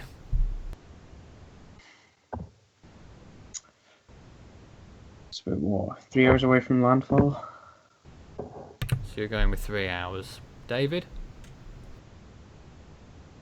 I'm just looking at the latest coordinates. I'm still saying midday. Midday, that's not ever so far away from now, is it? Is that another... Where are we? 3 hours after this? That's about right. Very good. I'm getting the time zones sorted out. It's so confusing. It is. 10:32 p.m. UTC. The clocks went forward here in the UK last Sunday, so it's now 11:32 here. And in Australia, it would be... Let me get it right. Is it 8:32? Right foot. Spot on. Oh, thank goodness for You're that. doing well. I thought I was going to get that one wrong, honestly. Oh, dear. And don't ask me about what time it is on the West Coast. But there's the storm What time is it on the west coast? approaching land. Shut up. Debbie approaching land at this hour. People are starting to lose their minds. Well, we have been here for a little while now. We've been broadcasting for 4.5 hours so far. We will be here until the storm makes landfall, at least. And there's not too much for us to talk about in terms of actual news that comes out of this. It doesn't come out particularly quickly, does it, David? Though a place like Australia, you would expect it a lot more quickly than you would Madagascar, like we had with Inaro. It took days and days for the information to arrive. But with this, you will get it pretty quickly. Oh, yeah, quickly and efficiently. And whilst Nathan has a bit of a breather, Force 13 is always on the lookout for those people who would like to become members of the Force 13 team.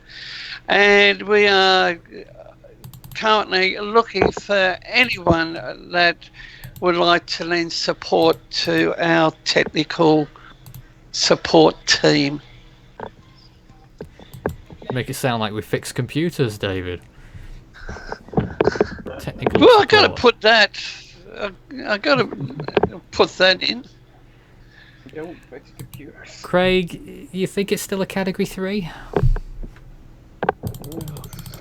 Let's bring up some of the infrared imagery right now. The visible is pretty, but let's take a look at infrared right now in just a minute whilst I bring it up here. There it is. I think this new eye's going to come out soon. I think it is. No, I don't. I don't think it is. I think it's just given up. It's on the beach. Quite literally. It's not off the beach. I think it's just going to continue coasting towards land there, and it's... I don't think we're going to have any more shifts in direction. Then again, I don't know. That last frame might have a westward component. Difficult to tell. But all in all, I think we're going to get that landfall on one of those peninsulas before Bowen in around 3 hours, maybe 2. But is the satellite imagery, is the radar, is Debbie fooling us all? And those numbers that we gave out at the top of the hour suggesting that the storm was southwest of... what was the name of that island again? Began with a H. Hayman Island. That's the one. Hayman Island. Southwest of there, it said, at the last hour. Which I thought was very strange. So we're just going to have to wait and see what the next hour is going to say, and whether it gets corrected, or whether it's actually true, or... But... what we do, I mean, those are just the technicalities there. We know what areas are going to be impacted by this storm. All of those areas under the cyclone warning zone, from Lucinda in the north to St. Lawrence in the south, all points in between, all those inland areas, Mount Coulon and Pentland in particular under the warnings as well. Huge warning area, large amounts of locations that could be hit by not only the strong winds, which it already is hitting, 100-mile-an-hour winds on Hamilton Island, but also heavy rain, though not as heavy as we were thinking it would be. Oh my goodness. Latest reports from Hamilton Island. Wind gust of 120 knots. That's 140-mile-an-hour gusts on Hamilton Island, with sustained winds of 97 97 knots. Which is nearly 115 miles per hour, nearly Category 3 Saffir-Simpson hurricane wind scale there.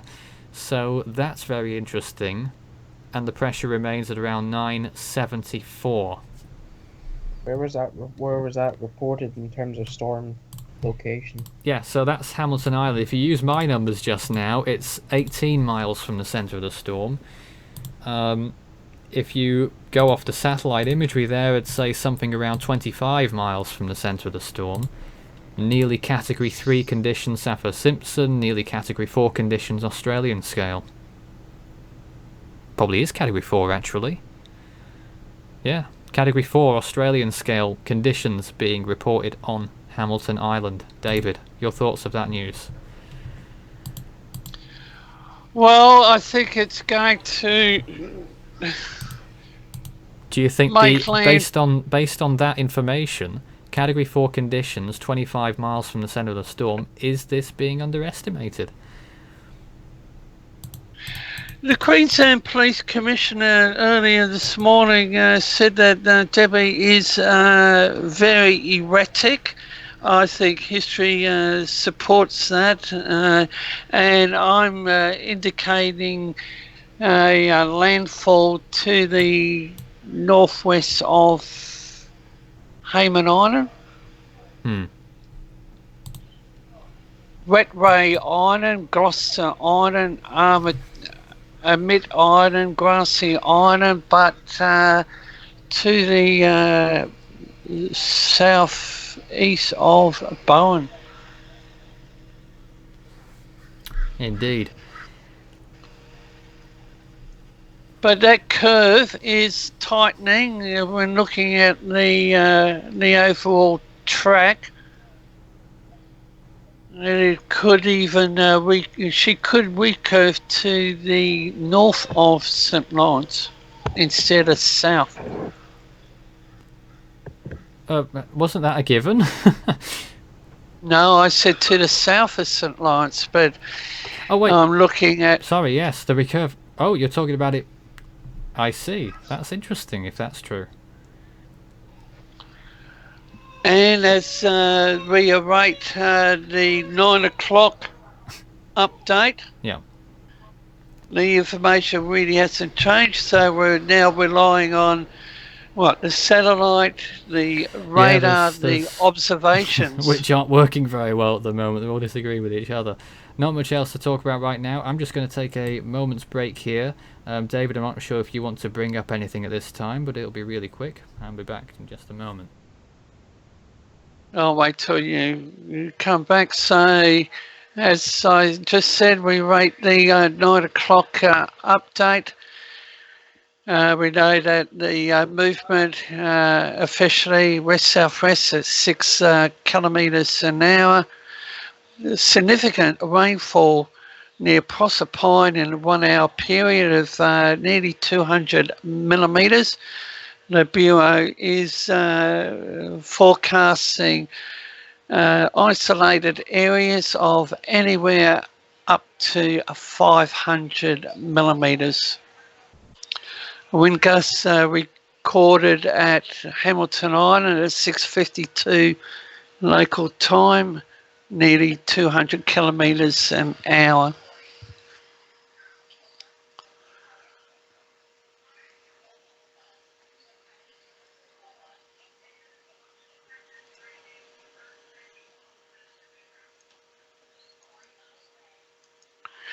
The observations are updated every half hour, but the Bureau has been updating some of the information 15 minutes. The Mackay region, Nathan had a observation at 8 o'clock, 8:18, 8:30, which is only 12 minutes. So the Mackay is 997. Central pressure 21 to 37 knots.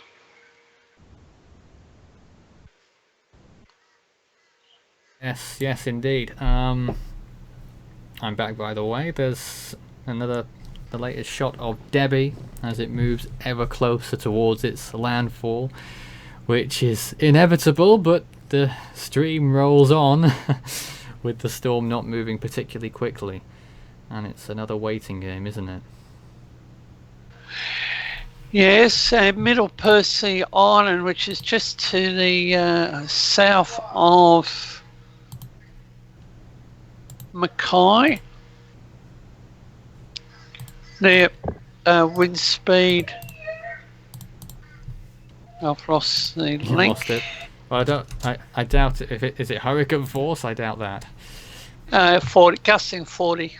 Okay, so just about almost tropical storm strength there, which is still, of course, significant. And Quill Reef, it's reporting 43 knots, gusting 55, central pressure 998. All right. Yeah, so we really don't have much else to say at this point. If you do have any comments or questions for us, do let us know. We'll have more position updates on the storm coming up very soon. Craig, do you have any news from Tornado Alley? Not much information coming from them. I'm just gonna try and find any more. I don't suppose any more tornadoes are forming. Not from what I've heard of, but I'm just gonna do an update to check. Apparently there was a tornado warning still in effect, so I'm gonna read that out and I'll try and find information on it. Because of course we But keep on it top was the of same cell. all that's going on worldwide whenever we can. But our main focus is the tropical cyclone activity and severe weather. We've done live streams about all of those things.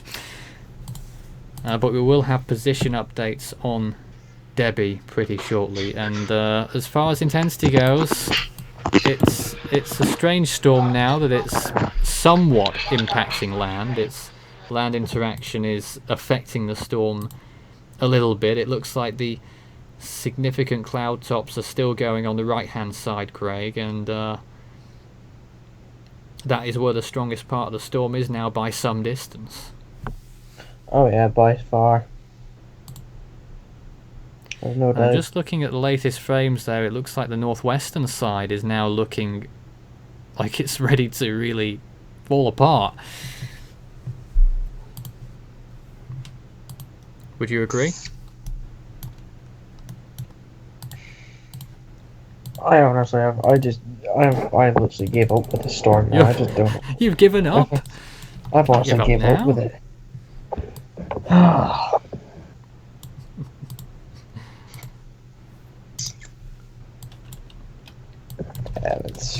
This storm just doesn't know what to do with itself. Yes, It really we're doesn't. just in a little lull here whilst we wait for the news to come in of its latest position update, which I expect will happen in around a minute or so. All about there, probably. So if, The Joy Typhoon. go on. ahead. Jeez. he does The Joy butt in Typhoon- like that, doesn't he? Yes. Go on. Apology. Joy Typhoon Warning Centre reported 10 nautical mile ragged eye that beginning to erode on the western side Yes. as the system is now interacting with the eastern shore of Queensland. The eastern shore, that would have to be, the Great Barrier Reef. That's an unusual one, interacting with the eastern. I thought they might have had the western side. They must be factoring in the Great Barrier Reef because we know Debbie is inside the reef.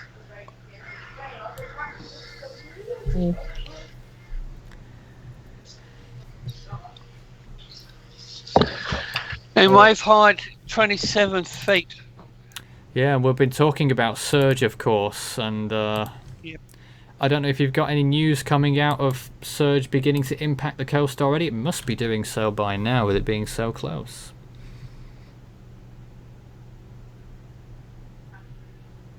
It's been reported that there have been two recordings of 222 kilometres an hour wind gusts on Hamilton Island at 8:12 a.m. and 8:20 a.m. I have a new position update. The latest position update suggests that the storm is only 5 miles north of Airlie Beach.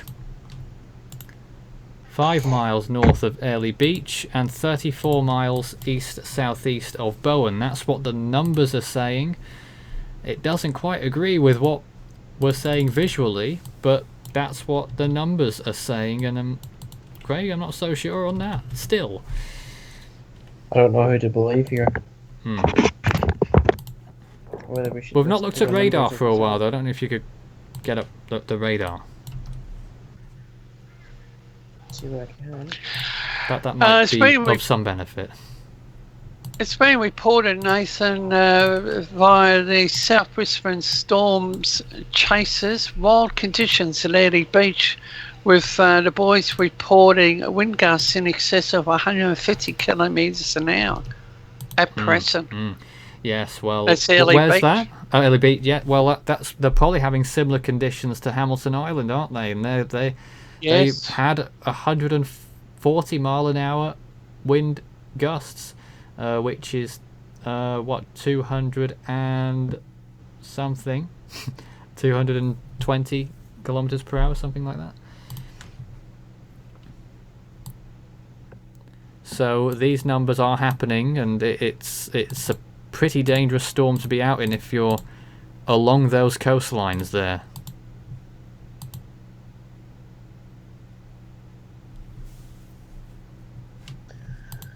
Let's see what she does. And the Bureau of Meteorology still think it's moving at 6 knots, is that right? Yes. Yes. They still think it's moving at 6 knots. They have a pressure of 946.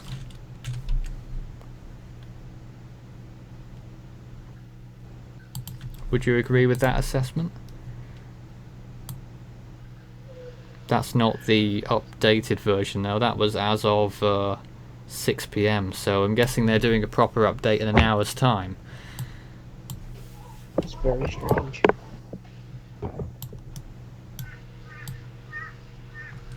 And Nathan, away from the tropical scene, it's been reported magnitude 5.6 eastern sea of Japan. How close Earthquake. to land? How exactly is Just checking. Magnitude 5.6, 10 kilometers. I'm just trying to find the 42 degrees 033 north, 138 east. Okay, if you have any questions or comments for us whilst we're on the S, start your message with Force 13, all in text. Devon, our team member, is complaining that he's got a tool next to his name. That's interesting. But anyone else who's got anything to say, go right ahead. Oops, something's happening there now. Pressed the wrong button somewhere. Okay, let's see what we have. Whitsunday Island is finally completely in the eye. How long did that take? Well, are we all convinced that Whitsunday Island is in the eye? Again, it depends on the source. On radar, I've not seen radar for a while. I'd like to see it. But it wouldn't surprise me if that was the case, given the numbers that I've been seeing. And a somewhat off-topic question, what do you think Atlantic cyclone activity will be like this year?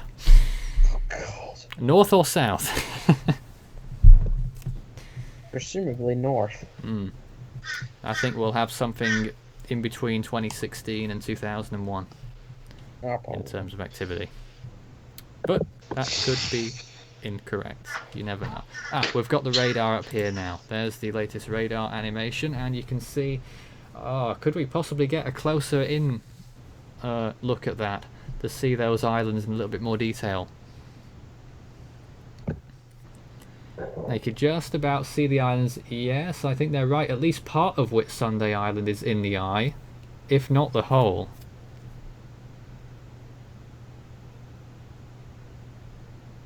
Is that Whitsunday Island or the one further north? I think that's Hook Island, actually. Whitsunday Island's a bit further south, not quite in the eye.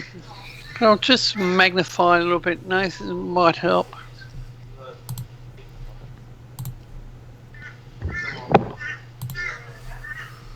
Yeah.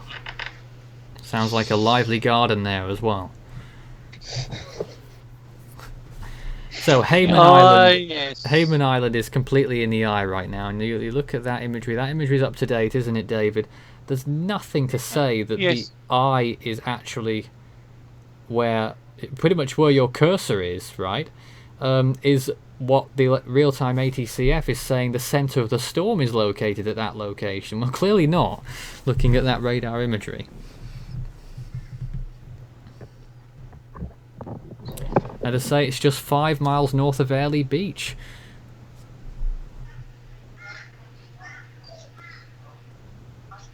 But in any case, all of those areas are going to be experiencing really bad conditions right now. Hurricane force winds, I'd say, is a certainty given what's happened on Hamilton Island, and as far south as, well, maybe as far as Bowen right now could be receiving hurricane force gusts, and maybe hurricane force winds later on. Doesn't Bowen have an observation station there, David? Are they saying? Yes, I'll bring it up. What are they saying right now?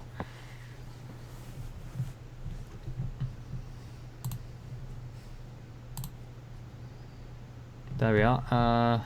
Oh, not so much. I'm surprised by that. Only a 60-mile-an-hour gust or so. And only 40-mile-an-hour winds. It is tropical storm force, so it is potentially dangerous. But not nearly what I'd have expected by now at Bowen. I don't know whether Bowen Airport has a different sort of microclimate or something there, and it's not a particularly exposed location, but I'm not sure about that. But nowhere near what the observations on Hamilton Island, which is pretty much a similar distance away from the storm as Bowen is right now. Maybe Hamilton Island's only a little bit closer, but there's a big discrepancy there. Still getting 130-mile-an-hour gusts. Central pressure 975, so it's actually dropped. Yep, that was earlier. Slightly. And I think we're probably near the lowest pressure that it's going to record there now. It's probably going to get to the lower 970s.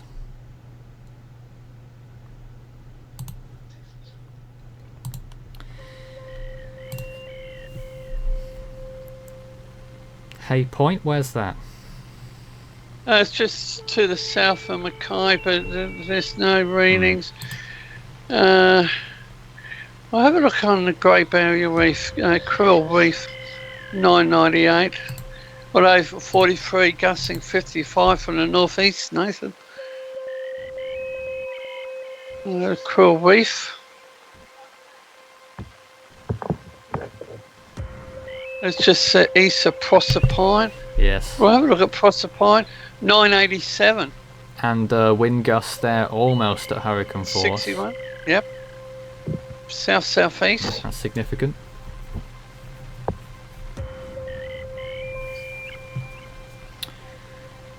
And we'll be watching Bowen, I guess, but especially Airlie Beach, which apparently is only 5 miles, if not from the centre of the storm, then from the worst part of the storm. So it's going to be pretty bad over there right now, as it is on Hamilton Island, as it will be very soon at Bowen.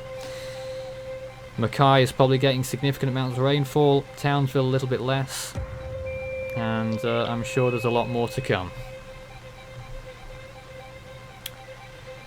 Well, we're going to close this hour, and we'll be back at the top of the next hour with more live coverage on the storm. And we'll have a position update and intensity update for you shortly. Until then, stay tuned. This is Force 13 Live. We'll be back with more on the storm live after this.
continues in a moment.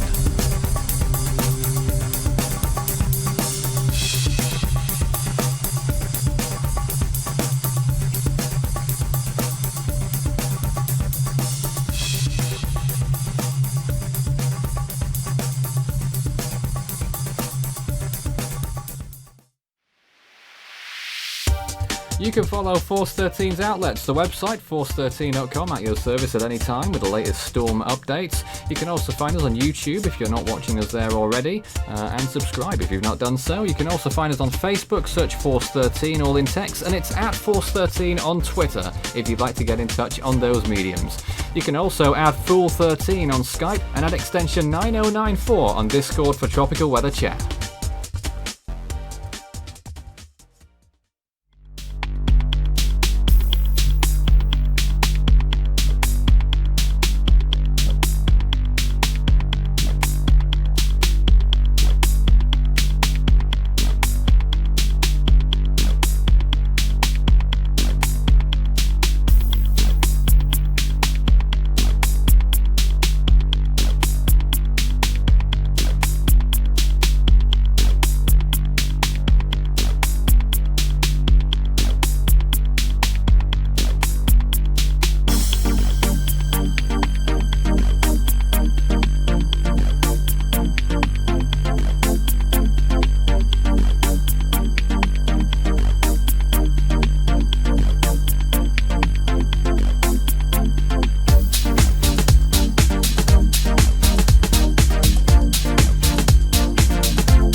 You're watching Force 13's live streaming service.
Hello and welcome back. This is Force 13 Live, entering what I believe is our 6th hour of coverage here. Hello, my name is Nathan Foy. You can see me here, camera 1, camera 2 over there somewhere.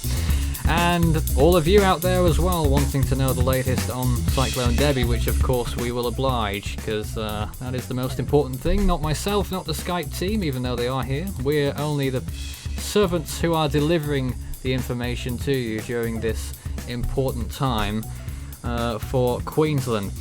I'm joined by Craig, David and Orlando for this hour.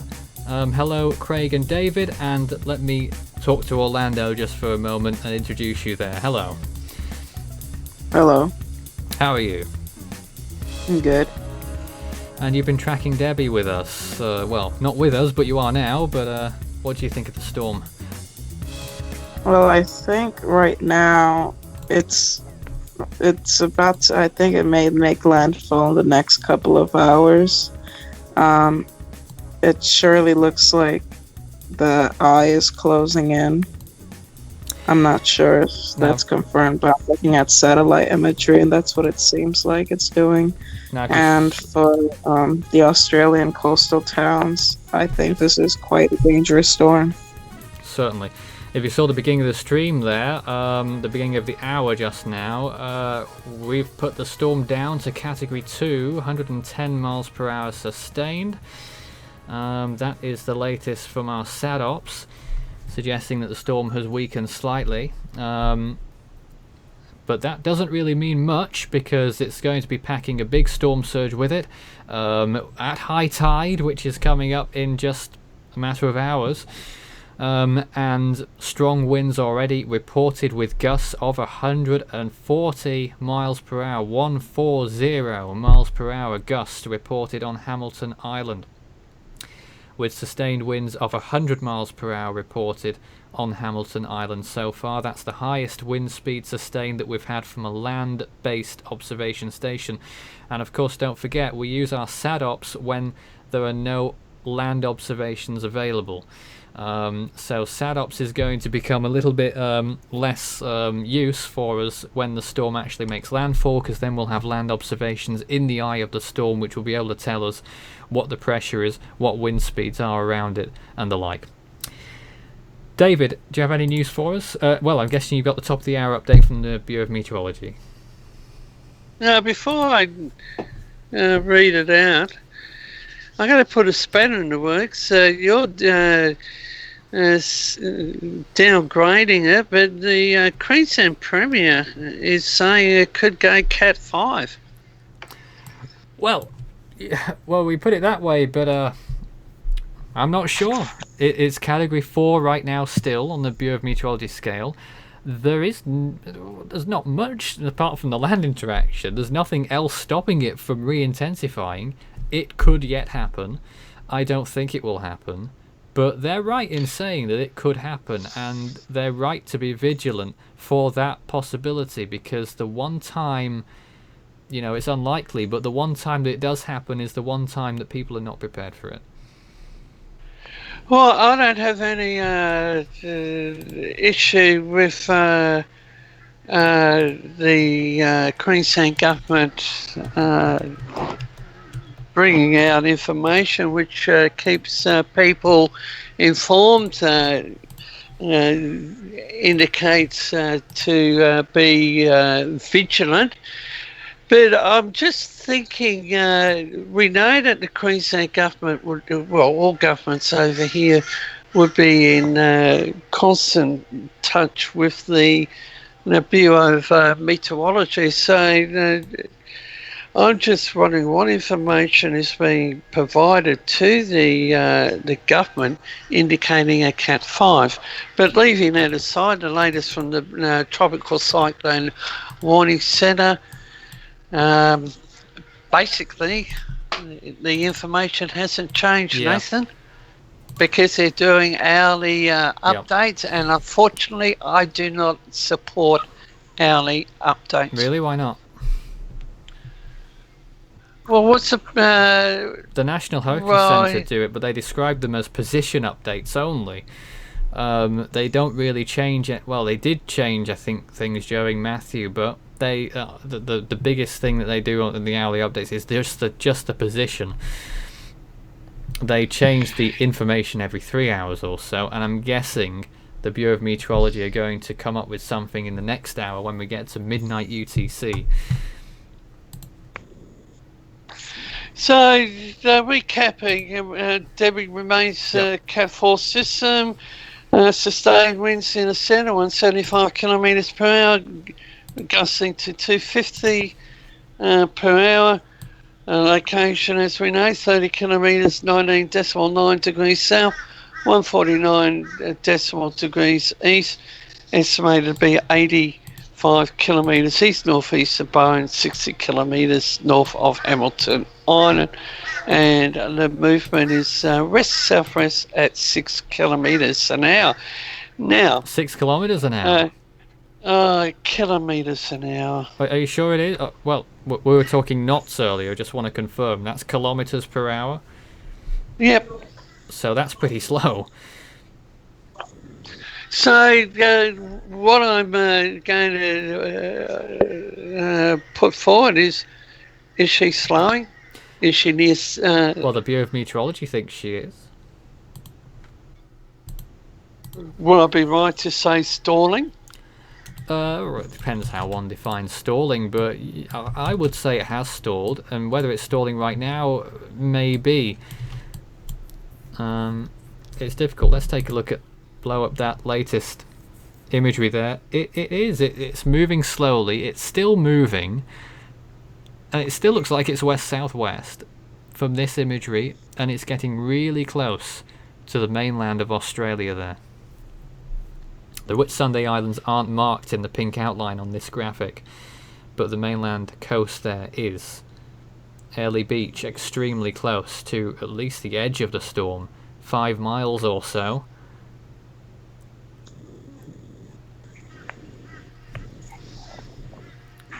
But what concerns... And the you know, the little numbers, they don't really mean much when we're talking about distances from land. We know that the storm is going to provide a big impact for a wide area here. It's almost irrelevant, but just for the latest information, just to be as accurate as possible, we tell you the latest every hour of where it is, what position it is in relation to other locations, and to the best of our ability. So the position of Debbie really hasn't changed over the last... how many hours? Well, it's changing, but it's changing very, very slowly. And it's still moving, by the looks of things, west-southwest. Overall.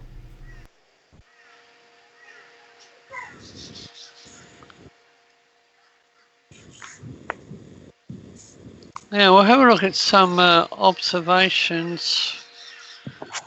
Mackay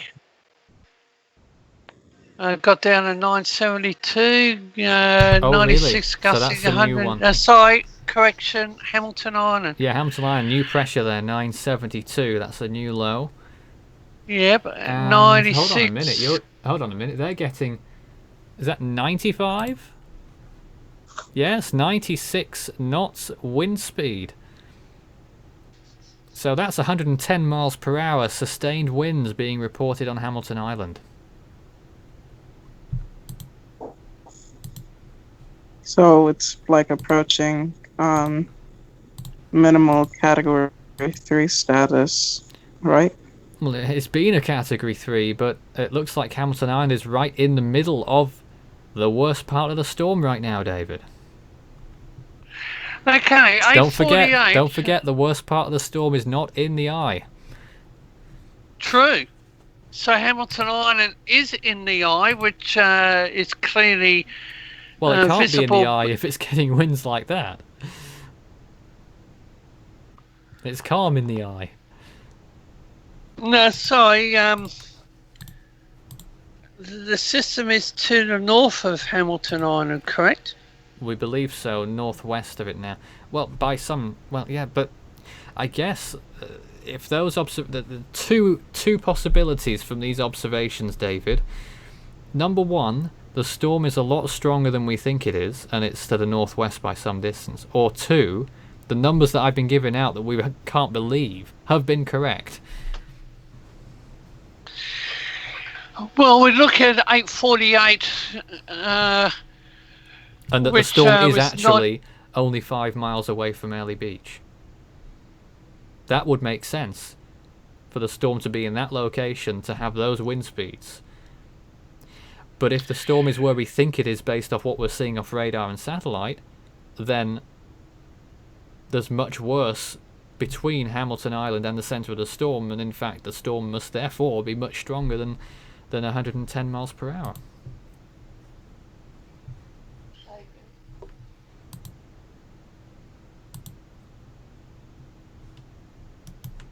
I think David ran away. Craig? Sorry, I apologise. I'm just distracted here in the background. Yes. Craig, you still with us? It's getting a little bit late over there.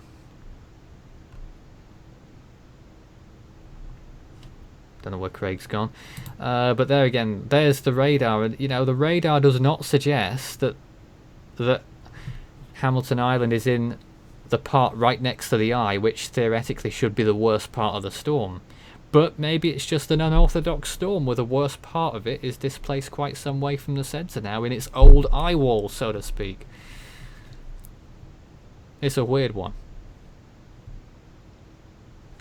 So I'll be right.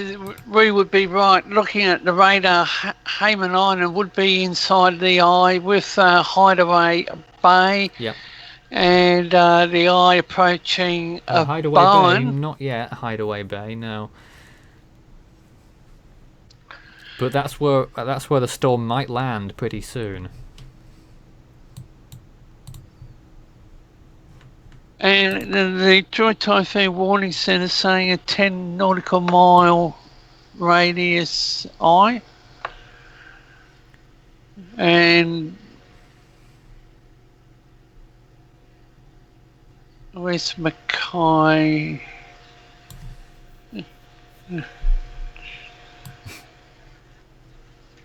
Hamilton Island would be on the outer of the eye. Yeah. Question here. Radar shows Whitsunday Island in the eye, but reports extreme winds. How? Well, just the technicality there. Whitsunday Island is not Hamilton Island. Whitsunday Island is the one north of Hamilton Island, and that one is south of Hook Island, which is the first island that's in the eye, just off Hayman Island, which is also in the eye. So Whitsunday Island is in the eye wall, just about to receive the eye. Hamilton Island is further south of that.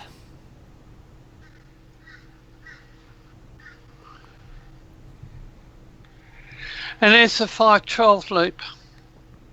Yeah, there's the wide shot, and you can see some significant weather going further south there as well. David went straight to it because it's closest to his house. Yes, Sandy Cape, but it's still got that curve which I haven't checked.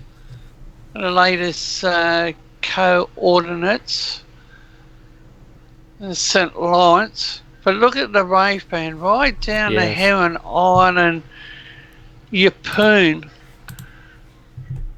Gladstone. So she's impacting right down to Gladstone at this point in time. Well, it was always it was always the eastern side, and in extension the southern side, that was the most expansive in this storm.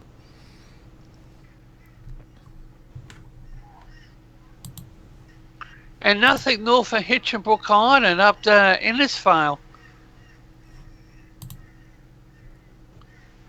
So Hitchinbrook, south of Innisfail, right down to Gladstone, Inland Charters Towers.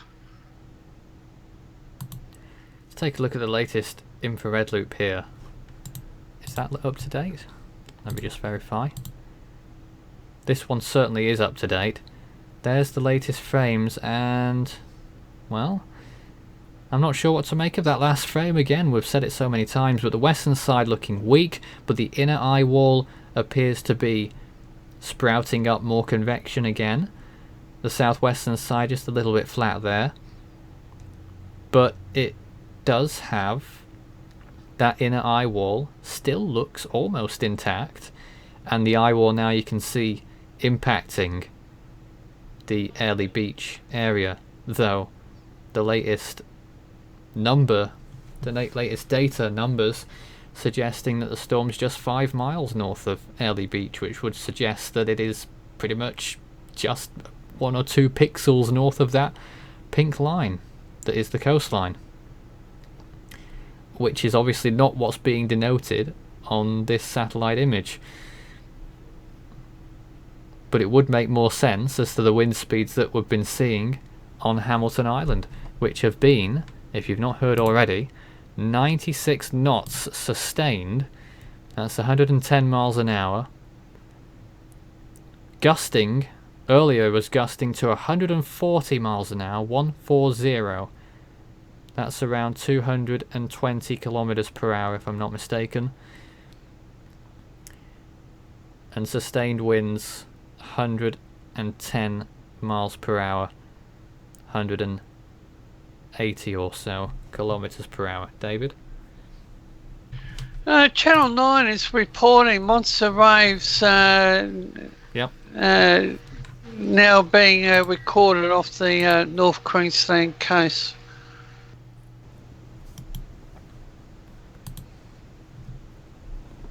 And 23,000 residents are without power between the Whitsundays and Mackay. Yeah, so that's the latest there. And that's being obviously- reported. Go ahead. Go on. That's being reported by ABC News. So can we get the... So just to get this evacuation thing straight, 120 people have been asked to evacuate, 25,000 people have. Is that right? I looked at the Mackay local government website. The population, or there was a site, it was 120,000 population, and what was the figure? 25,000 have decided to depart.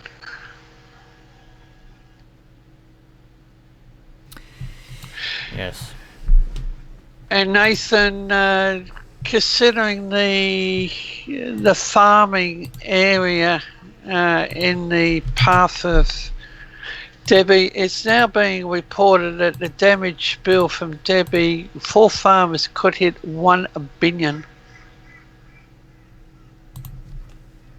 How many billion? 1. Oh, just one. 1 billion in damages you were expecting, is that? Yeah, I think that's to the sugarcane crop. Yes. This is what the farmers are saying. I'm just waiting for it to open up. Well, whilst we're waiting for that, I believe we're now joined by Nelson, joining us from New Orleans. Good evening, Nathan. Good morning, David. How are y'all today? We're fine. We're snowed under by Cyclone Debbie, as I'm sure most of Queensland is. Yeah, well, I've been following silently in the background for a while, so I thought I'd jump in with y'all and Now, get you in on the regretted it fun. last time, didn't you? I did, but that was Inawo just wouldn't move, so it Inawa looks like wouldn't Debbie's move. eventually going to make a landfall during this stream. Yeah, that's Inawa wouldn't move, and we had tornado warnings every 2 seconds. But we've not got quite so much activity going on the tornado front today, meaning we can devote much of our attention to Debbie. Though there isn't all that much to say apart from the updates every hour. Not too many reports of damages coming through yet, as you'd expect, but it will happen soon. We will probably get more reports from that soon. Of course, landfall hasn't yet happened, but those latest reports, we're still watching the latest observations from Hamilton Island. 96 knots sustained. Well, and I would like to go back to the infrared imagery and why it shows it to be so far out, even though the Himawari is taking a picture every 10 minutes. We are not able to access it in real time. There is a bit of a delay, so that could explain the last frame of that image. Yes, I did think of that, though it still,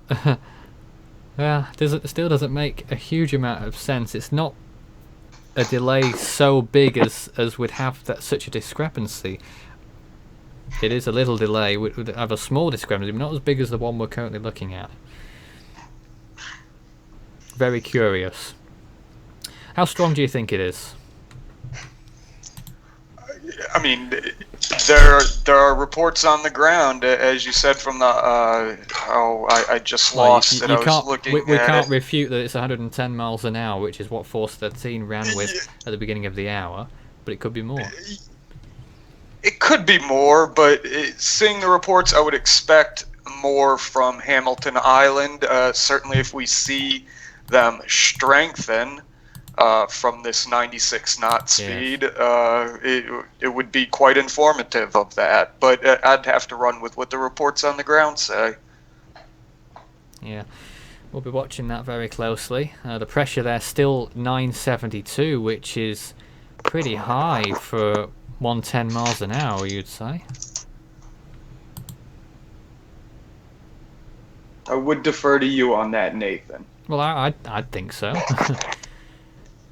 Not out of the question, but you'd have thought a storm of this size would have a much lower pressure than that if it's going to produce winds like that.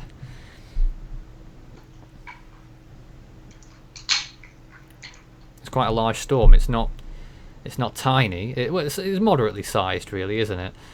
It's not a huge storm. It's not a very small spin-up thing, and they can intensify very quickly. For example, you talk about Hurricane Danny of 2015. You can understand why that was a Category 3 at 960 millibars, because it was so small. And then you get Sandy, 940 millibars as a Category 1, because it was so large. And the extratropical transition didn't help. But there we are. If you've not heard what the warnings are, let's reiterate what those latest warnings are for Queensland. There are no cyclone watches. They're all warnings from Lucinda all across the coast to St Lawrence. That includes Townsville, Ayr, Bowen, Hamilton Island, of course, and Airlie Beach and all that area that we're looking at right now. Mackay, Sarina and St Lawrence. Inland areas, Moranbah, Mount Coolon, Pentland, Charters Towers, Ingham, Collinsville and a few other locations along there as well. All under cyclone warnings. So obviously people should have prepared a long time ago. People are probably hunkering down if they haven't evacuated. 25,000 people apparently have. But David, that was in Mackay alone, was it not? I think he's gone. Yeah, I think he's taking the break. He's been on the long haul and probably could use a cup of tea right now.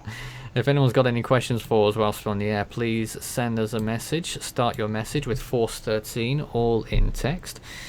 Of course, this is still a Category 4 on the Australian scale, and I think it will hold that intensity until landfall, don't you? Yeah, I see no reason for it to. It's had its land interaction with the outer bands and what we think are the outer maybe 1 to 3 eye walls. So I think we're going to be just fine. I'm sure you're looking at that inner eye wall right now on the infrared, and could it be making a comeback?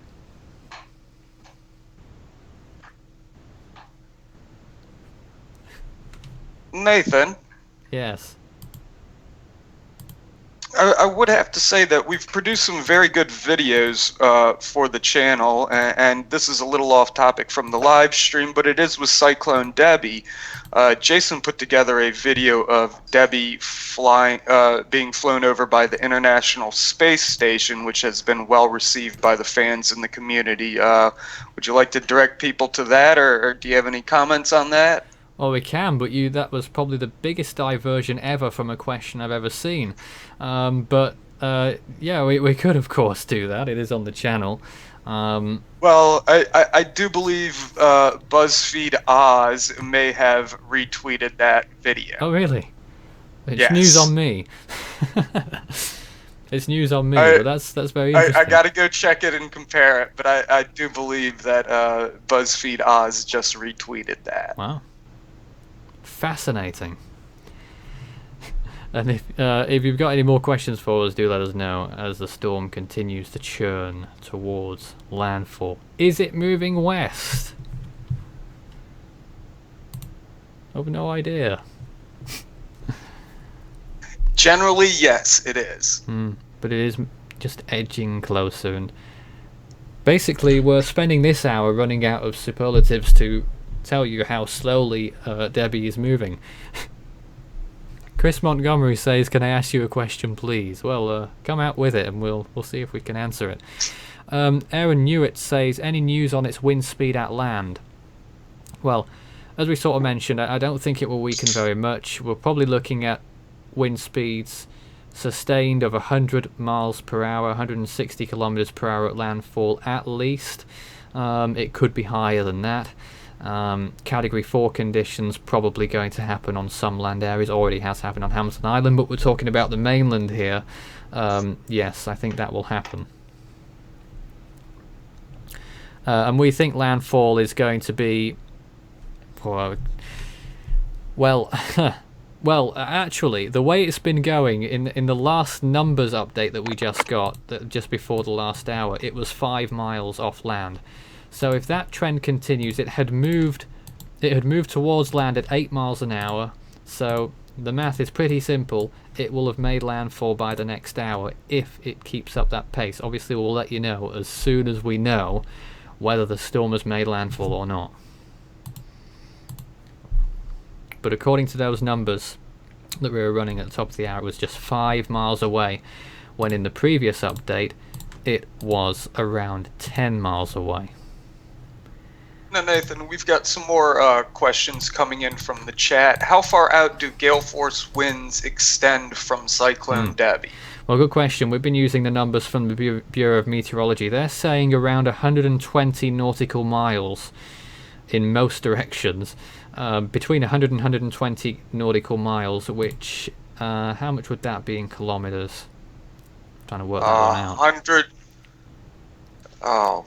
Something like 220 kilometers or thereabouts. Between 200 and 250 kilometers in all directions. Coming out of the storm, that's gale force. So if we use those numbers now, to estimate where on land, how far it extends to the west and to the south, you could say that gale force winds probably extend right now, quite far, using nautical miles. Well, actually, Townsville is 120 nautical miles from the storm, so Townsville could be experiencing, or local areas near Townsville could be experiencing it very shortly.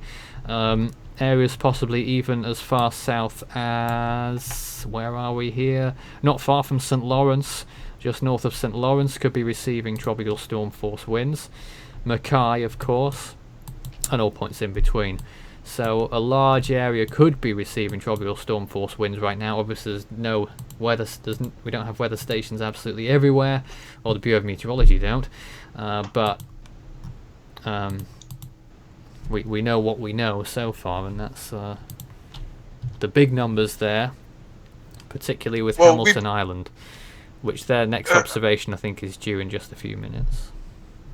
With Hamilton Island, and go ahead while you're there, we've had a user in the chat, and I want to give him credit. Two-Man Algenic says that there were winds recorded of 179.6 kilometers per hour, gusting to 214.8 kilometers per hour at Arley Beach.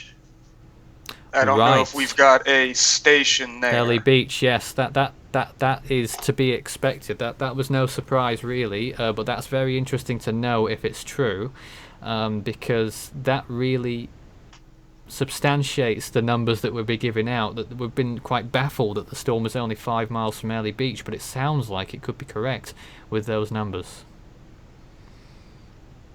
And if it's only 5 miles away from Arley Beach, then in turn it's therefore only how far away from Hamilton Island? Just 15 miles from Hamilton Island, and that makes sense because if you look at the satellites, you'd be forgiven for thinking it's 25 miles away, and that could make a big difference. And you wouldn't have thought you'd get 110 mile an hour winds 25 miles away from the centre. You'd have thought it'd be a bit closer, wouldn't you?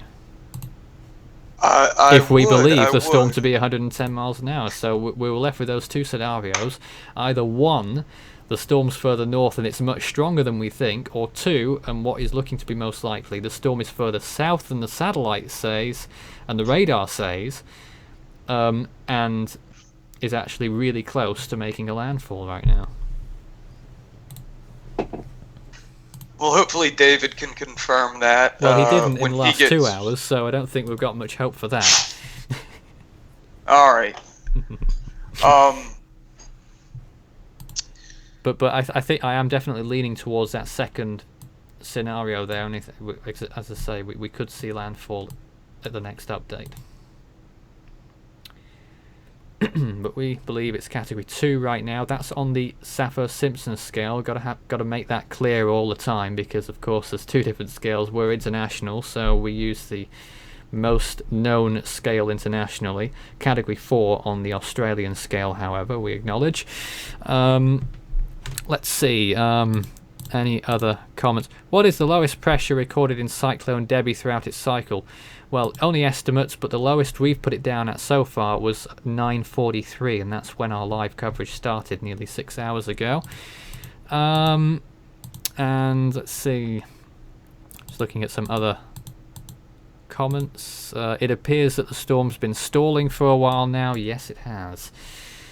It's still moving. It's coasting, I'd say, at a very slow speed, and it's limping across the finish line, so to speak, to the landfall point, and then it will probably be gone in a few more days. 11:33 UTC is the current time.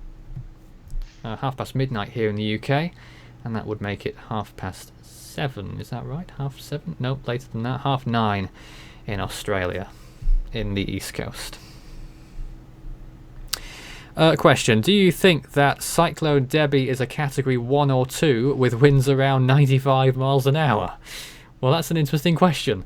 No, we think it's stronger than that. We think it's around, as we've just said, 110 miles per hour, which is strong Category 2 on the Sappho-Simpson scale, just shy of Category 3. We had it at Category 3 until the recent hour that just came through, which had downgraded it just beyond that threshold to Category 2. Still a Stage 4 on the CDPS scale. I know that Devon, the inventor of the CDPS scale, was arguing with me earlier. Not arguing, but pointing out that he reckons it was CDPS Stage 6, I believe, 5 or 6 earlier on. We had it at Stage 5 at one point, I believe, but we put it down to Stage 4 this evening, and it remains Stage 4 right now. The CDPS scale is a new feature that we've been implementing in 2017. It covers all cyclones worldwide. It's a 10-tiered scale, 1 to 10, which distinguishes how severe, how damaging, how much destruction a storm is likely to cause based on several different criteria. One day we're probably going to have a proper discussion about that on a live event, but that's not going to be tonight unless Devon arrives, and maybe he could tell you a bit more about that. But in the meantime, we don't have him here, so I think we'll move on. Nelson. Yep. Oh, well, thank you. As we do move on, I'll go back to that report of the wind speeds from Arley Beach. Those stations, and it's very important that you notice it, the station it took that wind speed from is Hamilton Beach. Right. And it notes 26.9 miles away.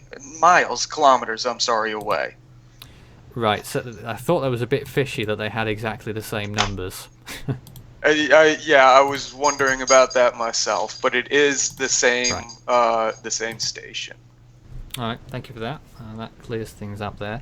So we don't really know how strong the winds are over in Airlie Beach, but they could arguably be stronger than the winds on Hamilton Island. But I'm not sure, because apparently I think one or two people told us here that Hamilton Island is obviously pretty exposed, it being an island, of course, but it also matters where the actual weather station is, of course. For all we know, the weather station might be on top of the control tower at the airport there. But I'm not sure. Maybe someone could tell us.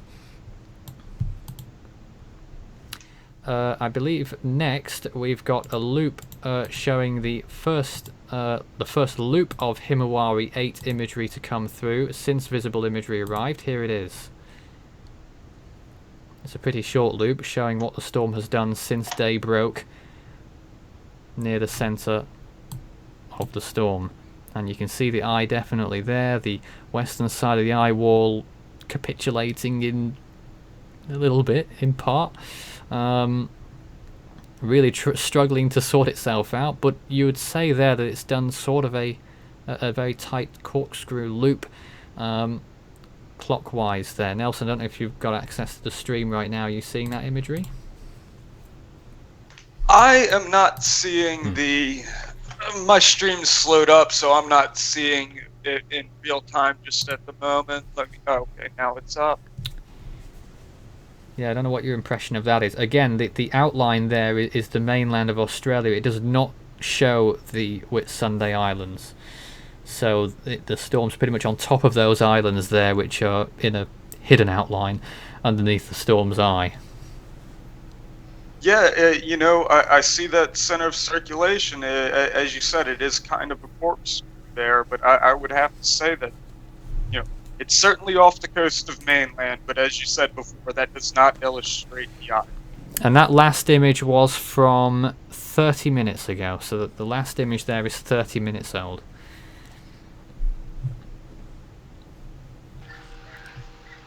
And Early Beach is now being severely impacted on. Yeah. There's a broken fire hydrant being reported by Channel 7 Mackay. The strong winds are really taking place. Palm trees really just about out of the ground. Nathan, Really? I'm sending an image through to you. And my Whilst we wait on computer's that, being oh my a bit goodness, stubborn. no, we've got some breaking news. Hamilton Island has just recorded wind speed sustained of 118 miles per hour, with wind gusts of 145 miles per hour, and a pressure of 967 millibars. So, ramping up It's dropping. in Hamilton Island. Category 3 conditions on the Saffir-Simpson scale right now, Category 4 conditions on the Australian scale being experienced at Hamilton Island, and Category 5 gusts. That's the latest. So is Debbie heading for the high range Cat 4 or 5? Well, that last observation there confirms that it's not a Category 2 on the Saffir-Simpson hurricane wind scale. It's Category 3 still, and could maybe even be slightly stronger than minimal Category 3. And as I was commenting earlier, I had suspicions about the inner eye wall, and is it coming back? I asked Nelson the question, is it coming back? He ignored me. David, what do you think? I think it is. It could be. I was wondering whether it was closing in, but looking at the radar,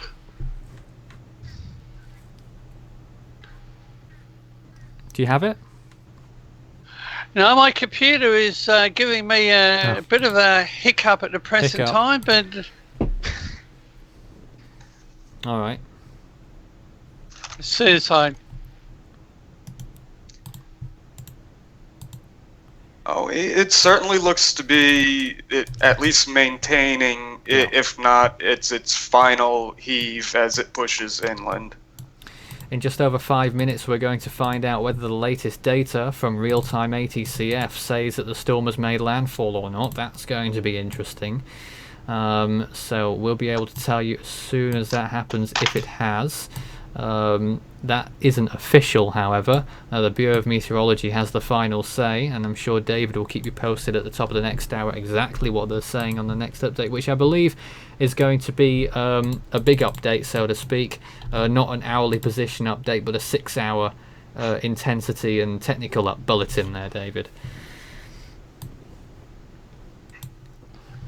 now you got the radar. Oh, one moment. We'll get that up on the screen. Hang tight there. There's the That's radar. all right. Yeah, I'll bring it down to the 256 sleep.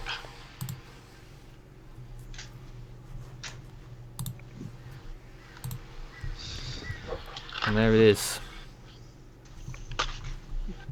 Looking better.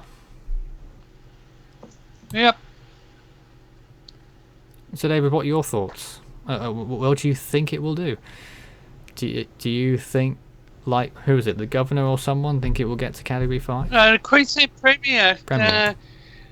The Queensland Premier in her morning brief to the media they would be in the Queensland Government's Emergency Communications Centre here on the north side of Brisbane.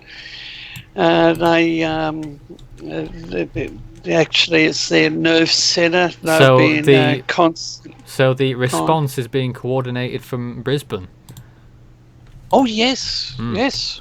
Yeah, the latest infrared imagery is showing that the eye has deepened substantially, and it's probably going to be at least Category 3, obviously backed up by observations, but this could be on the cusp of Category 5 Australian scale, looking at latest imagery, David. Well, the Queensland government would be in regular contact with the Tropical Warning Centre here in Brisbane, and the information that the Bureau would be giving the government would be lending support to a Cat 5 situation, and the government would also be getting information from other weather experts outside the Bureau. So they would have many sources that they would be getting information from, and naturally they would be getting on the ground information. Say a high range Cat 4, which I've been saying for the last few days. So, but the eye, Nathan, as you said, it's still there. It's clearly visible. It's more clearly visible now than before. But wait till you see some of the infrared imagery that's going to be coming out in the next hour. The eye is deepening substantially in the last 30 minutes to an hour,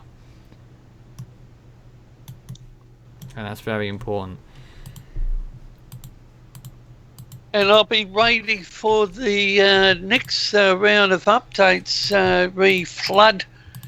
I would be surprised to see the Bureau reissue its severe weather warning.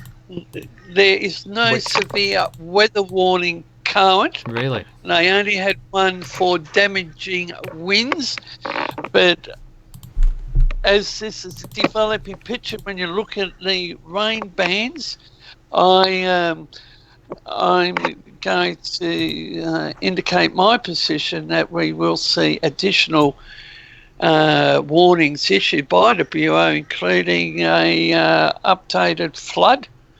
We might and severe weather warning, and we could also see one for coastal region. I'm thinking about the surf. But Nelson, I would be interested if you've got any ship observation reports.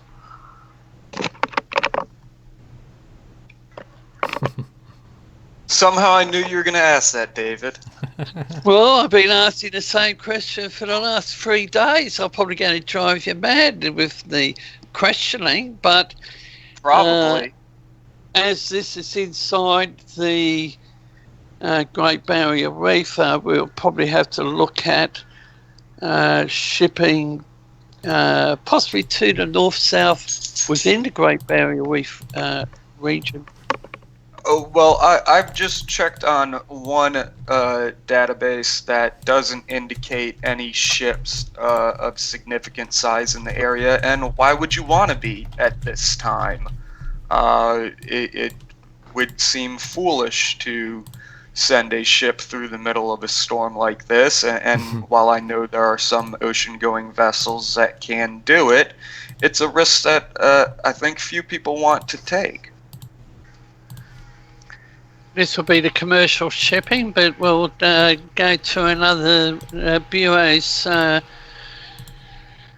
site and see what's happening up on the high seas page, whether there's any ocean wind warnings. It's not so much the high seas anymore, is it? No, it's definitely land and inside the Great Barrier Reef. And how much damage is Debbie going to do to the? Well, that's the big question now, reef. isn't it? Really, all the for the whole land area, the preparations should be complete. The people have done everything they can at this point to prepare for the storm. The evacuations have taken place. People are either hunkering down or sheltered, and we wait for the passage of the storm, and then the cleanup, of course, and we assess how much damage the storm has done, and hopefully Australia keeps its good track record of very few fatalities in storms like these. Yes, and Nathan, getting back to your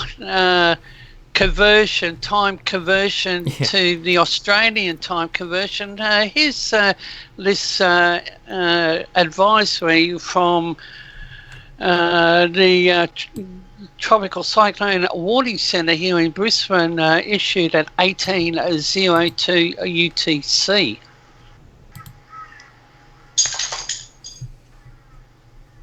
So how many hours ago would that be? Sorry, what was that? I wasn't listening. I know. Honesty there. Concentrating That is on true. We the... do 10 things at once here. Do say that again. Yes. Okay. 18:02 UTC. How many hours ago? That was nearly 7 hours ago. Okay. Now they're reporting central pressure to drop to 946. Yes, I did notice that, and I thought that was interesting. But that was as of just over 6 hours ago. And their location was 19.8 south, 149.2 west southwest at 6 knots, 95 knots maximum speed winds. Central pressure, as we just said, 946. Within 120 nautical miles in the northeast quadrant, within 120 nautical miles southeast quadrant, 100 nautical miles southwest, 100 nautical miles in the northwest quadrant, maximum winds to 95 knots near the centre, winds above 64 knots within 40 nautical miles to centre with phenomenal seas, and winds above 48 knots within 60 nautical miles to centre with high seas and heavy swell. And they are still requesting. Then at 06:00 UTC, today's date, within 40 nautical miles to 20.2 south, 147.8 east, overland, central pressure 967. 967. Where did you get that from? That's what was measured on the island. I forgot the name. Hamilton Island. That's the advisory from the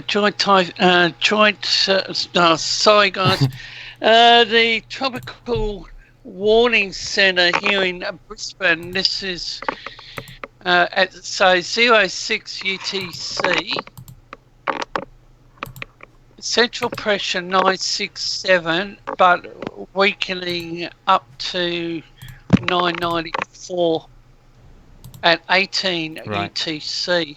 So soon. That's pretty quick weakening. And central pressure, 994, so I'll still say a tropical low. Yeah. Of course, we'll have the latest on Debbie at the start of the next hour. New information is about to arrive.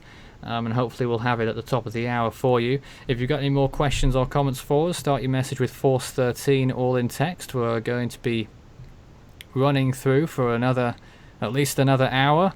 But if we listen to those numbers that we received, David, do you think we'll be having a landfall at the start of the next hour? No. No? No, because the Queensland Premier said midday. Not infallible, so,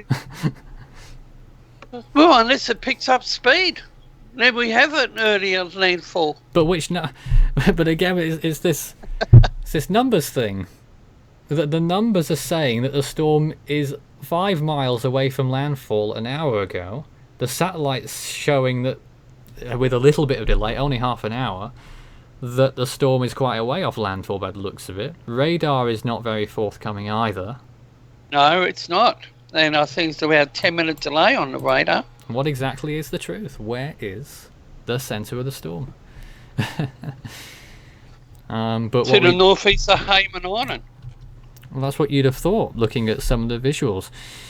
All that we do know is that Hamilton Island recently, if you missed it, received sustained winds of 191 kilometers per hour, 118 miles per hour, gusting to 232 kilometers per hour, 145 miles per hour, with a pressure of 967.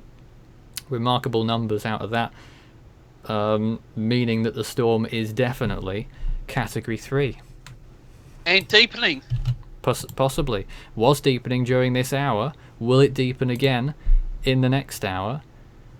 And stay tuned for that answer. Well, I'm sure. But, we're as in the dark as anyone else here as to what the storm's going to do next. But as I mentioned earlier in this broadcast, I do not like hourly updates. From the Bureau of Meteorology. Yep. You didn't quite explain why. Well, it only came about because of the complaining from Campbell Newman, who was Really? a former Premier of Queensland. He really went to town on the Bureau of Meteorology. I think the federal government might have, Campbell might have got the ear of the government, and perhaps a directive was sent down to the Bureau, update every hour. Because of subsequent damage, the lack of reporting on a previous tropical cyclone up there, tropical north central coastal region of Queensland. And Nathan, go Nelson. I've got a quick question for you from the live chat from Stephen Shaw. Does the Bureau classify an official landfall as when the center of the eye crosses the coastline, or is it just the eye itself? Good question. Or the lead edge of the eye Stephen? or the full eye? I think it would have to be the full eye, or once the eye's actually on land. Perhaps it seems to be trendy and fashionable today to these days to do it for the edge of the eye. You can say that the edge of the eye has made landfall, but the centre of the storm, I think maybe people are being a bit lazy because they can't quite. When you look at an eye, you can't quite determine where the exact centre of the eye is, so they just call it a landfall when the edge of the eye moves over land. I think that explains it. Well, I would... Didn't answer the question, though. We don't know. Go ahead. But stay tuned, Stephen. I'll see what information can be obtained. But I remember when I was a teenager, and I remember when I actually... One of these stories. Drove I'm around sorry, the everybody. I'm apologizing in the chat. But you don't know what I'm going to say, do you? Oh, I have a Anyway. feeling Do you'll hurry. Yeah, we're about to hit Yes, the I hour. know. David. You're about to cut me off. Yes. I'll I'll have to get you to do it on the other side. Come on. I have driven around the local area in the eye. Then I drove. Then after it passed, I went back out, and it was sort of damaged. But that's only once in my lifetime. All right. Well, thanks for that, and we'll be back with more coverage on Cyclone Debbie at the top of the hour. Stay tuned. This is Force 13 Live. More news to come.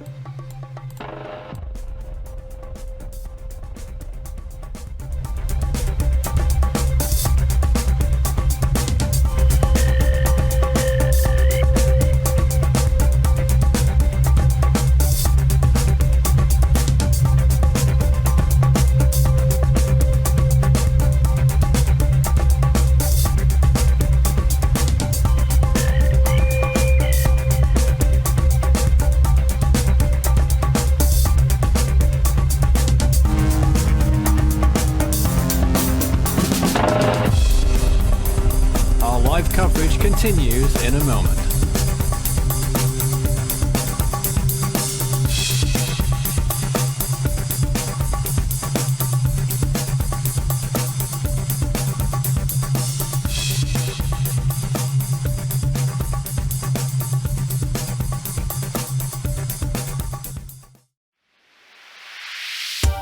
You can follow Force 13's outlets, the website force13.com, at your service at any time with the latest storm updates. You can also find us on YouTube if you're not watching us there already, and subscribe if you've not done so. You can also find us on Facebook, search Force 13 all in text, and it's at Force 13 on Twitter if you'd like to get in touch on those mediums. You can also add Fool 13 on Skype and add extension 9094 on Discord for tropical weather chat.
Watching Force 13's live streaming service.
To another hour of coverage on Cyclone Debbie. You saw the news just there. Unofficially, the storm has made landfall according to the latest figures.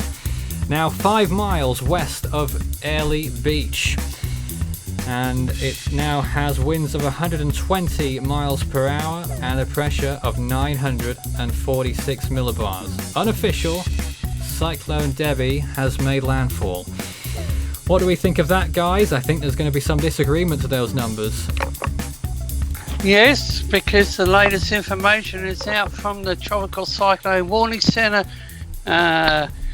Nathan, what was her direction? West-southwest, I believe. Let me just verify that it still is.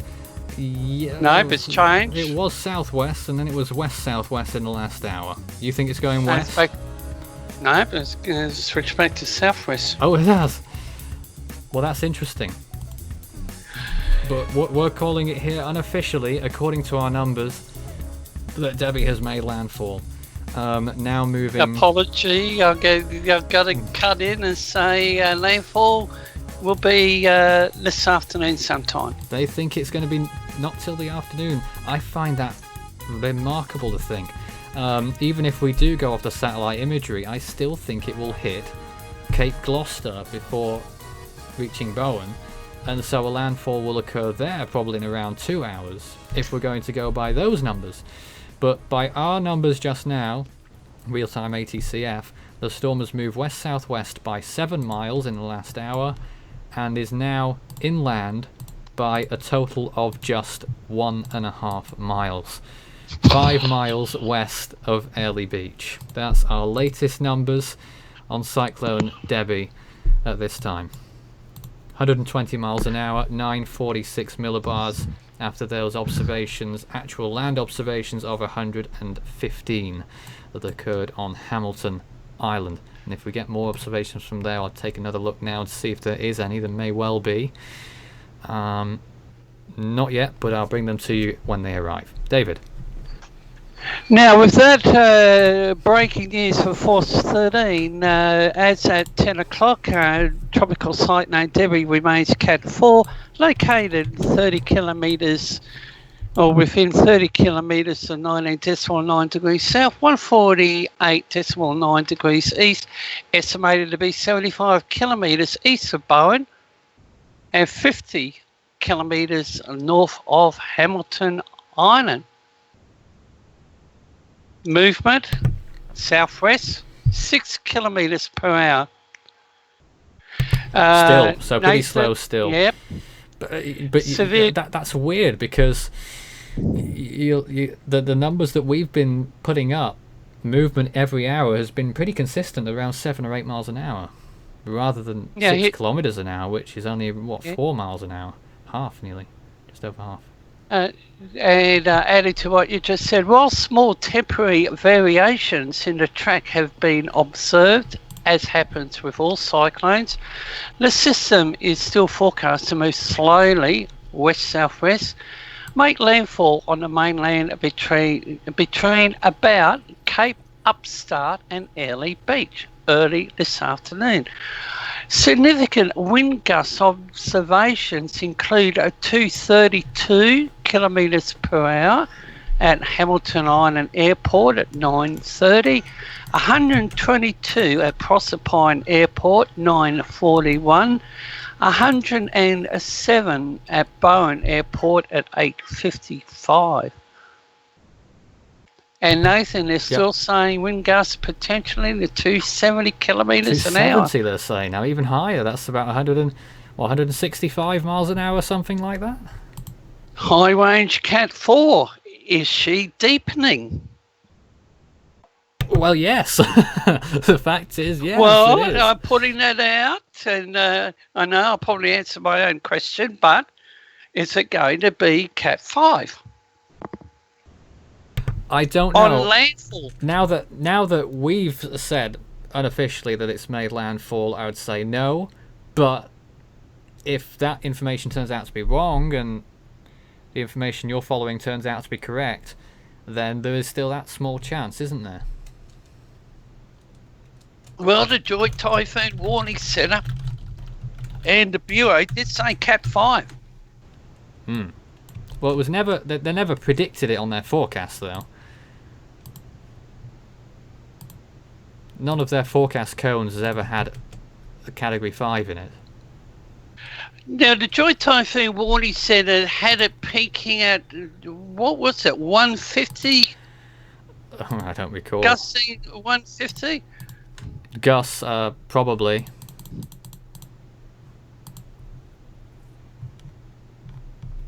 Yeah, something to that effect. Okay, let's see. Questions. First question of the hour. What is the chance of Invest 90L developing? And if it does, how strong will it be? Nelson, we've not heard from you on this topic yet, so what do you think? If he's here. I think we might have to come back to that. The Bureau's marine wind warning will be updated at 10 to 4 this afternoon local time. The flood warning information hasn't changed. Flood watch will be updated midday local time. and I think we'll see that one amended.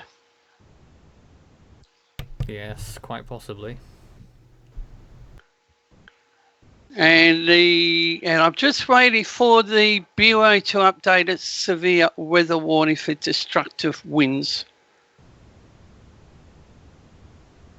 And I think we might see that being amended.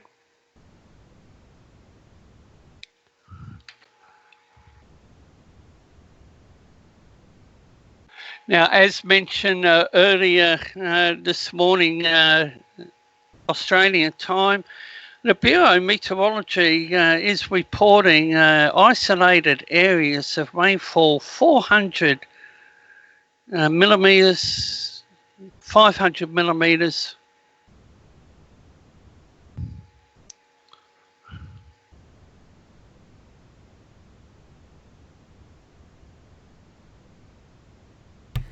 Yes, indeed. Well, we saw your tweet deck there. Anything going on right now on the ground?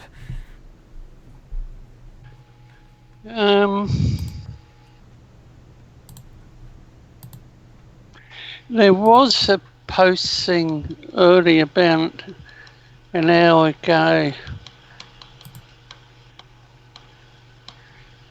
I'll have to come back to that, but it's the flow of information is really slow. Nathan, I got the impression of that. Apology, but we have the major TV networks. They've got reporters all over the place. Yeah,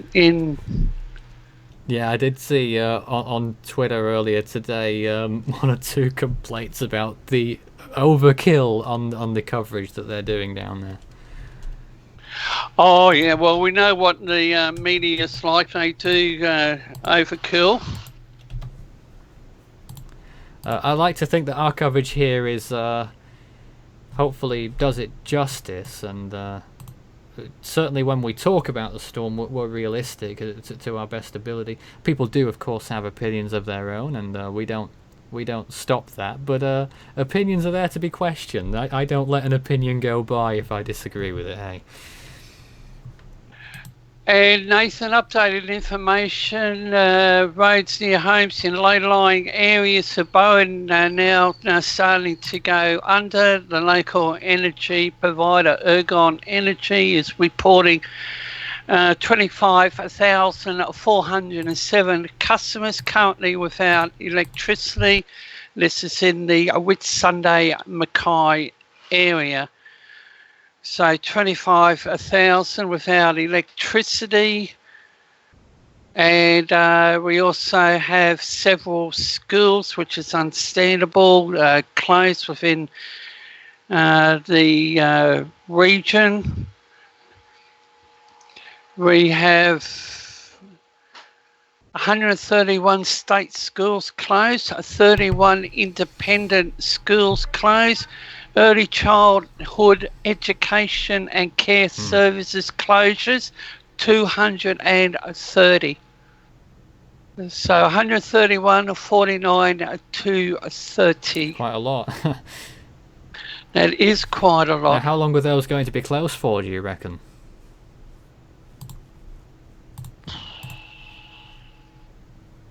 Couple of days.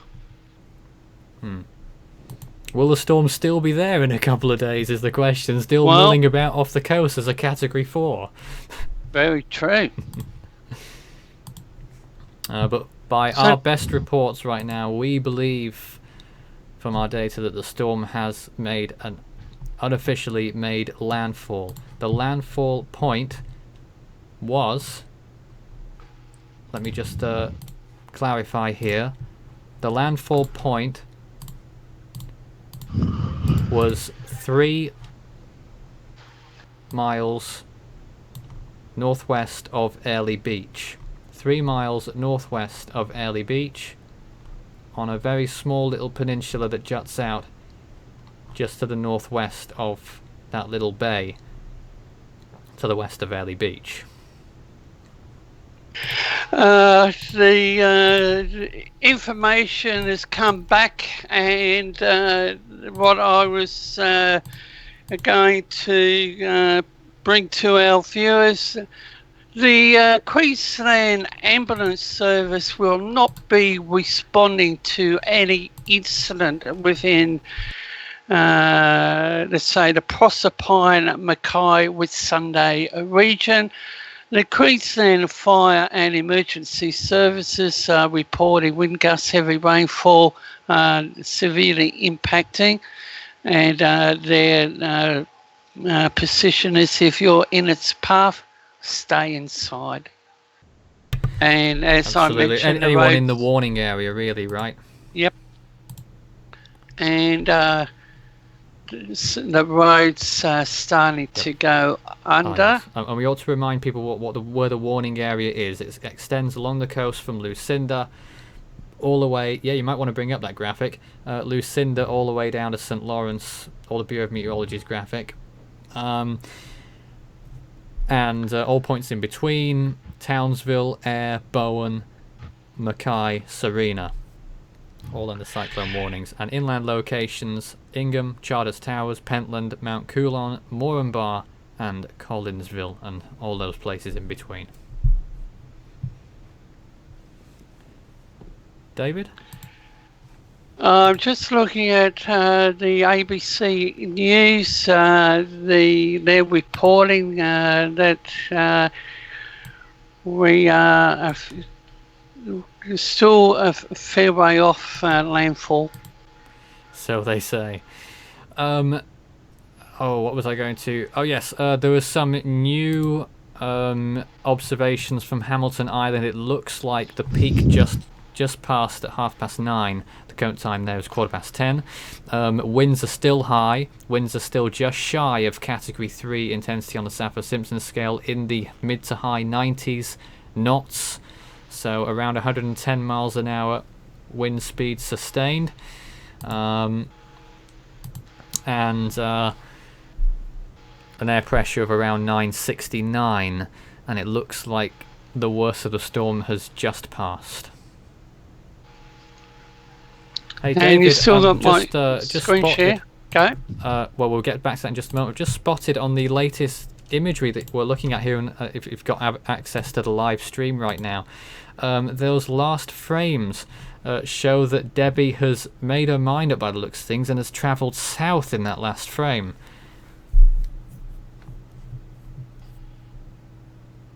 You might want to take a look at that. I've got it on the screen now, Nathan, and she's still maintaining that eye. Yes.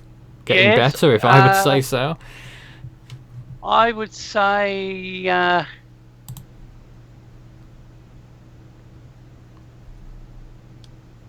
well, it appears that she is stationary, but would I be right to say southeast or south-southeast? No, I don't think there's an east element in that. I think it's due south, David, in that last frame, looking at satellite, but it's misleading. It is misleading. And that image just... Southwest, Nathan. The southwest. Yeah, but those latest images tell me that it might not be such a crazy submission that the storm has made landfall. It might not be so crazy. We might find out that the storm has made landfall an hour ahead of an hour behind the fact.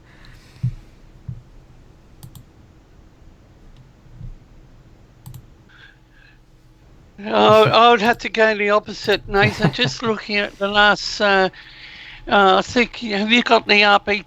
Is it the RBG or the RB top one?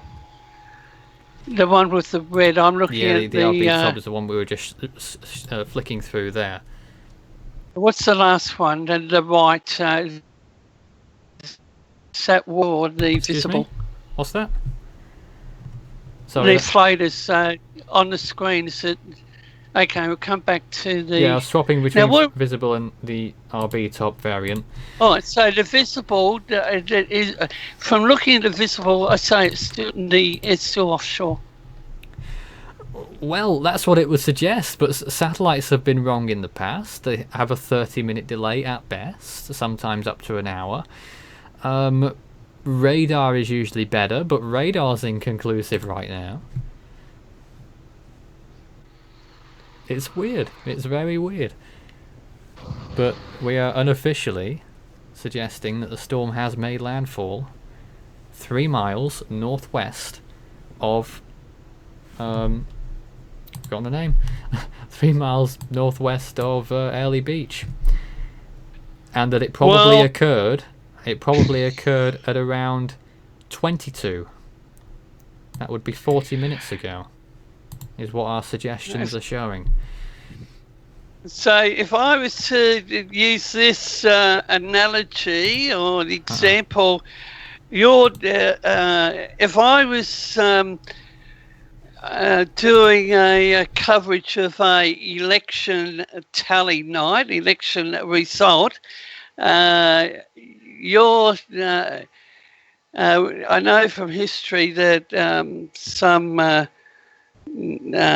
political commentators have called the election, and you're calling that Debbie has made land, even though that's what the data's telling me right now, and that's what we've gone with here at the top of the hour. That's scientific. In terms of actual on the ground, what's going on, it doesn't really mean that much.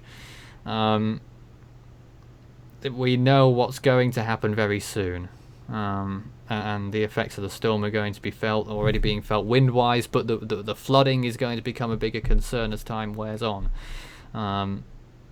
especially when the storm is stalling like this. That area around Airlie Beach is going to have a terrible ride right now, you'd expect. Well, Nathan, the weatherzone.com.au, which is a part of the Fairfax media group, they've got this news item at 10:36. The Bureau warns Cyclone Debbie hours from making landfall. Yeah, but I think we should get off making that as significant as it is. Really, landfall or no landfall, this storm is still going to be a big issue, and yes, the general movement is still, overall, you look at the last 6 hours, it's still, all in all, southwest, isn't it? There's some radar. Yes, this is the weatherzone.com.au. A different... Look, they still source all the information from the Bureau, but this is the weather zone. And you can see the lightning to the northeast. Yep. So and you can see Rockhampton. Could you possibly zoom in on that? Alright, just give me a minute. I think I can... No, that went the opposite. Alright, we'll go back. I'm not seeing... I'm seeing lightning is occurring offshore, none of it onshore. But then maybe lightning detectors aren't so good down there, aren't so good onshore when there's a storm in the way, perhaps. I'm not sure. But you can certainly see all that lightning on the northeast and leading edge of the storm there on the opposing side. Quite a lot of them too, it would appear. If you've got any questions for us whilst we're here, I can see that Devon is taking a lot of questions. He was the inventor of the CDPS scale. It's a stage 5 on the CDPS scale as of midnight UTC, the last update, unless Devon disagrees. And I'm sure he'll be answering your questions. Start your message with Force 13 all in text. It'll light up for me and I'll be able to pick them out. So, just a comment there, the city of Rockhampton reporting severe road ponding. David, is that no surprise to you? That'll be ponding, I'd say that would be surface water, and as Yes. I mentioned a few minutes ago, the roads are starting to go under. within the next hour or two, I'll have a look at the various local government sites and see what roads are currently under. Nelson, I believe you're back with us, are you? Just saw his icon briefly, but it appears not. Hopefully we'll get Nelson back at some point. So you look at that radar there again, David. Radar can... Is it really true that satellite and radar are both misleading us? Or are they correct? Have they been correct all along and the storm still hasn't made landfall? So there's the time to stamp. Right, but you look at that image right now. Go back up there. Take a look at that image. And you could almost make an argument that it might be just about to make landfall at Hayman Island, pretty much in the epicenter there again. Possible landfall. But we're of course imagery talking... is... We're of course talking about landfall on the mainland, of course, and that's what you say will be not for another... How long now? 3-4 hours. I'm just wondering how far off the mainland is Hayman Island. I think it's about 25 miles. Well, maybe not. Hold on. I'll get the number for you. 15 miles offshore.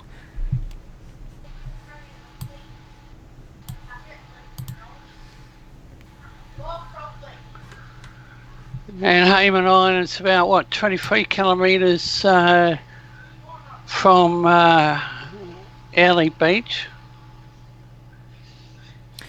And Stephen says that your radar shot has the eye moving directly towards Early Beach. And, well, it seems like we're watching 1 hour minus here to what this data has been telling me, that the storm has made landfall near Early Beach.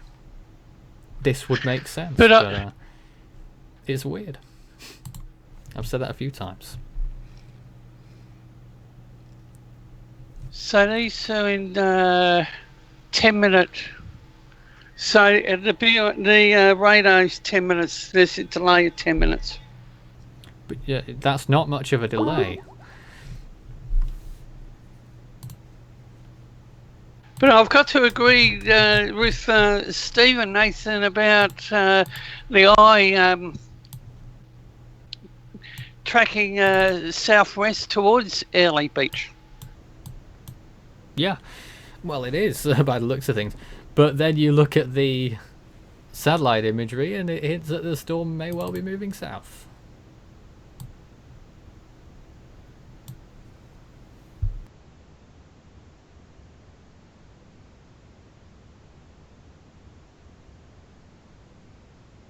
Now, what are we looking at here?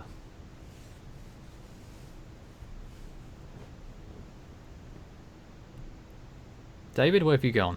Have you turned your microphone off? Apologies. Yes, he has. Apologies. We're in 850. It's at 850 MB.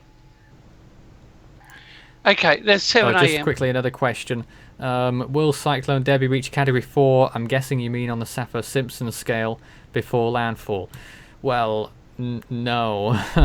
I don't think so. It is a 4 on the Australian scale. It could get to 5 on the Australian scale.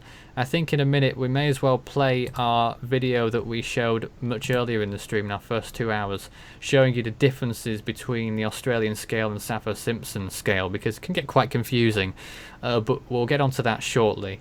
But David, tell us about this.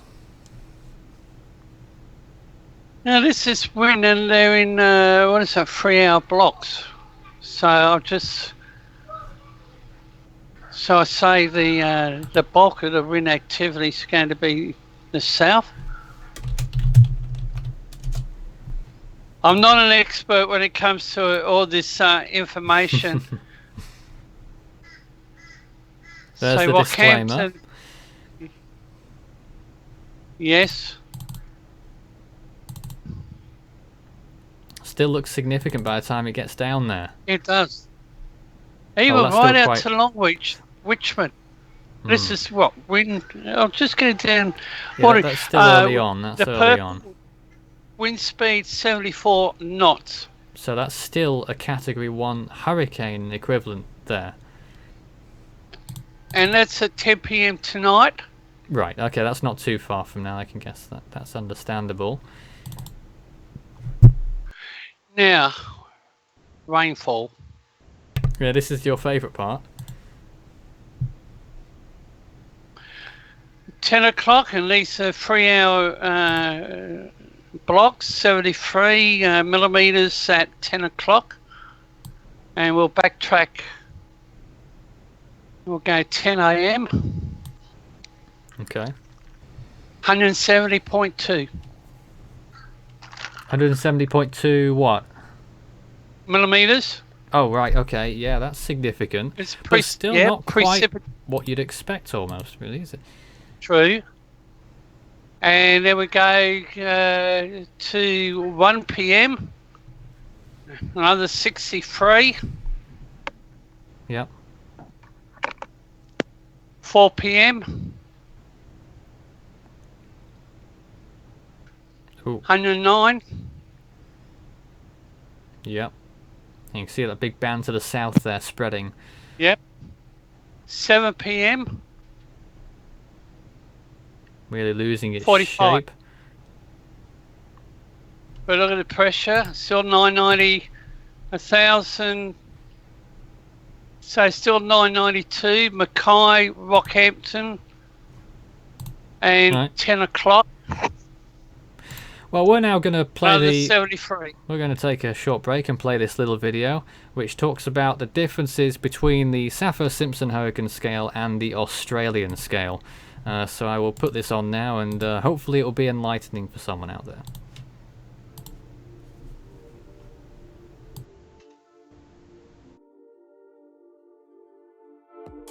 The Saffir-Simpson hurricane wind scale has been in use for decades, but of course it's not the only scale out there. An Australian would tell you they have their own scale, of course, the Australian cyclone scale, and we'll be telling you what the difference is between the two.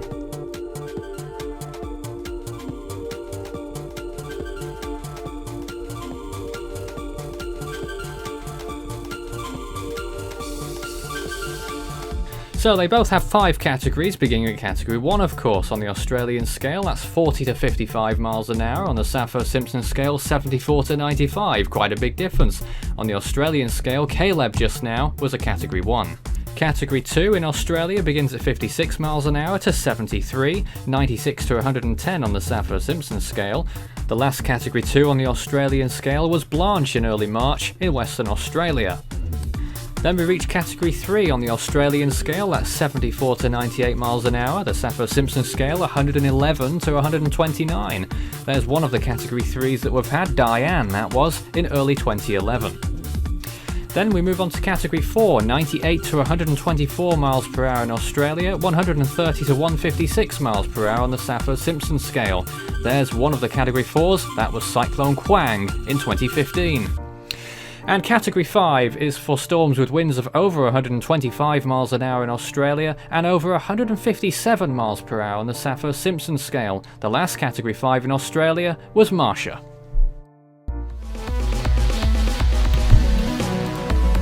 Yes, that was a whistle-stop tour through the 2 scales and how different they really are. They are quite different indeed. Okay, so Cyclone Debbie. We believe it's made landfall. That's unofficial. As a category 4 storm on the Australian scale, winds 120 miles an hour, pressure 946 millibars. In a southwesterly direction, we believe that it made landfall at around 22 the last hour, so at 11:40 p.m. UTC, March 27th, which would be 9:40 a.m. local time. We believe was when the storm made landfall, 3 miles northwest of Airlie Beach. That's unofficial. The officials haven't yet declared anything like that, but it doesn't really matter so much. It's just a pretty symbolic moment when a storm makes landfall. It doesn't really mean much in terms of what the storm can do damage-wise, but the fact that the storm is delaying, it's stalling, it's taking a while, is not going to be good news for anyone.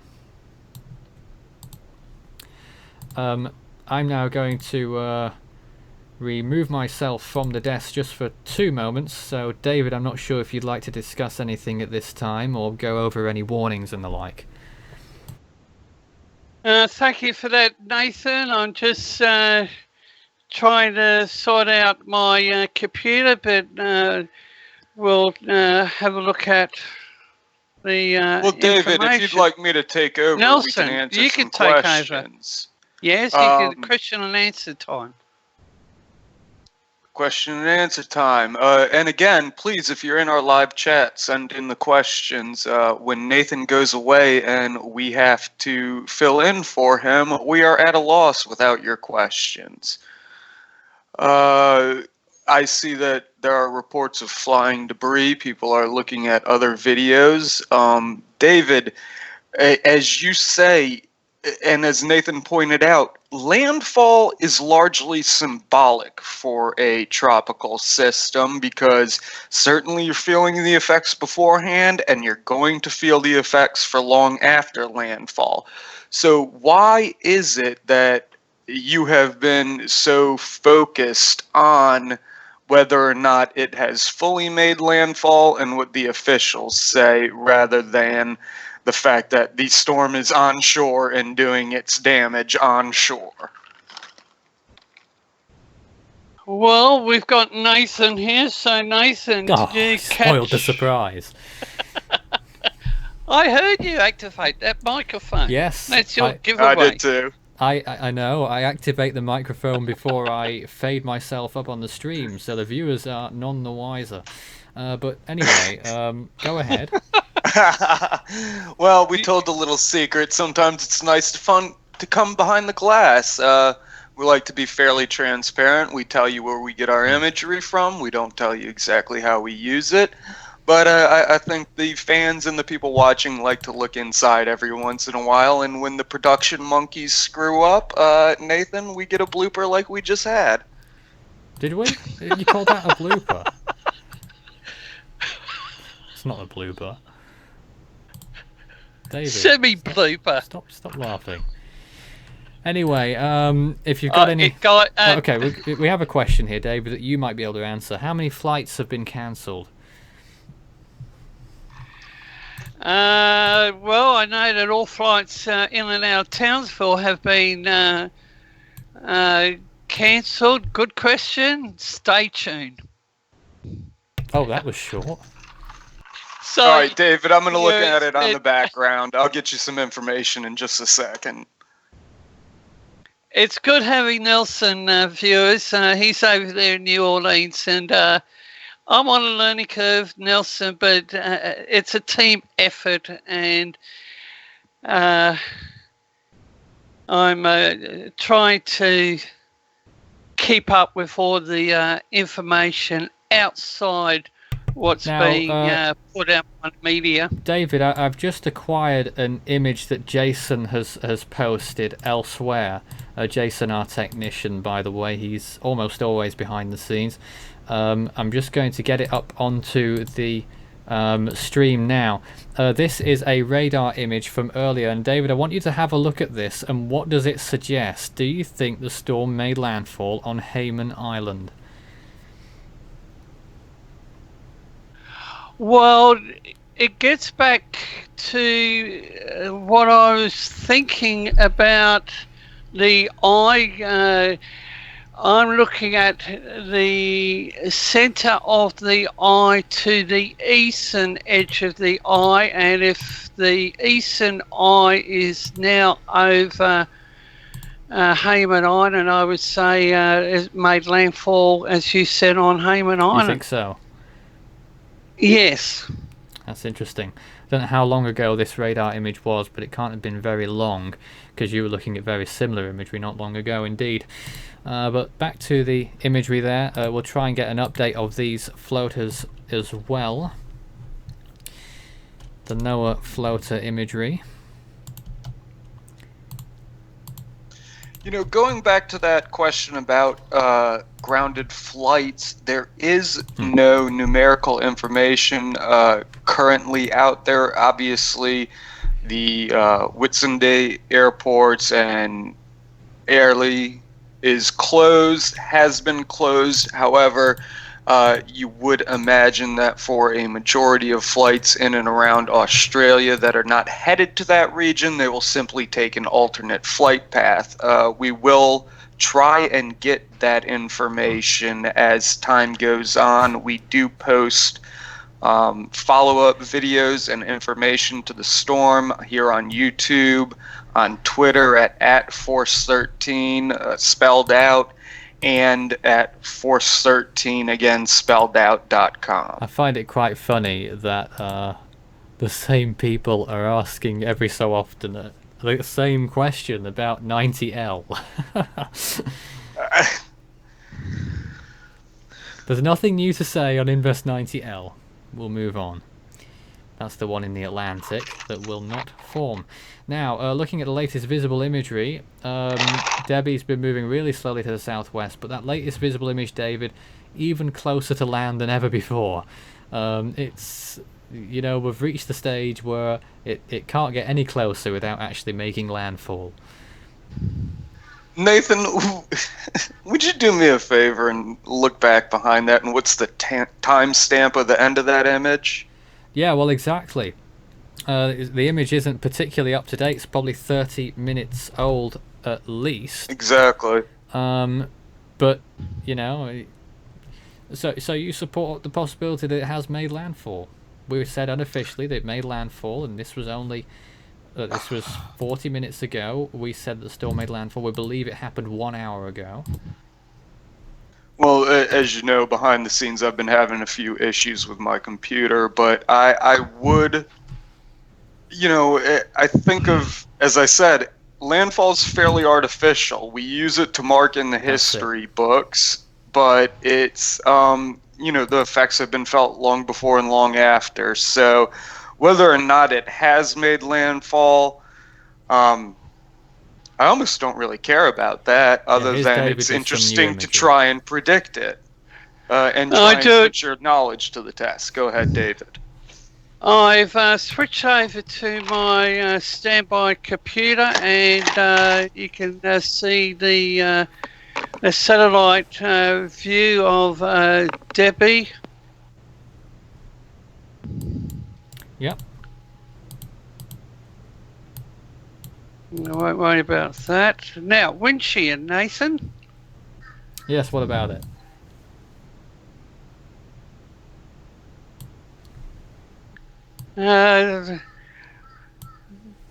High wind shear values 30 knots to the south. Way but to the when south, you look over at the storm wind shear is near nil. It has been since it formed. Yes. That's probably why it's doing as well as it is as late as now.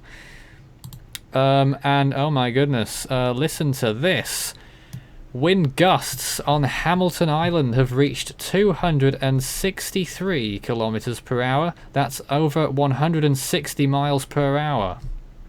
Wind gusts of Category 5 on the Saffir-Simpson scale have been recorded on Hamilton Island just now, with sustained winds of 99 knots, not as high as earlier, just short, 1 knot short of Category 3 on the Saffir-Simpson scale, and a new low pressure of 965.7.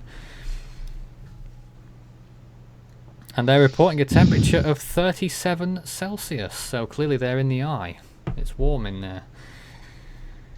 this is Hamilton Island, Yes. correct? All right. There are the numbers there now on your screen, on David's screen. And it's beautifully 996.3, 99 gusting 142, so it is deepening.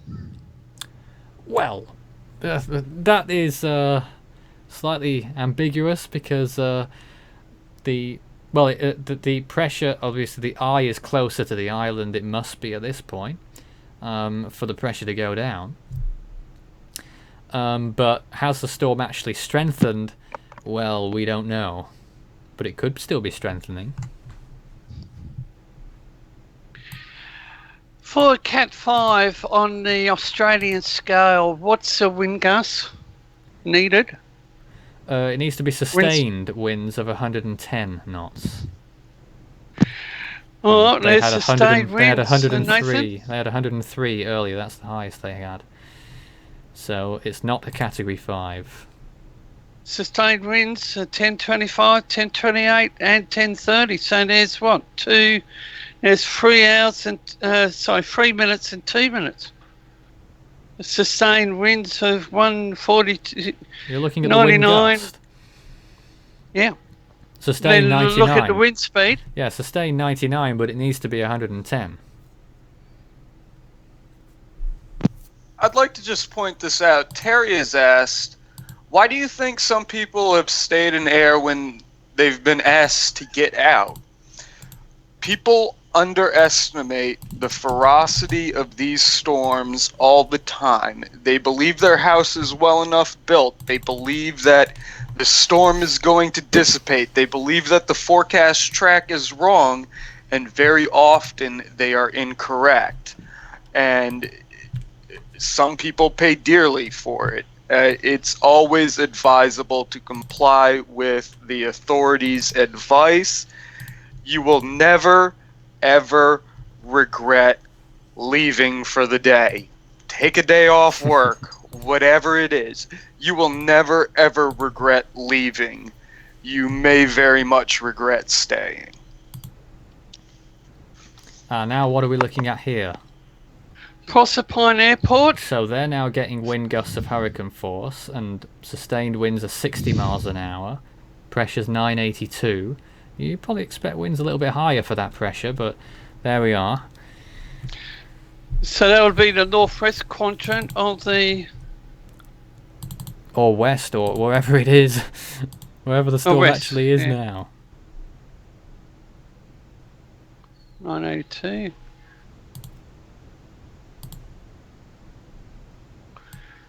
Now that's the 256. We'll come back down to the 128 loop.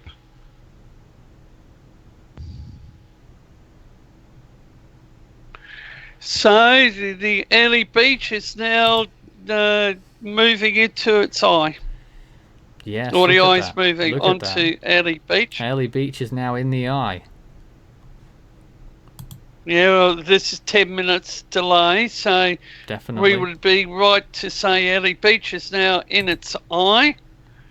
That's what I just said. Yeah, I'm sorry. And Hamilton Island. Are the Hayman authorities Island. still right that landfall's in a couple hours yet? 15 minutes time, we'll have the answer to Nelson's question. But the unofficial data that we were given is that it may have already made landfall. Unofficial. And we'll wait to Miss see Snyder. what the position update is at the start of the next hour. Miss Night Owl has commented on the chat. Some folks might stay because there's no provision for pets. They stay to keep their pets safe. Well, I would recommend to you that just as you should for people in terms of medicine provisions, you should have provisions for your pets, including evacuation provisions. Whether you have to leave them with a friend or somebody else, do not, we love our pets, but do not stay for the animal, because animals show through instinct time after time that they flee things like this. So you've got to make a provision for your pets if there's that consideration. And obviously large animals are a different issue, horses, cattle, things like that, but then you have to make alternate provisions.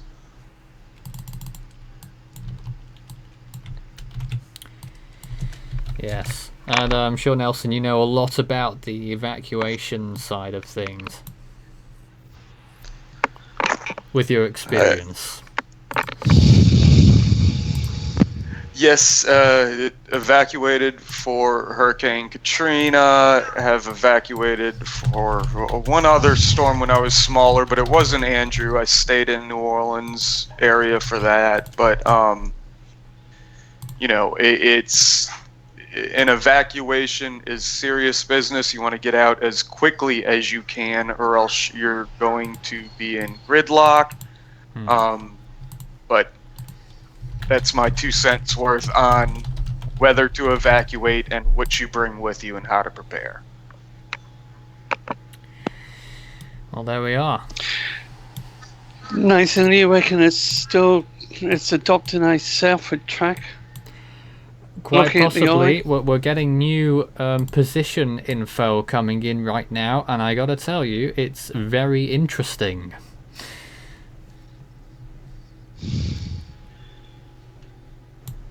Very interesting. Is the low-level center of circulation to the southeast of where the radar eye is, or something?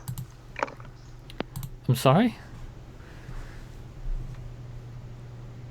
By the way, ATCF says that Caleb is still a TD, tropical depression. No, my question was based on the new positioning data. Are we right or wrong? And is the true low-level center a little bit to the south of the eye where some of the positional indications have been?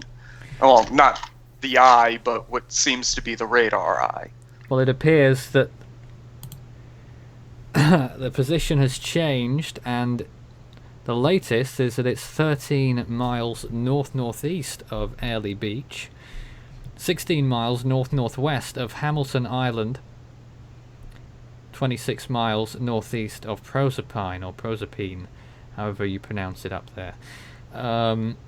Which means that it's either undone its landfall or it's never made landfall and is now on the right-hand side of Airlie Beach as opposed to the left-hand side as it was previously, and is now pretty much on top of Hook Island, actually only 1 mile off the coast of Hook Island and very close to Hamilton Island.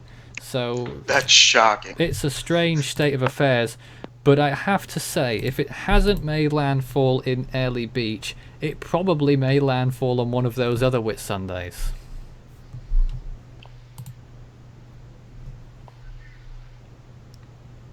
I'm not sure if David agrees with me on that, but well, we sort of did agree, didn't we, that it probably made landfall on Hayman Island the last hour. Have a look at this track. It's one of 4. All right, what's this? Forecast from the NavGem and the GFS.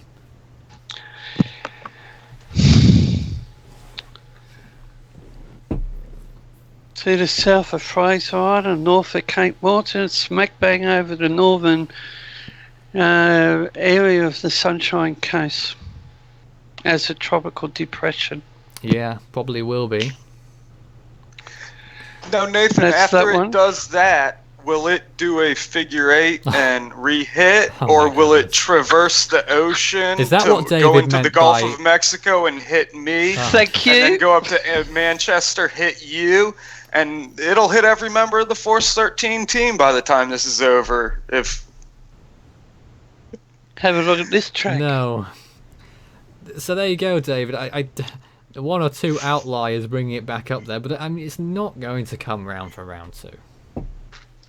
It's going to steam down there towards New Zealand, either stall in the Coral Sea or go all the way to New Zealand's South Island there. It's going to track down towards me. It's a tropical low, deep rain depression. David, when you first mentioned that at about, probably about 2 hours and 15 minutes ago, I was in my car driving home from work, and I became furious. I wanted to just break out the cell phone and start typing into the chat when you said that. But I had to take safety into consideration and keep the phone down. You wouldn't be allowed on a broadcast. Yeah, I wouldn't be the one disallowing you. Well, so that's the second model. And that's the one I'm which actually... model's this? That's a GEFS. Okay. Now, come back to the next one.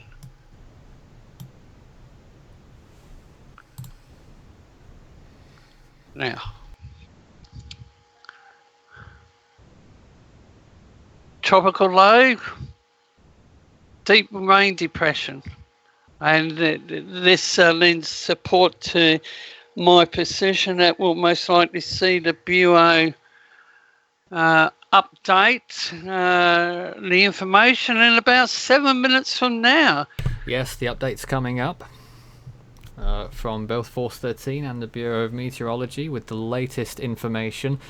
Apart from that position, I don't think the intensity has changed, and it's still shy of Category 5 status on the Australian scale. Some questions. Are there erosion problems near the coast, or will there be, I guess? Yes, the Mackay region, actually the area should now be on high tide. Yes, that's correct. It's not good. And very quickly, we are all awaiting what damage, if any, this may do to the Great Barrier Reef that it crossed over. Well, only a small part of it. Apparently police in Gladstone report they have rescued a poodle trapped in a storm drain. According to one of our posters here. But for our viewers, Queensland Emergency Services, especially the fire rescue people, they do rescue animals from stormwater drains. They also rescue horses that are stuck in dams, mud. And it does take place, and it's more common than what the public get to hear. Okay, I'm sure you've got a lot of experience of that, David. Well, concerning my Twitter operation, there's a lot of information that I cite that doesn't even get a public viewing. I didn't see that one coming, did you? And unfortunately for our viewers, there is a deliberate campaign to deny, I'm not being political, deny vital information when it comes to the public safety. The Queensland government is shutting down the ability to listen into their emergency channels. They've moved over to digitally encrypted. A lot of services are doing that, though, aren't they? The world over. Well, America, you can listen into various emergency services over there. America's probably the most unrestricted, isn't it, Nelson? It's certainly not too difficult to listen into. I remember being in... You were what? Oh, I think we've lost Nelson there. Now, Nathan, if you still got the screen share up, I'm looking at if the you don't total mind, we'll do this at the start of the next hour, David, right. And we'll bring more news on Debbie as, well, this saga continues. Has it made landfall? Hasn't it made landfall? Hopefully, we'll have an answer at the top of the hour. Coming up next, more on Debbie. Stay tuned.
continues in a moment.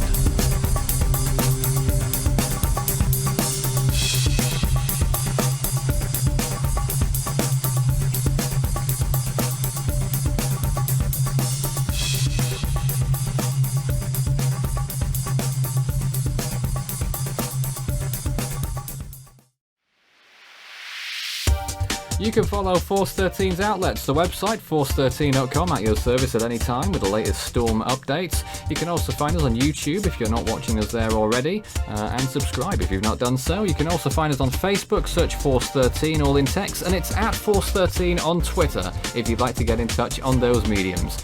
You can also add Fool 13 on Skype and add extension 9094 on Discord for tropical weather chat.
You're watching Force 13's live streaming service.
This is our 8th hour of coverage on Cyclone Debbie, 1 o'clock UTC. My name is Nathan Foy. I'm joined by the Skype team. We'll hear from them shortly.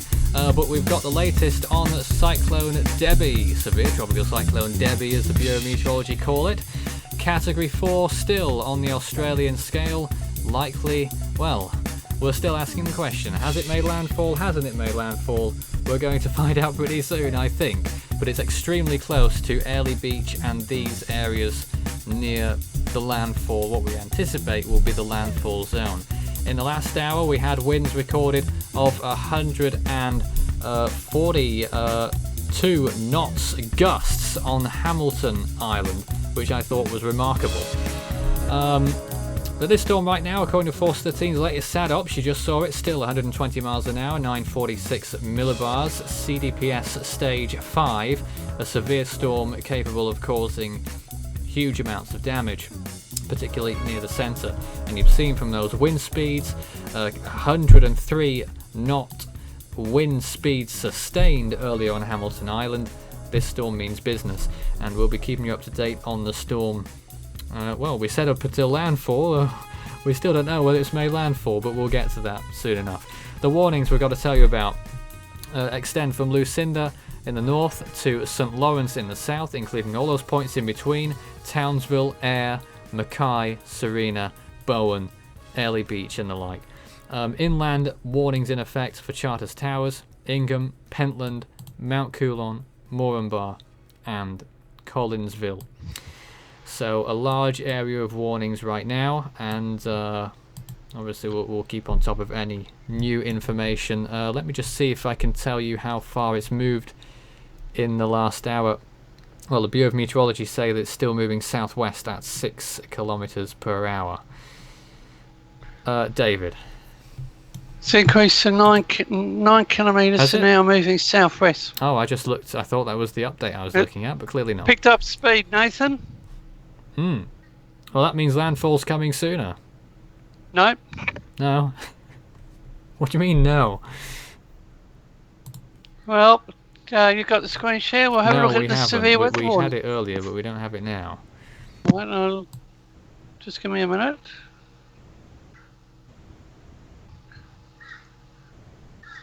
Okay, tell me if you got it now.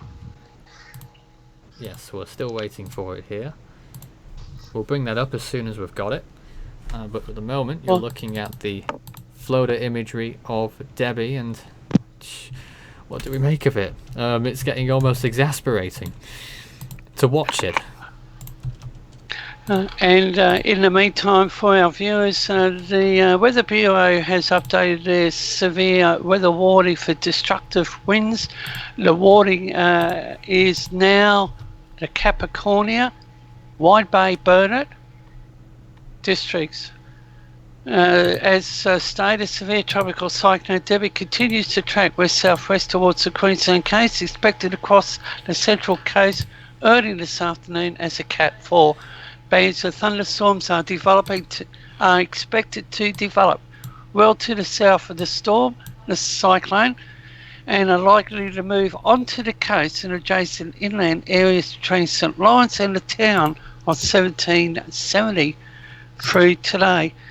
These thunderstorms may produce localised heavy areas of destructive winds, gusts in excess of 125 kilometres an hour within the warning zone. Locations which may be affected include Gladstone, Rockhampton, Yeppoon, Marlborough, St Lawrence and the town of 1770. So the warning area creeps further south. Nelson, someone was asking about the tornado situation. I don't suppose you've got any news on that at all in the United States? Unfortunately, I do not. I will take a look at it. I just want to make some observations about the 1 hourly rainfalls from the Bureau of Meteorology. The Bureau pump station has received 12 millimeters. The Ida Creek area has received 13 millimeters. Clark Range 2, 14 millimeters. These are just in the last hour. Right. Hamilton Island, 12 millimeters of rain. As for the tornado situation, I will take a look at it. I'm going to have you, Carrie, talking for a while while I dive into it. Some issues there. Lots of trees down in particular areas of Tennessee, even in Louisiana, actually. One or two locations. Nelson State, of course, and Kentucky. Quite a few trees and power lines are down in mainly Tennessee and Kentucky and Alabama. One tornado report confirmed so far. That was some hours ago in Madison County, Tennessee. But we're not going to be covering that too much this morning, as the storm, as Cyclone Debbie is our main feature, and is, it's making landfall. It's in the act of making landfall. Whether it's done it or not is, well, ultimately, as Nelson says, quite often it's a bit of a moot point. But the effects are, of course, being felt. All right, Nathan, just very quickly, along the I-49 corridor, I'm sorry, not I-49, I-20 corridor in Mississippi, northern Alabama, northwestern Georgia, Central Tennessee and Western Kentucky are all under severe thunderstorm warnings. Or severe thunderstorm, well, they're all under severe thunderstorm watches. I'm sorry. There are a few severe thunderstorm warnings issued for counties in Mississippi, eastern Alabama, southern Tennessee, and one in eastern Kentucky. Please refer to the NWS for warnings on that because I will not be tracking them. But that is the current situation in the U.S. Southeast. David, how about that screen share you were trying to get up for us? Okay, I'll just switch computers, and you should have the radar on the screen. Not yet. Not yet. Apology. So we'll have to go back out, and here it comes. Hopefully. I'm not sure it's working so well, David. It's not coming up here. You haven't got it. No. If you've got any questions for us in this hour, by the way, do start your message with Force 13, all in text. If you'd like to get in touch, if any questions you have, any comments about the storm, what you think it's going to do next, anything to report on the ground if you're in the area. We know that there's quite a few people watching us there, and we hope everything's going okay so far. And David, of course, watching from a little bit further afield in southern Queensland, I think it's fair to say. Yes, just north down of here in Brisbane. Brisbane. And watching the effects of Debbie coming down towards my location, down to 1770. That's only about 3.5 hours drive to my north. And I'd like to mention something, Nathan, briefly before you go ahead, David. I'm looking at the Hamilton Island observations, and they, it seems that they have dropped from their peak gusts of 142 knots and around 98 to 100 knots down to 94 knots and 115 knots with gusts. However, the pressure has recently it reached a low, dropped didn't it? from its peak. Or 961.6 at one point there. Yes, 961.6, but it's interesting how the pressure has risen, yet the wind. Well, if you look at the gust, on the highest gust you have 968.1, and it's 964.5 now with lower gusts. So this is quite enigmatic. Well, the strongest part of the eye wall isn't necessarily in the deepest part of the storm now, is it? Very true. But I'm sure that there'll be some sort of explanation for that if only we had satellite imagery that had a 1 meter resolution or something. One day, when we're old men, Nathan. I'm not sure what is the resolution like now. I know that we've always had 1 kilometer resolution quite often. I'm not sure what Himawari 8 does, but that's a technical issue. The storm is pretty much well, David, I don't suppose have you tried the screen share now that you've returned on? We need to see radar if we can, don't we? I'm trying the screen share. Have you got it? No. Nelson, you got it. Let me take a look, David. And Nathan, just to answer, David, I do have your screen share if you are showing the Mackay radar. You might want to zoom it out a little bit if that's where it is. But Nathan, to answer your question, the Himawari floaters that are on this are half a kilometer in resolution. Right, I thought it would be something like that. So not bad. Okay, excellent. Well, we'll try and get those technical problems with the screen share sorted out. I don't know whose problem exactly that is, but never mind. But we've still got the storm visual there that you can see on the satellite loop.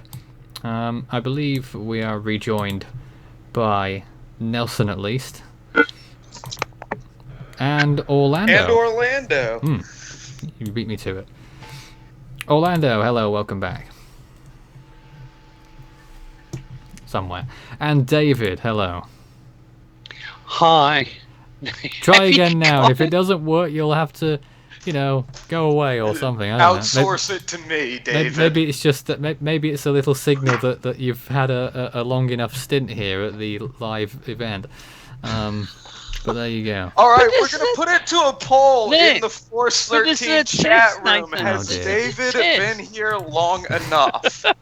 I am looking at the Force 13 chat room right now. Right, Nelson, quiet. It works. Thank you. David, go ahead. But this is a test. Okay, now this is the latest Mackay radar through the Bureau of Meteorology. And you can definitely see where the bulk of the activity is. It's to the south, and as I mentioned, the bulk of the activity is now tracking south towards the town of 1770. So, which is Bundaberg, Sandy Cape, Nelson, Fraser Island. Is it going to make a curve? Between to the southeast of Mackay to the northern tip of Fraser Island, which is Sandy Cape, as a tropical low. So you can definitely see the rain bands and the severe weather warning. Bands of thunderstorms are expected to develop well to the south of the cyclone, right down to the town of 1770. Destructive wind gusts in excess of 125 kilometres an hour. So, Nathan, Debbie, the wind field is tracking south. Would I be correct to put it that way? Well, it would appear so now, wouldn't it? So, Gladstone, Rockhampton, Yeppoon, Marlborough, St Lawrence, town of 1770. However, the severe weather warning has been cancelled in the Central Coast and Whitsunday districts. Why? Wait, what? I don't even know whether severe weather... There was not a severe weather warning for the issued for the Central Coast. I don't understand the difference here. They're under cyclone warnings. Yes, well, this is one of my concerns. You can access one bit of information in the Bureau. You can access another bit of information from the Bureau. You look at both bits, conflict, discrepancy. David, I heard you try to play devil's advocate earlier, but I'm better at it than you are. Well, you've got the mic. So I will question about that. Is it possible that the cyclone advisory as defined by the Bureau is just, okay, cyclonic conditions could come up in your area, but as they chart the rain bands and the actual position, then modify the severe weather warnings? Because it does seem incongruous, like Nathan said. But the only explanation I could think is put everybody under the cyclone warning, and then if there's a severe storm system moving their way, change the warning to be more immediate. The severe weather warning would most likely be separate to the operation of the Tropical Cyclone Warning Centre. I do know that there are resourcing issues. I do know from direct communication with the Bureau that the Queensland operation is shared with the staff in the Melbourne office. But what I find annoying is, as I just said, a discrepancy in information. So the severe weather warning would most likely fall outside the, as I said, the Cyclone Warning Centre. So the severe weather warning is indicating what is to come on the radar. So it is confusing. And I'll just see if the flood watch has been updated. Yes, it has been. No, it hasn't been updated. Another half an hour. Cyclone headlines: Cyclone Debbie lashes with Sunday Islands, culling power. High winds and heavy rainfall batters we saw on the Great Barrier Reef, with some damage reported. Authorities, Nathan, warned it could reach Cat 5 by the time it makes landfall, around 1400 hours, or That's 03 GMT. 2 hours. Still another 2 hours, they say. Oh, sure. We're getting reports of roofs starting to lift, including at some of our facilities in the Whitsunday. Queensland Police Commissioner, Deputy Police Commissioner, told the Australian Broadcasting Television. Right.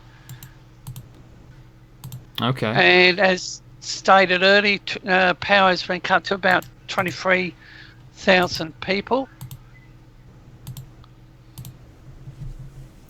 And there's David, another... who provides the power? I'm sorry, Nathan. Ergon, Orgon, Ergon Energy. There's a wide shot of what Debbie is doing right now in relation to the whole of Australia. David, if you want to take a look at the streaming page and look at it from a distance as it is, you can see the whole extent of the storm, and you're right about its southern bands and its huge influence that it has, and it will reach you before the end of the day. Well, Nathan, whilst we will not get the TC, and I have said this within the team, that my area is at least 20, 30, 40 years away from since we've had a major cyclone. The only one that we had was Oswald, but that was just a deep tropical depression. But we are way overdue for a system south of Fraser Island. And I believe we have another still image that's been provided to us by our technical wizard over there, Jason. There it is. A close-up of the storm's eye. And it looks rather curious towards the southwestern side of that eye. Is it open? It looks to me as though it is. And if you can see that, if you're looking at the stream right now, anyone in this call, but looks rather like the southwestern side of the eye has been warped away.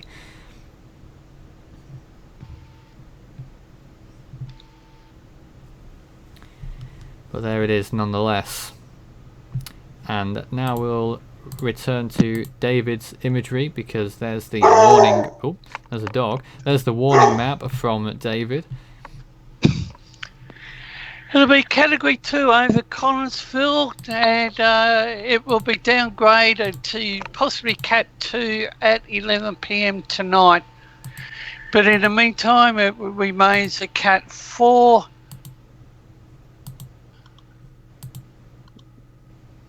And I think it's 1 p.m. remains Cat 4 at 1 p.m.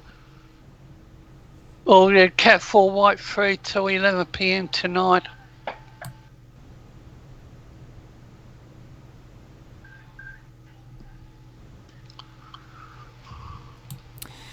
Yes, indeed. Okay. If you've got any more questions for us, do send us a message. And oh goodness, Nelson and Devon having a chat over there. I see. Nelson, welcome back.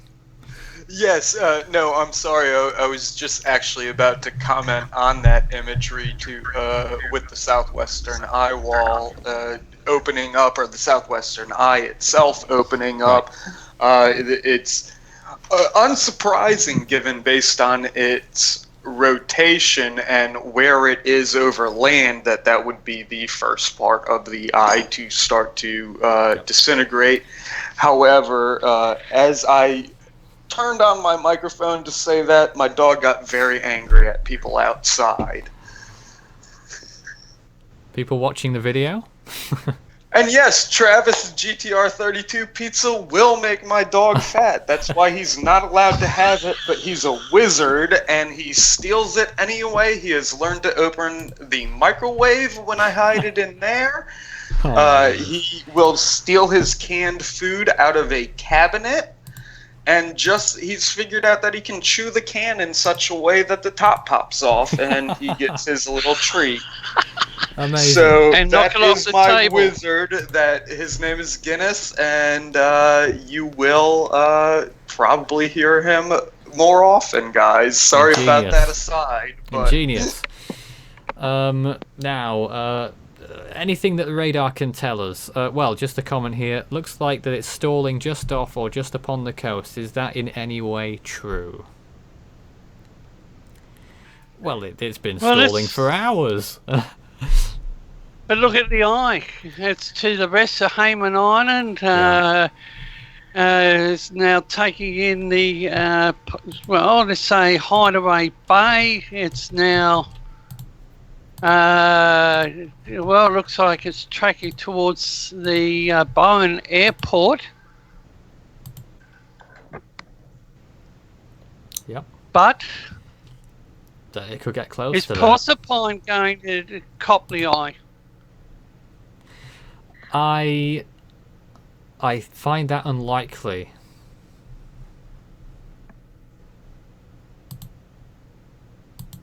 I don't know what you think. Well, we know Airlie Beach, and as we said, there's a 10-minute delay, and there's a time stamp. Yeah, 10 minutes.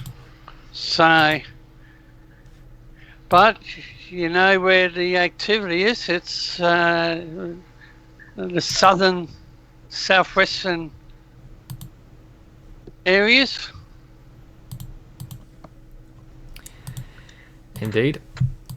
Is anyone else here right now? I thought we had another... Well, Orlando's still here. Are you there? Hello. Oh, hello. Now, you were here a few hours ago, and has anything changed from your perspective on this? Well, nothing really has changed other than the fact that the storm is taking its sweet time to make landfall. Certainly is. The Yeah, storms of this year are playing games with us, aren't they? They sure are. All taking forever to make landfall.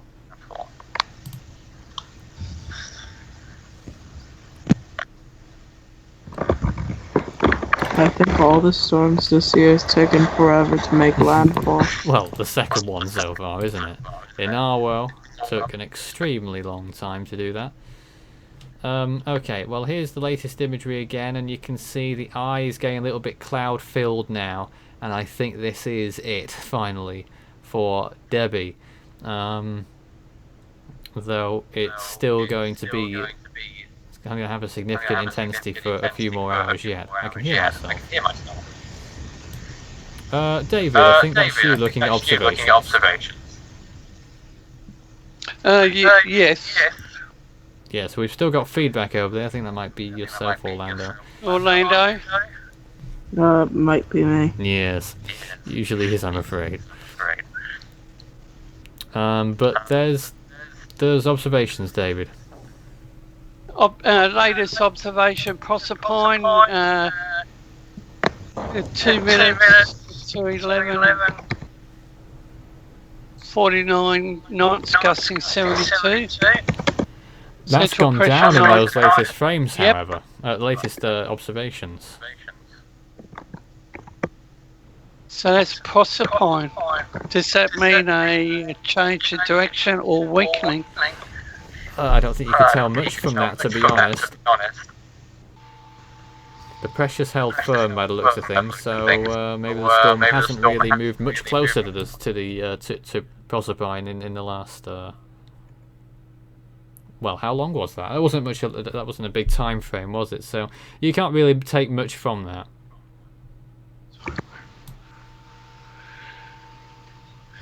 Now Mackay 996.8.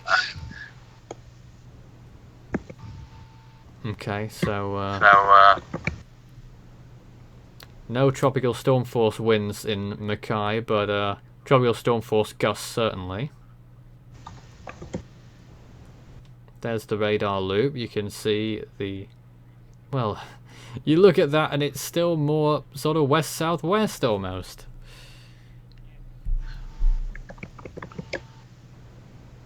But the central pressure for Proserpine contradicts that. I guess.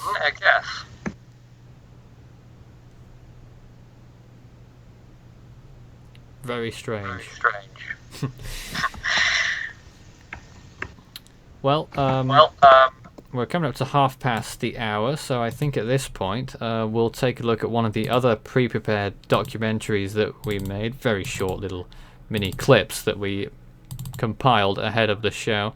And I thought that people might like to be interested in more about the history of the cyclones, and 5 other cyclones in particular that made landfall in Queensland in this particular stretch of land between St Lawrence, the area, and further north towards Innisfail. And you'll take a look at those 5 of them now here.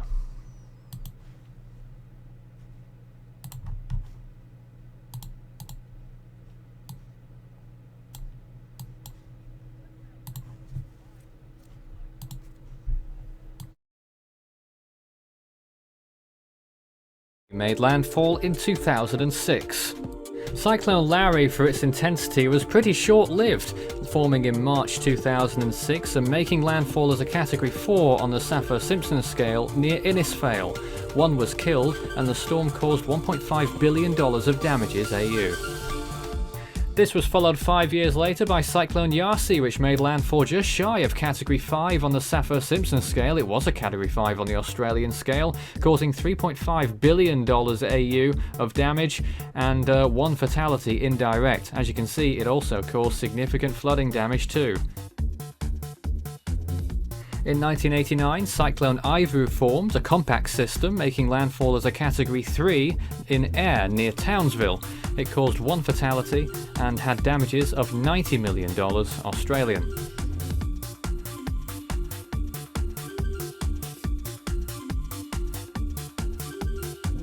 In January 1918, a storm devastated Mackay, a Category 3 we believe, but it could have been stronger, with a pressure of around 932 millibars at landfall, killing 30 and causing severe damage.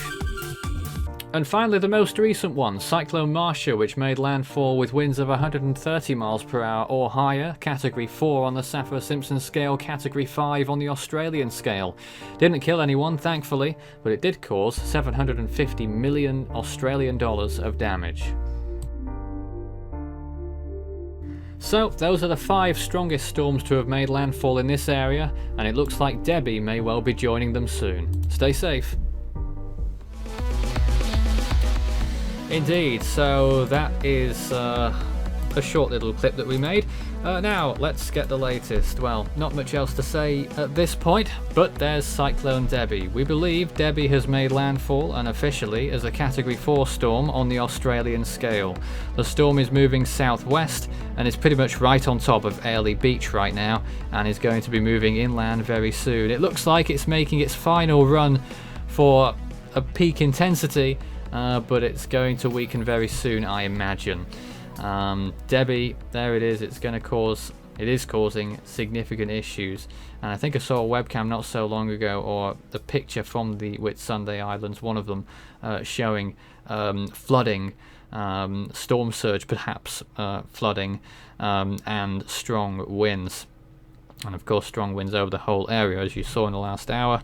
On Hamilton Island, the winds reached a point where they reached 142 knots. That's over 160 miles per hour. That's Category 5 Saffir-Simpson scale gusts, but not sustained. They had 103 knots sustained winds, which is around 180 something kilometers per hour. Back with us is the Skype team, consisting of David, Orlando, and Nelson. Good evening, Nathan. Again. And good to be here with some updated information. Nelson, read the power outages. What information have you got? And I'll be able to contribute to it. From Ergon Energy, which David has told me, that's EGRON, energy, ergon.com.au. There are currently 78 unplanned outages, 12 planned outages, with 41,334 customers affected. Now, closer to David is Intergex. They have 164 affected customers, so I would not imagine that is storm related. However, that is the energy situation, I guess. I wanted to say the energy providers, but I got confused on West for me. Sorry. A question. What's your opinion on the name Otto getting retired but not Earl? Yes, recently the World Meteorological Organization, I'm guessing under consultation from many other countries, decided to retire Matthew and Otto. I think it was reasonable. Nelson, what do you think? Obviously, the retirement of Matthew was reasonable. Otto, you have to remember how even a less severe cyclone in terms of intensity affects the land, the economy, and things like that. And so based on what the WMO usually does, I don't disparage them for retiring Otto, but again, it's a valid question as to why Earl wasn't retired. I hope to God it's Earl, because I just lost that chat on my screen. Yes, it was. Orlando? Yes! I think it was quite reasonable for Matthew and Otto because of the damage and effects on the people, especially in Haiti and Panama and Nicaragua. And not when it comes to Otto, not as many people died as in Matthew, but damages were still there, and it was quite a late season storm that was very destructive overall. Okay, question here. Are sea surface temperatures aiding this cyclone at all? Definitely, I think it is. Sea surface temperatures are very warm. 30 Celsius? Quite possibly, near the coast. Shallow waters, warm waters, low wind shear is why this storm has held on to Category 3 despite stalling so much in these last few hours. Nathan, a follow-up question on that. In your experience, do sea surface temperatures near the... Yeah, I know. Well, actually, I'm hearing myself a third time through the stream, but... sea surface temperatures as the storm is already interacting with land, does that generally maintain or help to maintain what strength can be maintained? Once the cyclone has interacted with land, do sea surface temperatures then not very much matter because parts of the cyclone are over land? And I think the question was going towards why is it sustained? It's a tricky one because it depends on a number of variables. How fast is the storm moving? How close to land is it? What is the land? What is it? In terms of how mountainous is it? Are there any inland lakes? Is it like the Everglades, for instance, where storms have a much better shot of maintaining intensity than they would in Taiwan, which always eats up storms, doesn't it? Yes. So it's quite a few variables. It's a variable. It's variable and cannot be totally isolated. Warmer sea surface temperatures are going to help. For instance, how many times have you... Well, not that often, but every so often you see a Philippine storm that intensifies in between the islands, like Milor did and Usagi did in 2007, and probably other storms in the past, ramping up whilst they're going through those islands.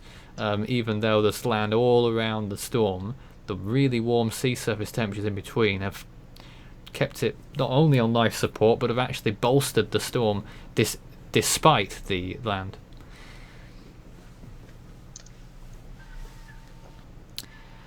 Nathan? Yes. What criteria does the WMO have for retiring a name? Yeah, well, I think ultimately... Nelson may know more than this than me, but as far as I'm aware, the countries go to the WMO, say we want this storm retired, and usually they oblige. Actually, David, if you do search regarding the retirement of the names online, I don't have access to it just at this moment because I'm a little busy with something else. However, you will see that there is a picture of the members making up the WMO raising their hands in a vote to retire the names. So if you pull up that article and picture, I think you can get a lot more insight. And I will be back momentarily. All right. And David, here's a question for you when it comes to Australian storms and retirement. I saw a comment a little earlier, quite some time ago, and I thought, yeah, storms get retired very easily in Australia. Do you think that's right, or do you think they need to have a stricter criteria for retiring storms in Australia? I'll have to take that one on notice. Because I am learning, but a very good. I mean, it's pretty much a sure thing already that Debbie's going to get retired, possibly legitimately, well, reasonably, but lots of storms have been retired for doing next to nothing. Yes, there's so much information that one can obtain access. The history of tropical cyclones in hurricanes in any basin. Yes. And Nathan, I'm looking forward to some weather other than having the humidity and the sun, because my HQ, it is very hot. And 4 hours up the road, it's starting to deteriorate. Yeah, just some new information from Hamilton Island. Wind gusts are back up to high numbers again, 120 mile an hour gusts. after briefly sinking below 100 knots, 115 miles an hour, in the last half hour. Just about holding on to Category 1 Saffir-Simpson scale wind speeds. Category 3 conditions being experienced there now. It was Category 4 conditions earlier, but the storm has certainly relented a little bit on Hamilton Island, but still hurricane force winds. And David, when you were talking, I think we haven't really picked up on Hamilton Island in the point of where the storm passed closest. No one's really looked at the wind direction, have they? And you'll notice that at 9:41 the wind direction was east-southeast, and at 9:42, 1 minute later, it was northwest.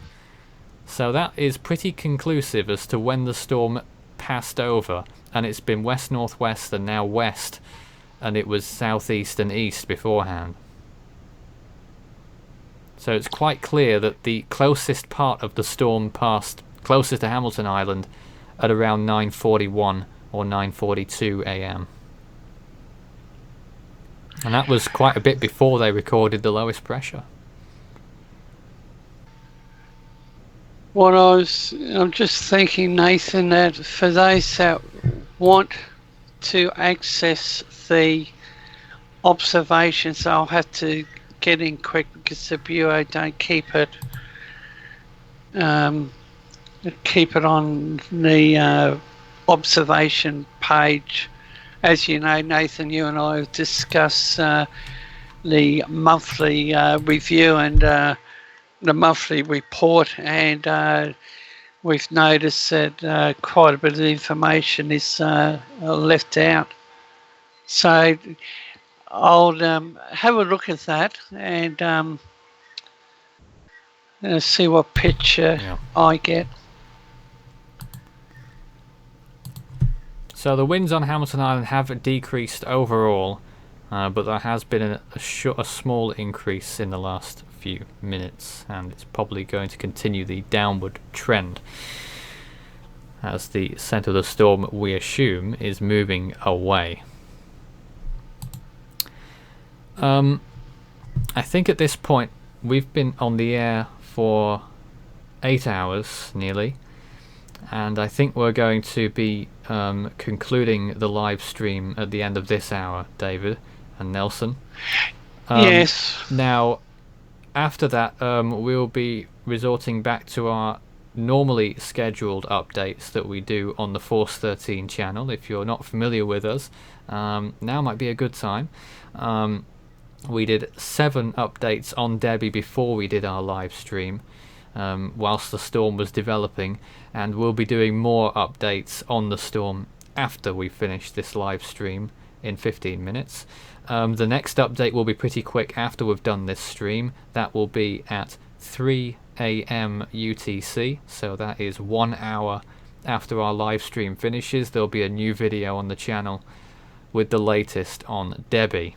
And it's probably going to be a landfall bulletin or something of that description, and then we'll be doing 6 hourly updates after that. I think David will be doing the one after that if he so feels like it, and then I'll be back for 15 UTC. But I feel that we here at Force 13 are most useful in the phase immediately before a landfall, when people are at times confused and they don't really know what to expect or what the storm's going to do or how they should react or prepare and whatnot. We can cover the effects afterwards, but I feel that we do the before part a lot better than the after part, if you guys agree. I think that showed quite a lot during our Matthew coverage last year.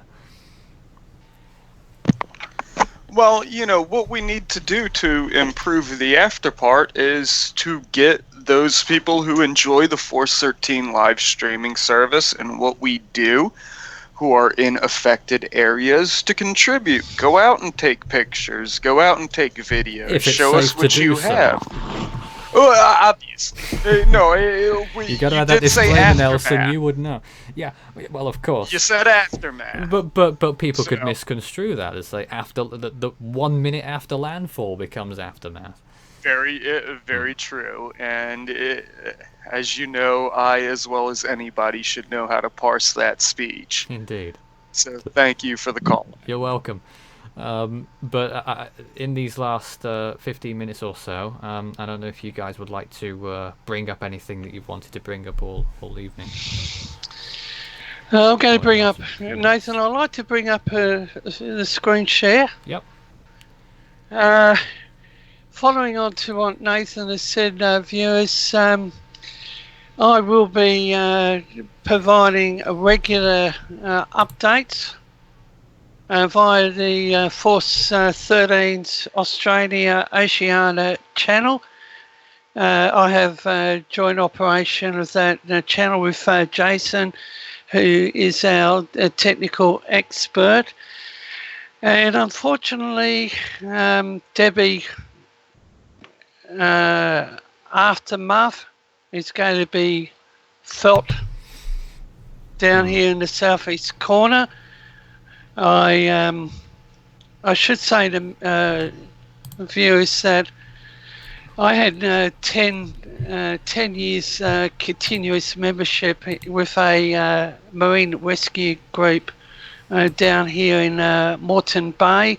I've seen how nasty Moreton Bay can get, and I'm expecting the entire southeast Queensland to be impacted on by Debbie as a deep tropical depression, tropical low, and this is what I've just plotted.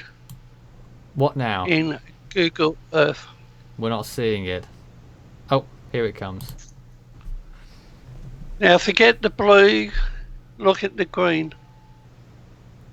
And I can see the Bureau extending the warnings right down to the Queensland, New South Wales border. Severe weather warnings. Each hour the track changes and it's drifting west-southwest. Nathan, do you see it going to a southerly direction? Well, it's bound to eventually. You could argue it's doing it right now, or was. Well, look at the curve. You know, we've had this conversation all evening, haven't we? It's getting a little bit tiresome, but yeah, it's going to happen eventually. The recurve is going to happen eventually, but the fact that it's stalling now, David, means that it could bring the recurve sooner in the time period here. So, with the Bureau continuing to issue hourly updates... I mean, with the way it's been moving recently, it would be a bit of a stretch to go along that track that it's proposing right now. Wouldn't you agree? Well, that was the last... That was yes. An hour ago, the blue. That wasn't an hour. That wasn't an hour ago. That was about... That looks to me as if it was 12 hours ago, probably. No, less. Maybe 6 at a push, but it can't have been any less than that, because whilst we've been on air, it's been saying it's been going to strike Bowen the whole time, and that had it near air. But of course, the first forecasts predicted that the storm would pretty much impact Townsville directly, but the models moved south and south and south, and eventually we're at the stage here where the storm doesn't want to make landfall on mainland Australia. I will support that. Though we believe it has made landfall on one of the islands. And the next update's in about 7 minutes. Yes. Nelson, you've been talking to the commenters right now. There's been some interesting conversations going on there. There have been a few people who have been here all day. I don't know how. Yes, well, Piggy Pork Chop is not getting her hot dogs right now, which is a bit of a problem, considering it sounds a little bit cannibalistic. Elvin Lee is saying the capillaries are continuing to form from the edges of his eyes. I will only assume that is because he is exhausted. Well, we've been talking for 8 and hours. All Travis, you've had if to do you is can tone listen. down the language just a little bit, I'll let you slide on that. We've been talking for 8 hours. I don't know how we manage it, but you know, when we cover these events, it's obviously it's the storm first and ourselves second, of course, and the storm takes precedence. Our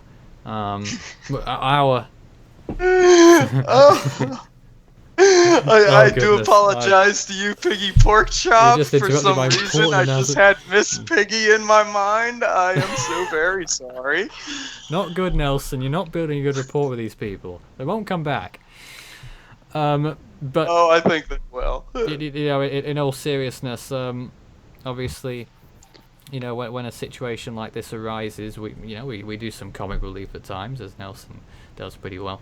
But our number one priority is getting the information on the storm to you, and we're sort of living the experience with you. If you're in the storm, it's an experience and a half, but also actually seeing what's going on in real time from over here as well, and communicating that, and it can be quite tiring. And what do we say about the And latest quite difficult flight up? sometimes, especially when we're trying to figure out which direction this thing's going. Which in the And latest Nathan- looks like south-southwest. And you've indicated some of the jokes in the comic relief, and it's fun, especially as we're about to close the stream. But we cover these situations because they are incredibly important and they are life-threatening. Some of us have experienced them. Some of us are learning about these storms, and some people who view us are going to be impacted by them. So we just hope that we've done something to help. Obviously, any jokes do not lighten the severity of what is actually going on. It streams for a long time, and though I haven't been here a long time, I've been streaming this into my ears all day at work. Some of us do have day jobs, so we do appreciate everybody who's been with us, and we appreciate your trust in us and that you have enjoyed this information that we've brought you, and hope it has done you well in whatever capacity.